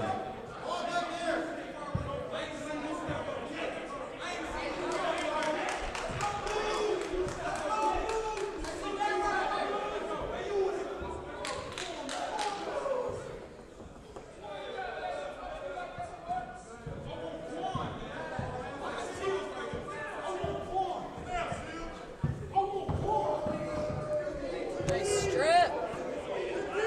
Ripped out of his hands. I couldn't see. He ripped it right out of his hands. Bradley, 3, no good. E&O with the rebound. Gets it to Mitchell. Robinson Jr. putting on the padlocks. Brown for 3. Knock it down, Brown is hilarious. 100%. He just got to make one, and that will stick so well on the clip. It's Brown knockdown. Knock it down, Brown.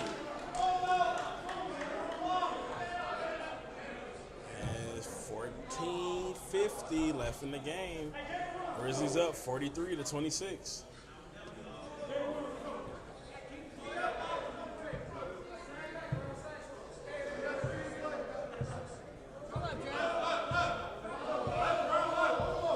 Robinson trying to get the ball to Chills.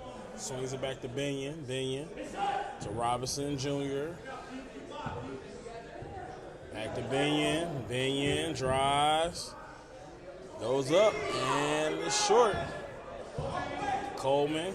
Great hands by Bradley. Bradley transition three. Short. Gets his own rebound. Foul. And he's going to the line.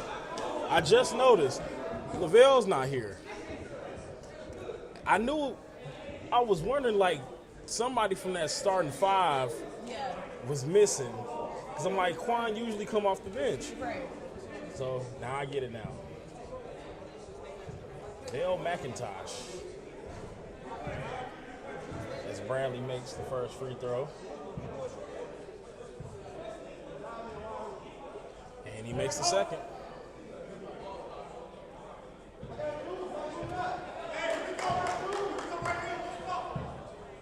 Mitchell, guarded by Binion. Loses it. Gets it to McKinney. McKinney gets it to E&O for the easy lay-in.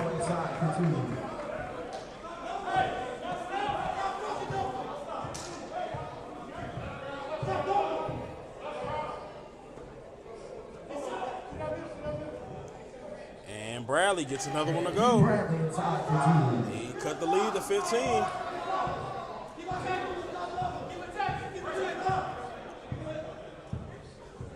Coleman, guarded by Shaw. Gets to Mitchell. Mitchell.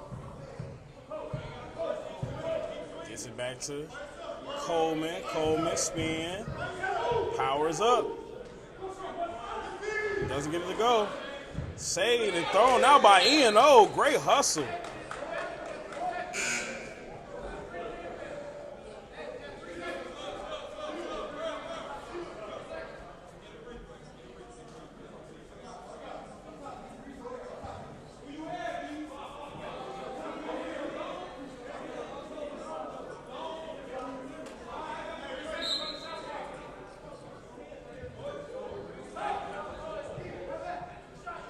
With the shot, and it's an air ball.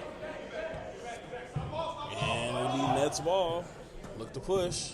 Binion, transition three, and it's good. Big three for Black Binion.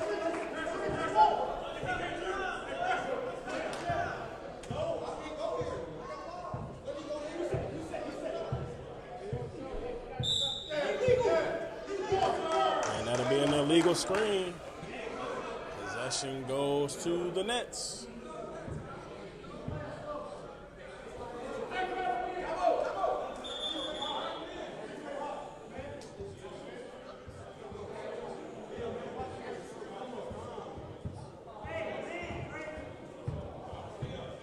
Dre Jr. with the ball, swings it to Harris. Back inside to Terrell, blocked by Coleman.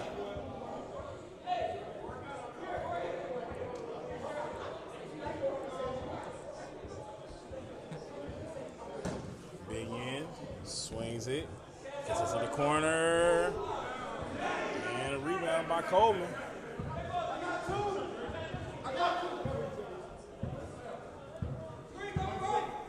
Chad White trying to get the screen from Coleman, and that is a turnover. Miscommunication between White and Coleman. He got it to him at the wrong time. Coleman was trying to get his positioning down.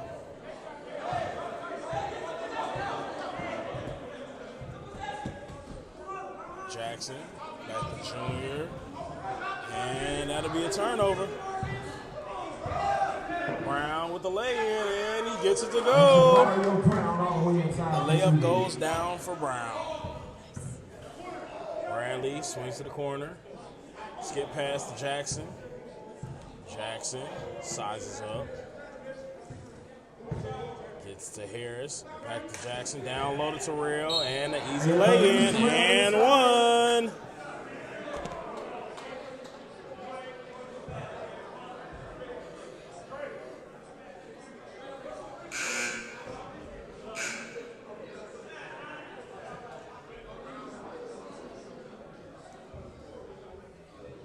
The intensity for this Week 11 matchup is insane.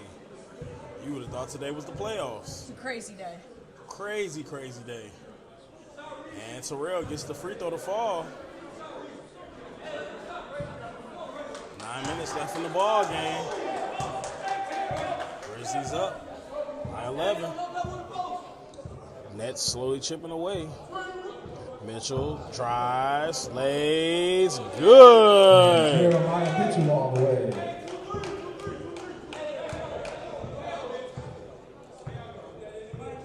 Binion, swing it to Jackson. Jackson back to Binion. Binion to Bradley. Bradley, jab, drives, lays, doesn't get it to fall. White looks to push, swings it to Coleman. Coleman, crossover, loses it. That's a lot of man flying around down there. It's a very aggressive game, but not Very- aggressive against each other. It's very Right, it's low just, fouls. it's very strong. Like, it's a very strong game between Maurice Terrell and James Coleman and Jeremiah Mitchell. It's like a lot of muscles down here. Coleman with the lay, and it's good. James Coleman all the way inside for two. Shaw gets it to Binion. Binion to Bradley. Bradley for three. Let's get it to fall. Mitchell.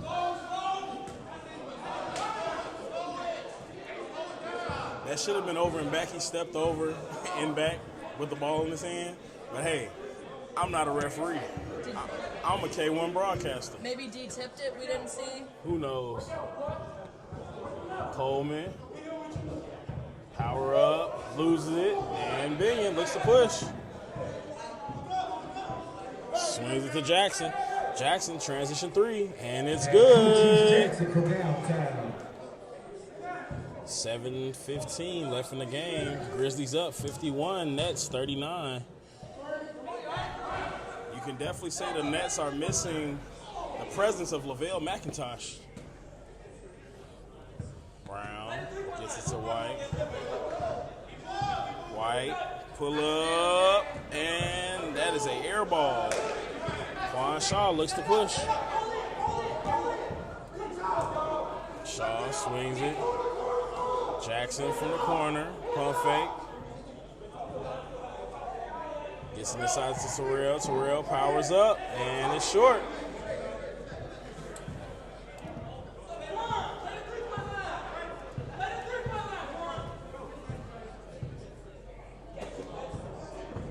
Mitchell gets it inside. Coleman holds on to it, and possession stays with the Grizzlies.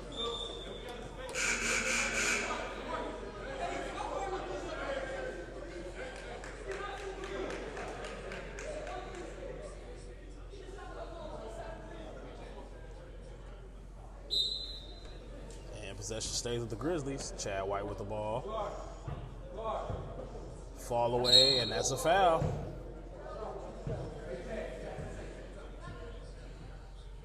We have a foul at number 7, D. Bradley. That'll be his third, team's fourth.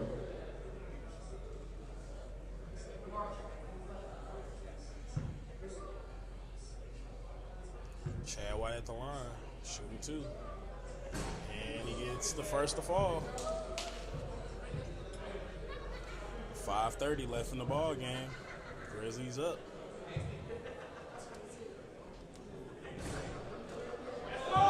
(52-39). And possession stays with the Grizzlies. They say it's off Quan Shaw. And now the refs will deliberate.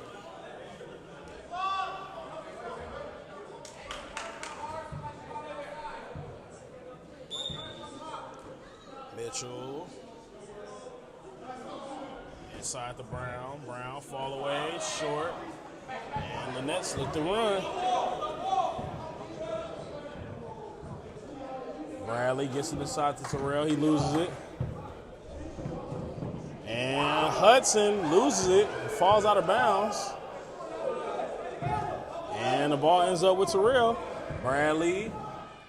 And he's going to the line.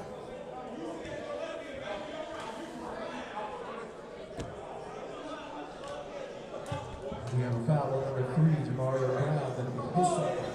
Team's fifth.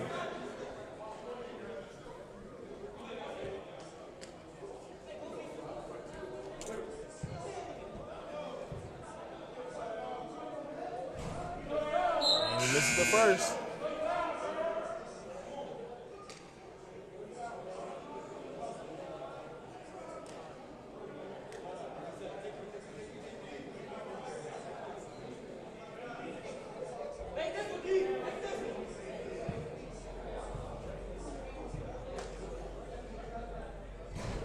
And he misses this one. Ripped away by E&O.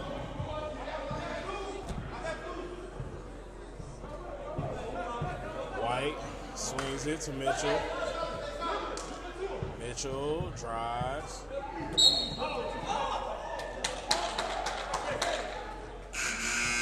We have a foul on number 6, Jeremiah Mitchell.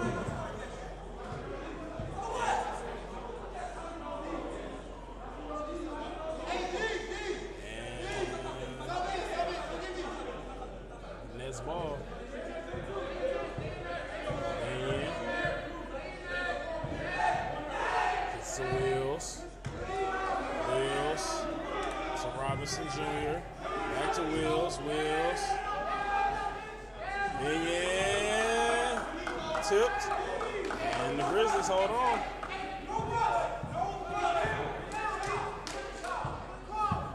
McKinney drives, swings it.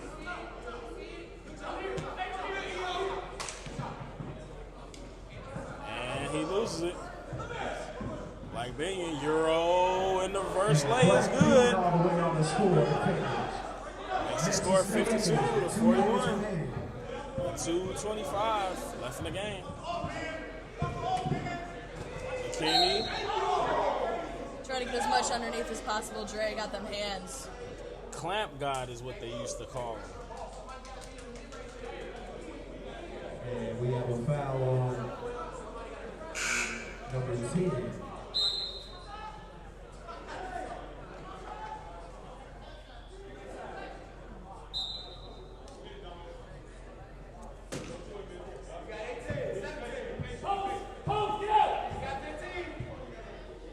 And Mitchell resets. Gonna let the clock run a little bit. Mitchell tries, floater, and it's good. Sorry, I missed it. Very nice floater from Jeremiah Mitchell. Robinson Jr. swings it. Jackson. E&O with the rebound. Grizzlies up. Brown gets it, beat off the glass. And the Nets look to push. Jackson swings it to the corner. Minion gets the 3 to fall. Makes it a 10-point ball game with 1:05 left.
back. McKinney with the ball. Swings to Coleman. Coleman back to McKinney.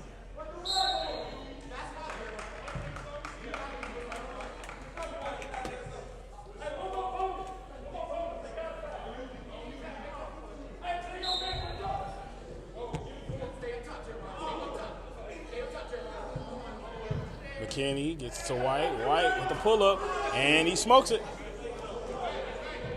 Wills for three. Doesn't get it to go. And that's tipped out of bounds. And they say possession goes to the Grizzlies.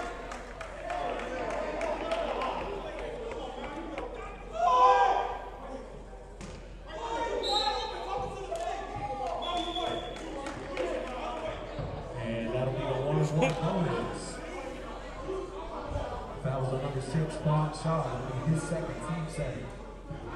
And Mitchell will go to the line. 39.1 seconds left in the game. Grizzlies up by 10. 54-44.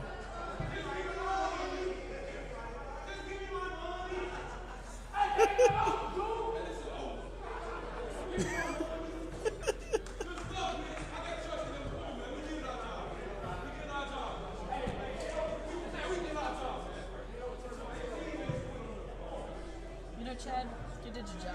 He definitely did his job. Just give him his money. That's what I'm hearing. Just give him his money. And Mitchell makes the second.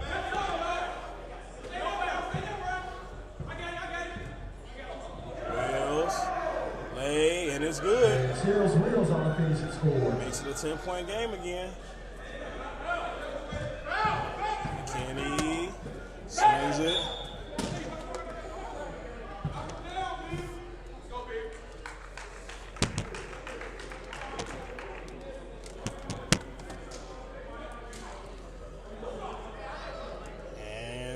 Mario Brown is at the line, shooting two. Knock him down, Brown. Makes the first.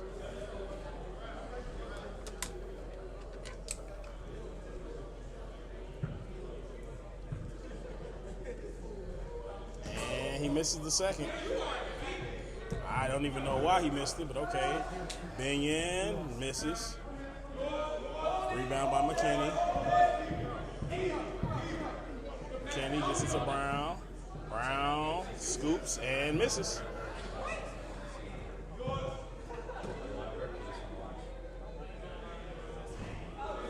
And Shaw with the rebound.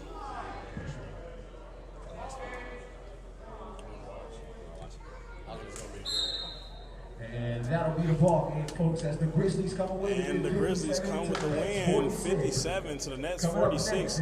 Stay tuned for our second game of the week. The Warriors and the Bucks.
What's up, Shabron?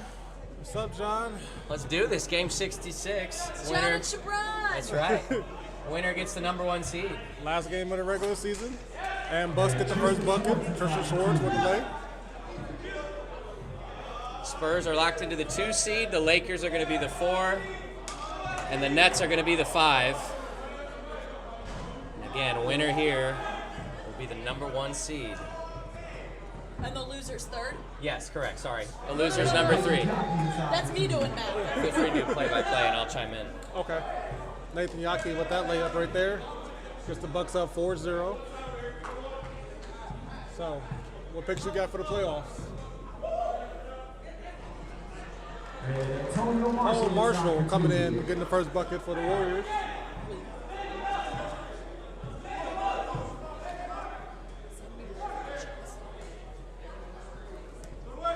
And Barrett Golden with the ball up top, being guarded by Troy Louis. Pass to the corner for 3 for Tristan Schwartz, no good. Troy Louis bringing the ball up the court. Harry Marshall is here for the Warriors, so he'll be eligible for the playoffs as long as he checks into this game. And Tone, another tough play, tying the game 4-4.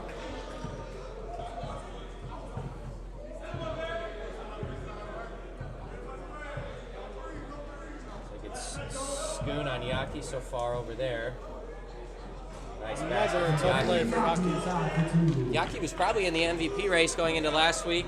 Still maybe, but just probably his worst game of the season, he would say. Yeah. Him and Olden leading for scoring for the Bucks, and then Warriors have Mosley, Marshall, Schoon, and Sullivan all averaging double figures. So kind of a four-headed monster and some really good skill players to go with it. Yes. We have a foul on #7, Barrett Golden. Barrett Golden goes to the free throw line to shoot 2. This already does, but this is going to continue to feel like a playoff game, just Yeah. with what's on the line for both these teams.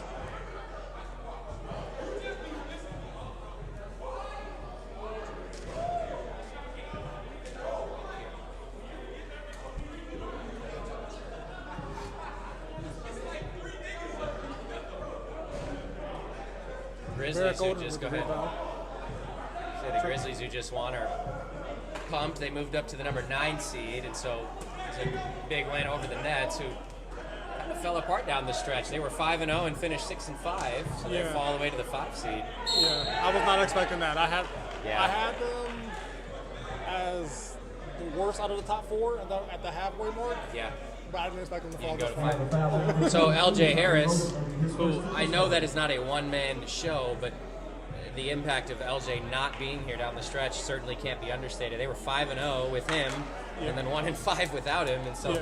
I don't know if we'll have LJ or they'll have LJ in the playoffs, but definitely a different-looking Nets team when they didn't have him. I also played 2 games with 4 people, and that didn't help either. Yeah. Cost them probably potentially a #3 seed. Everybody, Sure, the 4. everybody can't be the Warriors and win with 4. That's right.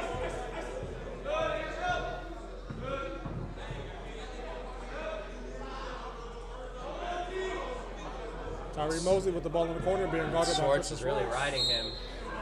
And he gets the and 1 bucket. So he can convert the free throw.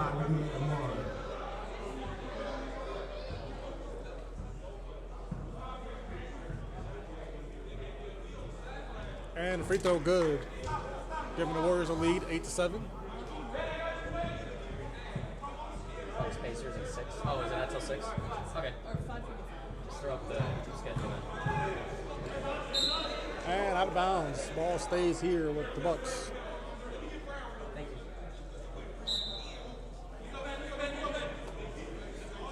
The Bucks with the inbound play. 3-pointer no good. Rebounded by Troy Yeah, that's a Louis. good rebound by Troy. Tyree shoots a 3, no good for him.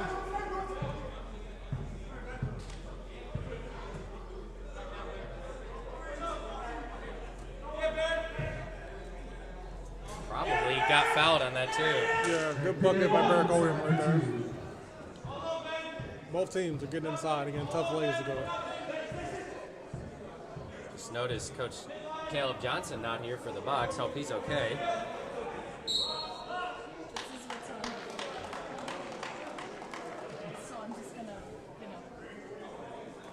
lost We have a the foul on number 24, Tristan Schwartz. It'll be his second. Tyree Mosley shoots his first free throw. Secretary Ross. Yeah, I call Secretary Ross Bilbo Baggins, and I call Bilbo Baggins Secretary Ross.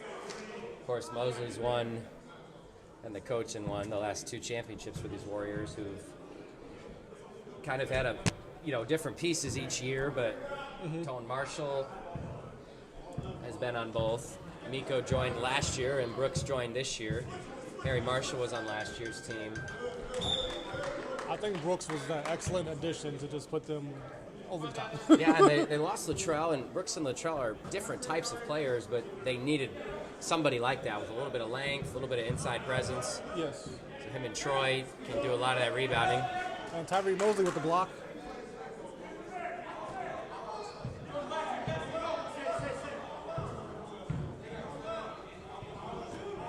That is volleyball line. Deep three, no good from Nathan.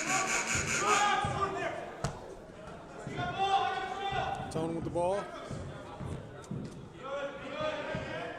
Boy, is he hard to guard. He's getting to the rim with ease, but no good there on that bucket.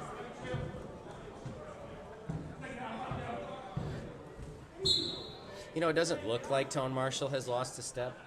I'd have to think he has, just because you have 4 kids and you don't play basketball every day. But it's hard to think that he has. Yeah. Still has such an amazing first step. Age catches up to everybody. He's so fundamental, though, the footwork and everything. Yeah.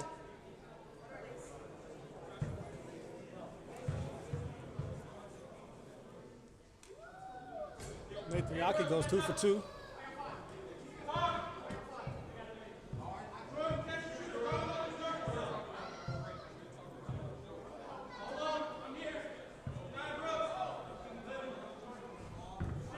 No good on that deep three for Tyree Mosley.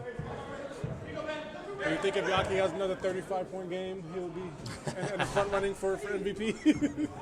Yeah, he's going to have to do something like that. It's such a contested race this year. A lot of guys in the mix there.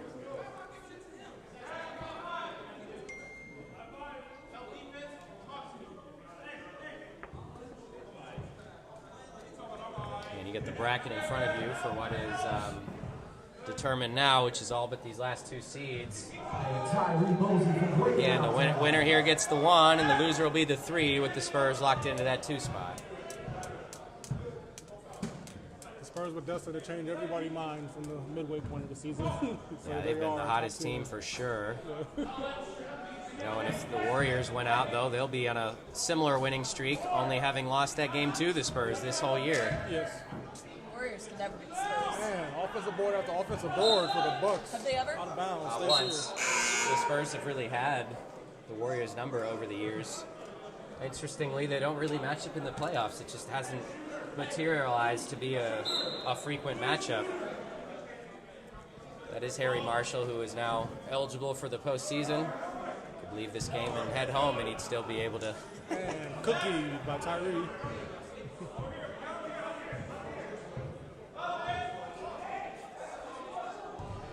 And walkway 3, no good for Tyree. A little bit of defense early on, right? Yes.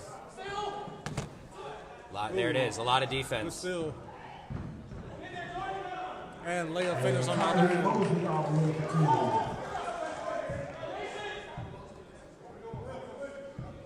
I think the Bucks are doing a great job at attacking the rim right here and not trying to get into a 3-point shootout.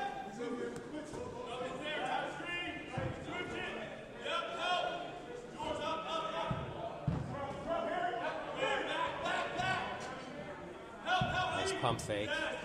Ooh. Maybe a body on, is that Aaron? Yep. Blocking foul called on Aaron Hall.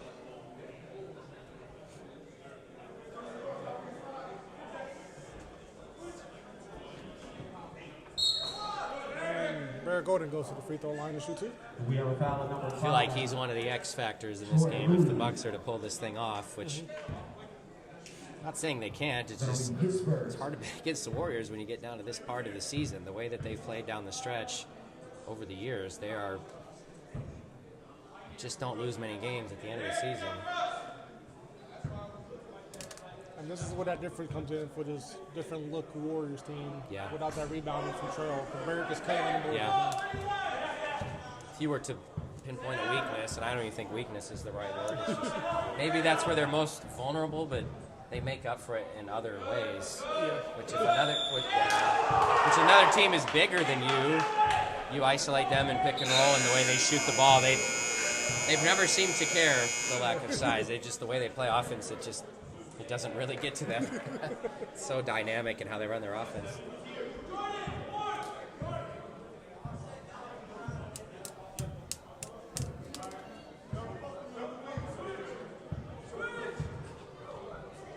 Good pass. That is a good Christian Schwartz pass. and Nathan Yaki.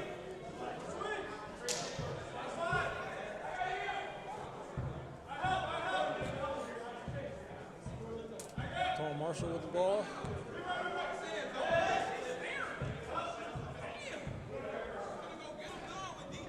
Three-point shot attempt for Tone. It's just short.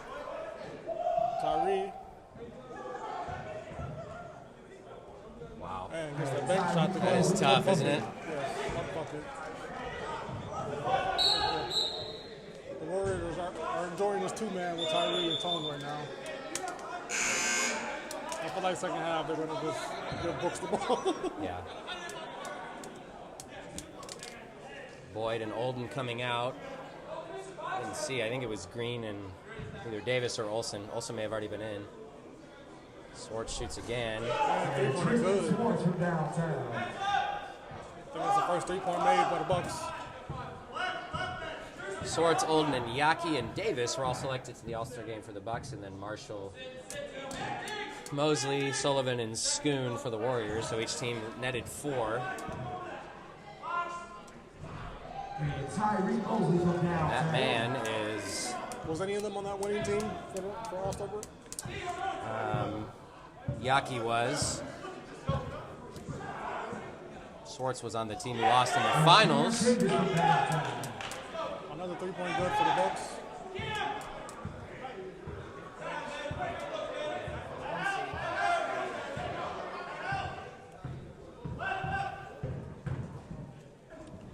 Oh, tough take. Not getting the layup to go. Got 4 guys around him. Swartz for 3. Oh my. Bank in. 2 and 4 for him. He's heating up. That is probably not by design. A little bit of adrenaline in the veins. Big shot though, regardless.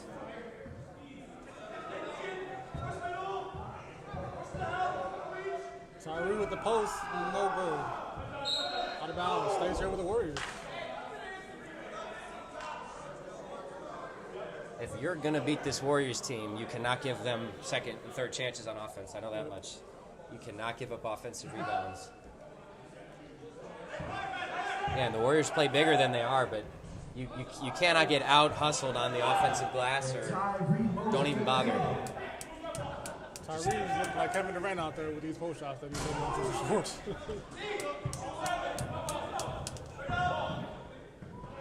I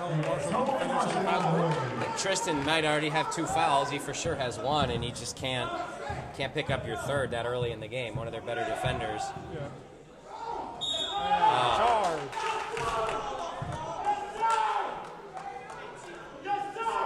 Yaki drew 3 defenders, but couldn't avoid the One contact. of them himself.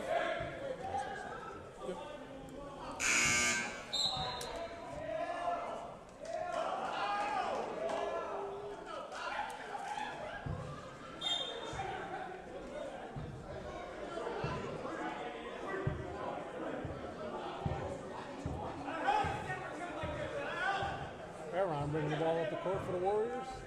Hands it off to Tyree. He drives and gets the and one bucket. I know, foul.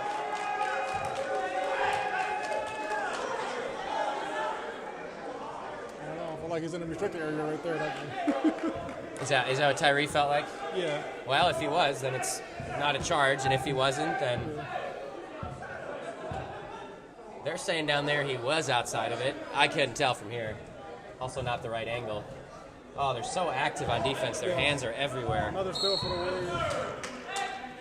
Tyree has 3 steals right now.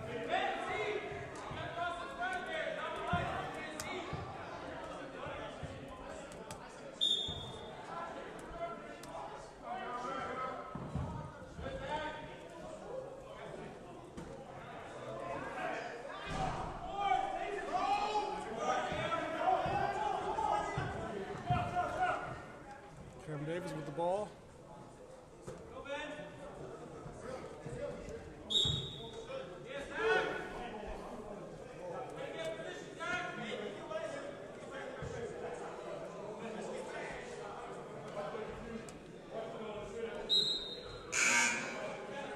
And the Bucks inbound the ball after that foul ball.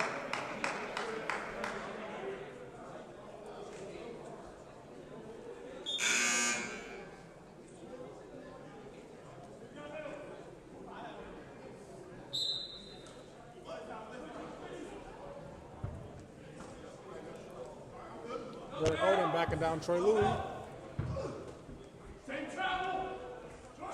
Post shot no good.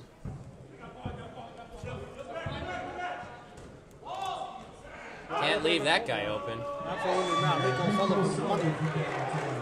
Cannot leave him open.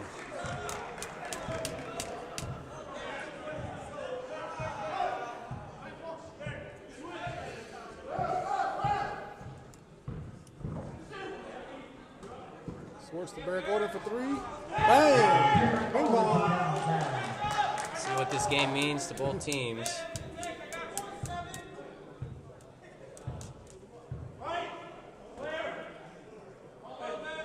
One-point game. Warriors up 26-25. Gotta help sooner there. Yep, you have to. You gotta come sooner, or the double doesn't do anything. I think that they need to switch the matchups. Yeah, and if put you're not someone else on Tyree. if you're not going to, you have to bring the help sooner. Great take by Cam. But Tyree is doing whatever he wants in the post down there. He's backing Tristan every single time down the It's floor. interesting. He's not your typical guard because if you don't guard him on the perimeter, he can hit 10 threes. But right now he's going down on the block, and now you see Barrett kind of shading over, and Ben. Still, that's not a double big team. shot. It's just kudos to Tyree. He is trying to bait them into doubling, and they're not committing to it. This is where they need Coach Caleb Johnson to rally the troops. But Yeah. I thought Evan was the head coach.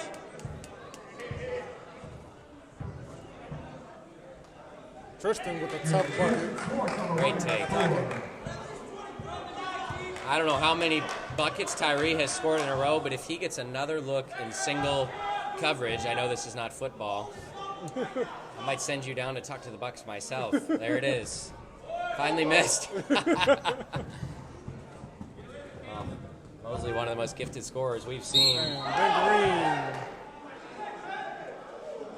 There's foul going up on that layup attempt. He goes to line shoot 2. Looks like it hurt. And we have a foul on number 5, Troy Louis. That'll be his second. Team 7.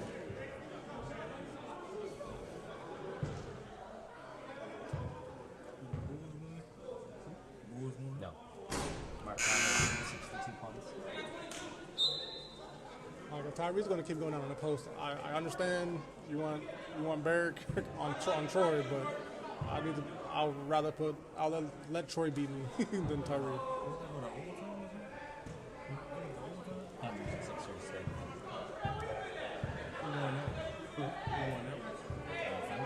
They got the 8 seed.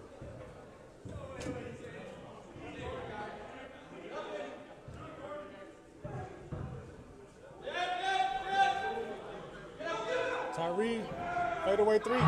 Bang! Put it on the click in the first round. Nathan Yaki coming back with a quick puck. It started out defensive, kind of stalwart. Now it's back to offense sort of prevailing. Yeah, it's better offense. This is where you might think about committing a foul here if you have one to give about now. Tone Marshall. I got nothing for this. It's It's good offense, and I don't think it's the right game plan on defense, but kudos to the Warriors for what they're doing offensively. And the Warriors lead at halftime, 35-32.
And we are back from halftime.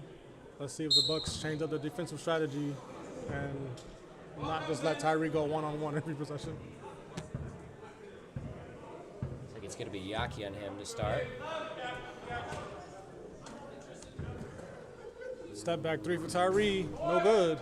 I heard Davis say I'm helping. There's no help on a step back three, but you got to pick your poison. At some point, he's going to get something.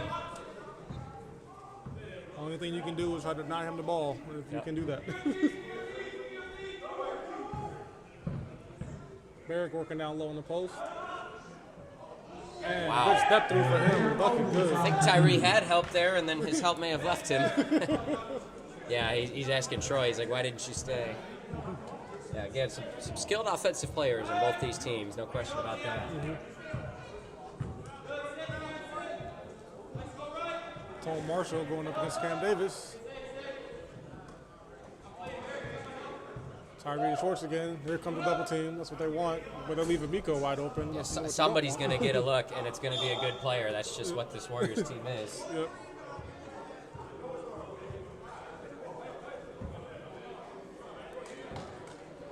That's why everyone's gunning for you. You've got so many weapons. Next week, we'll start off with the Nets and the Heat in the 5-12 game.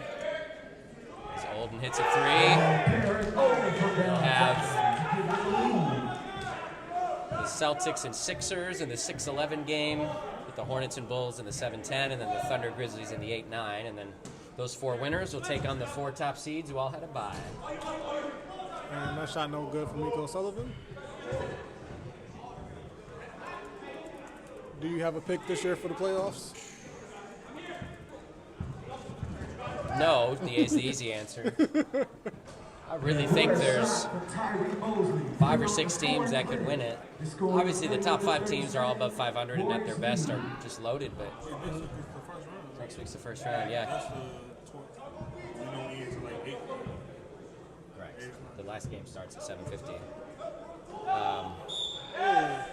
Schoon, sorry, yeah, Fells Olden. It's one of those things where it's hard for me to pick against a team like the Warriors until someone proves they can beat them when they're at full strength. But if I recall, the Spurs, I think, did beat them when they had everybody here. And obviously no one's playing better than the Spurs right now. Well, as Cortez like to say, the Warriors are the best team until somebody beats them. Yeah, and I kind of feel the same way, but the Bucks obviously right here showing that they had their best game of the year when they played the Spurs. I think the Spurs are playing better right now than they were at that time. But the Lakers beat the Lakers beat the Bucks, and the Nets beat the Spurs. So I'm not just saying that because they're the top 5 teams, and we've seen those guys all with flashes of brilliance. But Celtics are playing really well, and the Hornets are playing well. They beat the Bucks last week. They score 100 today, and so I do think there's a lot of good options there. So no, I don't have a pick, but these top couple teams are looking really good right now. Honestly, I think it's between these 2 teams right here, the Warriors and the Bucks. And they will meet each other again in the conference finals? They'll be on opposite sides of the bracket regardless. The Spurs are locked into the 2. Okay. So yeah, they're 9-2 with a win over the Warriors. So if the Warriors lose today, there will be that 3-way tie, but the Bucks will have beaten both of them, and then the Spurs have beaten the Warriors. If the Warriors win today, of course, they'll be 10-1, and so they'll be number 1. So it's, I think, even bigger than just playing for the number 1 seed. A loser doesn't even fall to the 2; they go all the way to the 3. So yeah. A good start to this half here for the Bucks. They're on a 9-3 run.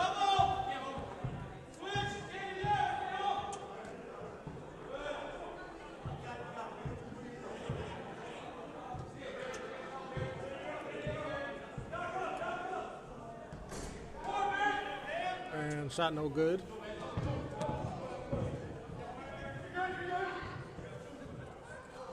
A couple of former teammates there.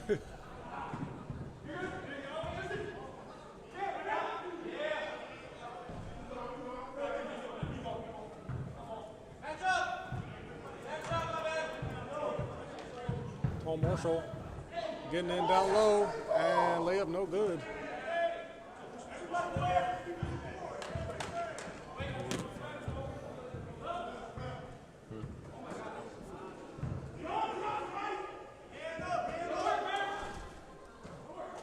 Nathan Yaki with the ball, and tough layup. Wow, that is tough. Nathan Yaki inside for 2.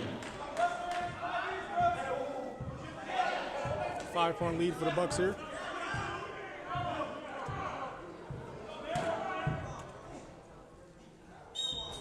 That's a tough call. Brooks gets fouled, goes to the free throw line to shoot 2.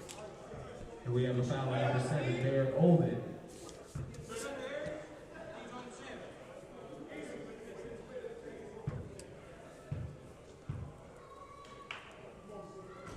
First free throw good.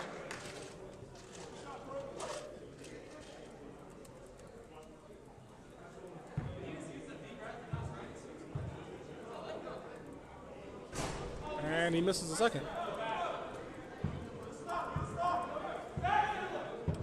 Ben Green bringing the ball up the court for the Bucks. I don't think he's got a shot up yet. And there he goes. Gets his Nice bucket. take. Nice take. All over two. Bucks up to a 13-4 run to start the half. And Brooks in the corner. We didn't see much of Brooks in the first half, but right on cue, you said we were going to get more of that, and we are.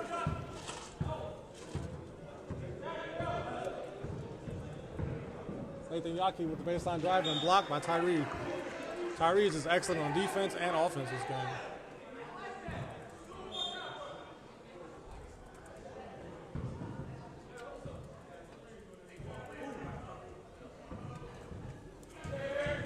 Certainly a heck of a defender when he chooses to be, which he is right now. His hands are everywhere. He's one of the steals leaders when he, again, just says, you know, I'm going to do this on both ends of the court.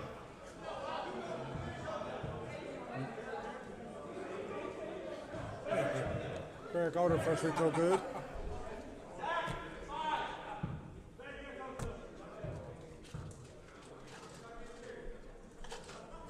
And second free throw good.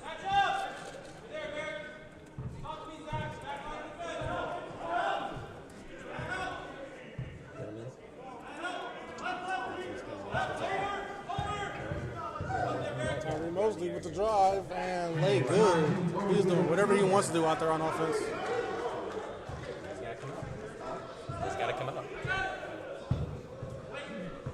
We just need the Warriors.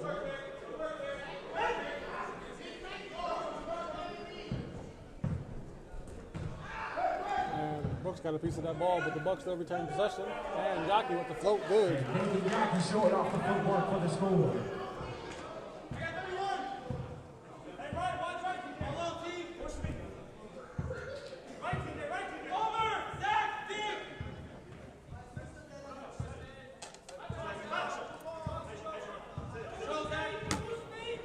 Tyree passes to Brooks in the corner for three.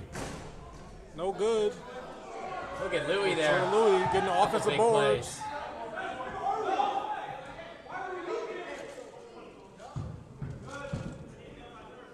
plays. Tone and one bucket. I was saying earlier, you don't want to go to Warriors second and third chance opportunities because it's going to end in the bucket.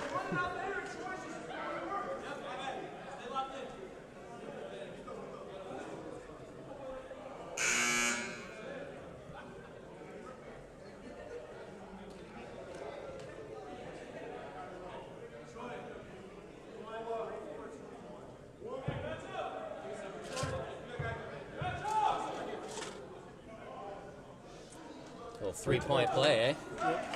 Get it the old-fashioned way.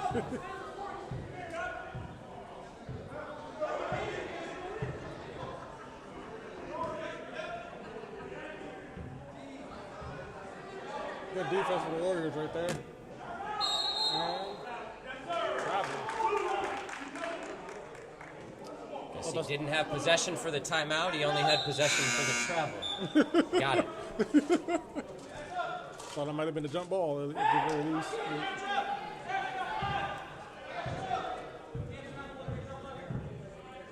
Step back three for Tone. In and out. Ooh, Christian Sweat loses the ball. And it stays with the Bucks.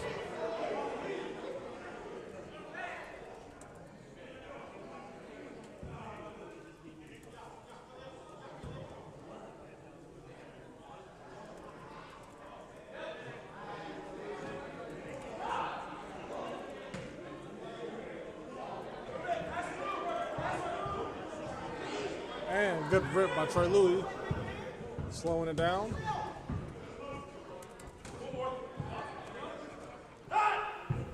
Tyree got him jumping. 3-point. Bang. It's a good one, man. 3/4 of the way in. We are basically knotted up. Warriors take the lead back. 50-49. Like, you never want to leave your feet out there on the perimeter, but you got no choice but to jump when Tyree's about to shoot the ball. Hope someone else is there to get you if there's a miss. Tone Marshall, good spin move, and with the behind the back pass.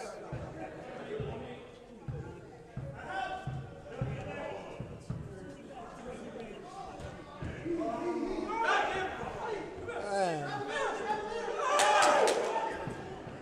Tyree demanding the ball. Bang! Said he needs it sooner. Bing bong. Timeout called.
That was a burst offensively from the Warriors there. Gives them that 4-point lead. Eric Oden can't get the drive to go. No backcourt violation called.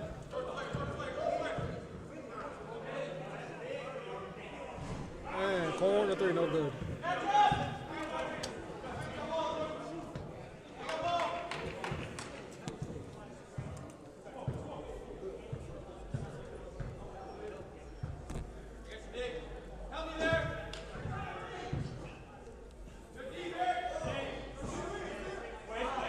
Warriors once again with a second chance opportunity. You just can't give up second chances against this team. Or And a third third chances. You read my mind. This is their floor marshal, their Antonio Marshall.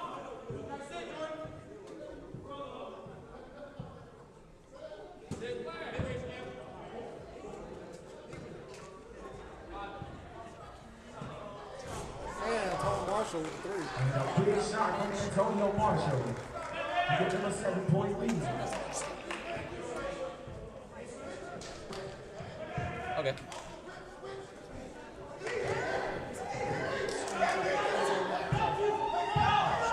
Good play by the Warriors to get fouled at the free throw line to shoot 2.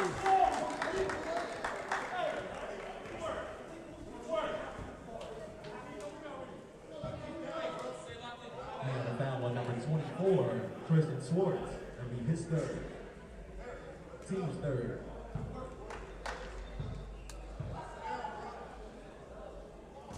First free throw good for Brooks.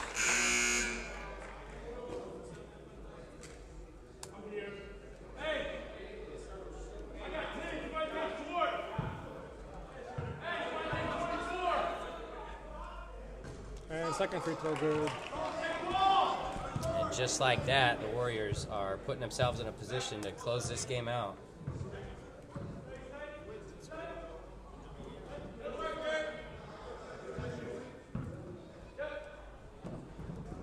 Good entry pass, but can't be controlled. Stays with the Bucks.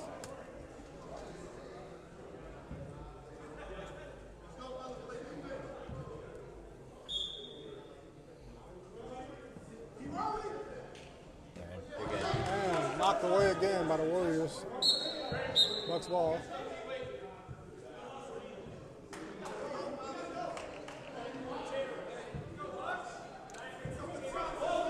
Seconds left on the shot clock. Got to score here, man. Ooh, Tristan probably should have done a finger roll right there. It was open. And Cam gets fouled, goes to the free throw line for 2. Do you want me to do it, Aaron? You want me to do it? If you want to.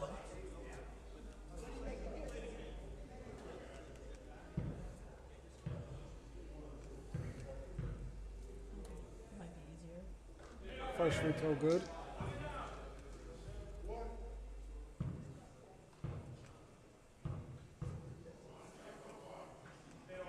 And second free throw good.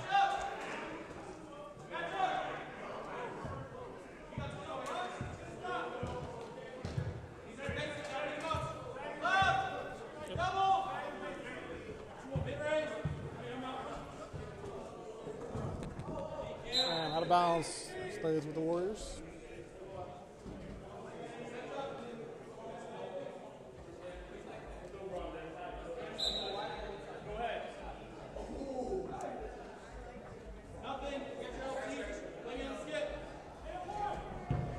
And a bad three-point attempt right there.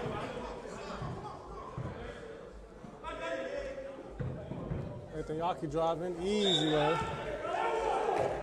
Hear that from here. Got the contact. The Bucks are clawing back into this.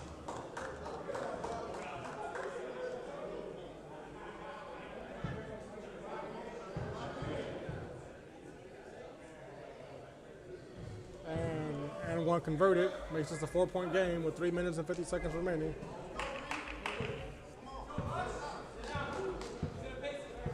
It's a huge 3-point play. Like you said, 4-point game now.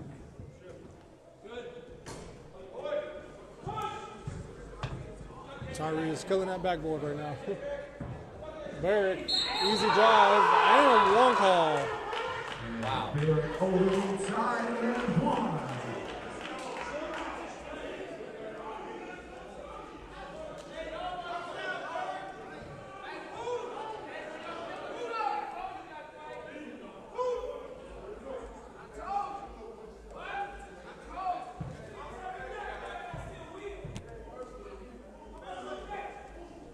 And free throw no good. That's a huge miss. 2-point game. What a good job to get this back to within striking distance, right? Yep. Give yourself a chance to win it down the stretch. As long as you want that one possession, you can win the game.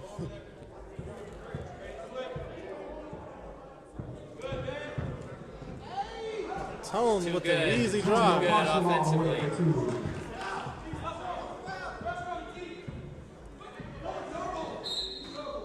I just haven't liked the Bucks matchup they had. Say that part again. I just haven't liked the Bucks matchup that they had on defense so far. It was just, Man, you don't want to be too critical when you're playing guys that can score so well. yeah. And they've got 3 or 4 of them, just unbelievable scorers. But And that foul is on number 21, Aaron Hall, the second. got to make life Where as it's disqualified. difficult as possible. I believe that's 5 on Aaron Hall.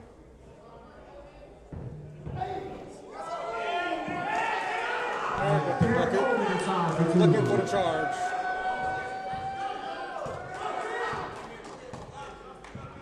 Here we go.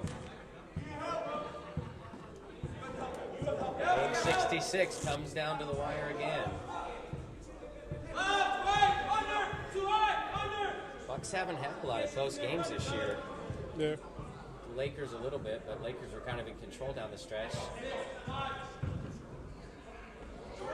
Oh no. Of course, the Hornets game was close, but I thought the Hornets executed better down the stretch. Great play by Marshall. Wow. Way to knock that ball out. Minute 27, yeah, those are the great hands. Minute 27 here. 2-point game. Again, winner gets the 1 seed. And Ben Green tying the game up 60-60. You got some people in here that want to see the Warriors get this done. You have some others that are saying, hey, let's go for a little bit of an upset and knock the Warriors out of the number 1 seed line heading into the playoffs. I'm just glad to get a good game and a fantastic regular season. Yes. There's a sort of double, but that's not the guy to leave. I call a shooting foul right there. Miko goes in line to shoot 3. That's not what you want 5 minutes left in the game. That's a tough call at that point in the game.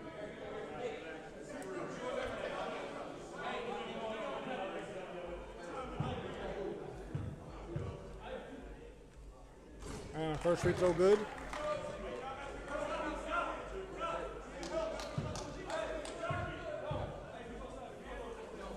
Second free throw good.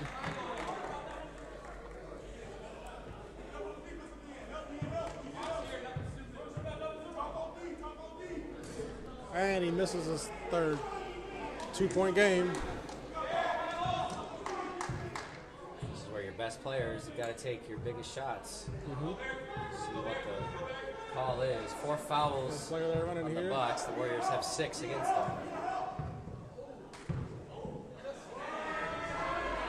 Nathan Yaki, no good.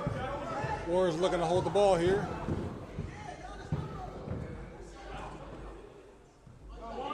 Wide open in the corner for three. Miko, no good. And a foul called. That's a good call. Good call. 29 seconds left. Warriors still up by 2. Bucks got ball.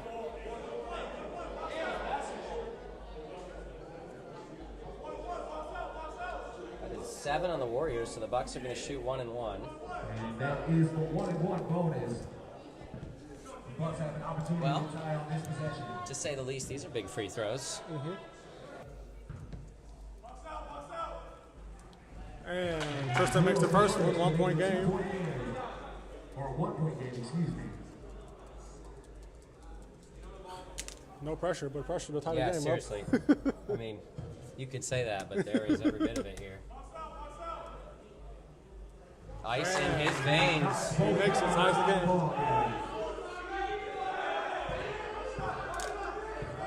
And they can hold that, hold it for the last shot if they want it. I think that's exactly what they're going to do. And they do not want to give the Bucks another look, do they? No. Honestly, if I was the Bucks right now, I'm pressuring them to make a quick chip basket so we can get another go at it.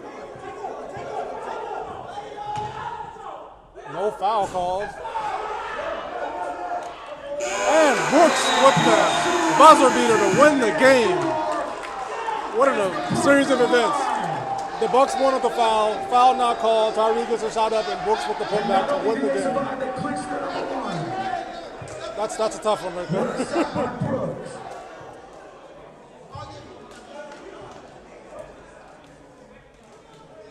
64-62. Warriors maintain first place. And again, folks, that is the end of regulation. Playoffs begin.